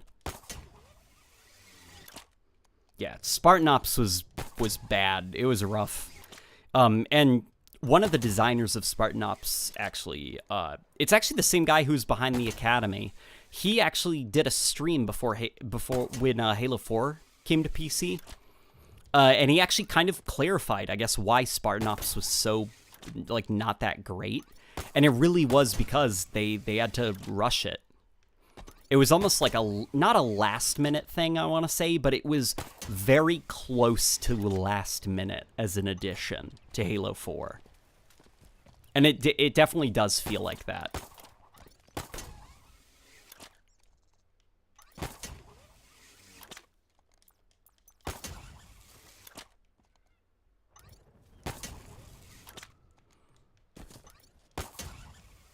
Spartan Ops did have its highlights, though. That's not to say that they're all bad. In fact, some of the camp, I think a lot of the Spartan Ops missions that reused campaign environments, those were a lot of fun. The multiplayer environments less so, and then some of the more original environments, I thought those were also pretty fun.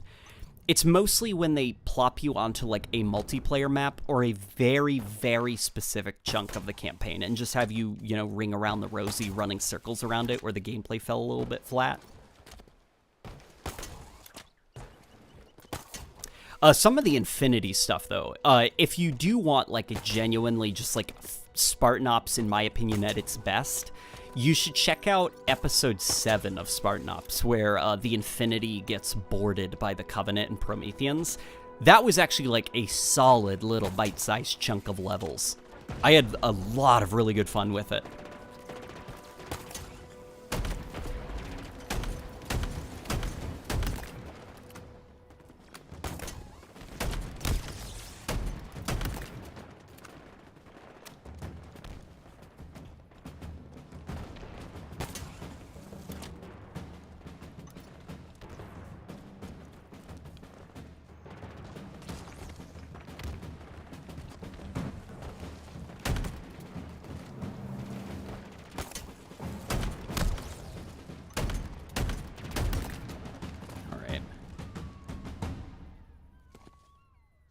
Did we get them? Yeah, we got them. Okay.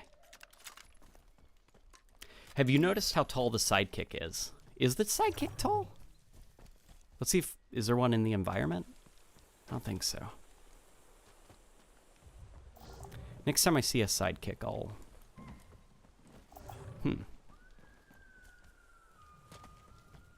Yeah, here, let's grab this. We don't really need those Marines. The stream has been going on for about 4 hours and 20 minutes. I think I'm going to log off, my friends. Because I am starting to get tired a little bit. But this was a lot of fun. How are your crosshairs so big, somebody asks. Smumbo. I hate how small they are for most of the guns. The reason, actually, my crosshair is so big is because... I'm playing at 80 FOV. the game scales your crosshair size with your field of view. So the lower your FOV, the bigger your crosshair. So like, look at this.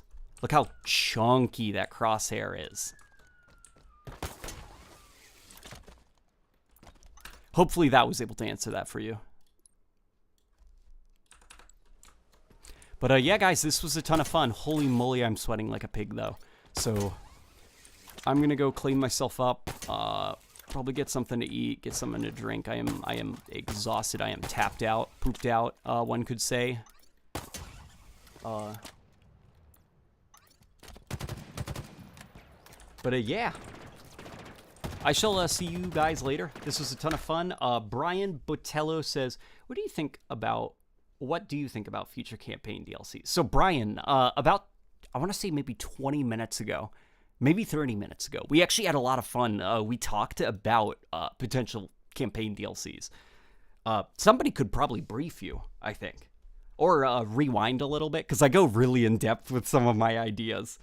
And unfortunately, I am starting to tap out, so I'm gonna get out of here. But I hope you guys enjoy your Christmas. I hope you guys get lots of snazzy stuff. And I shall see you guys on the next video.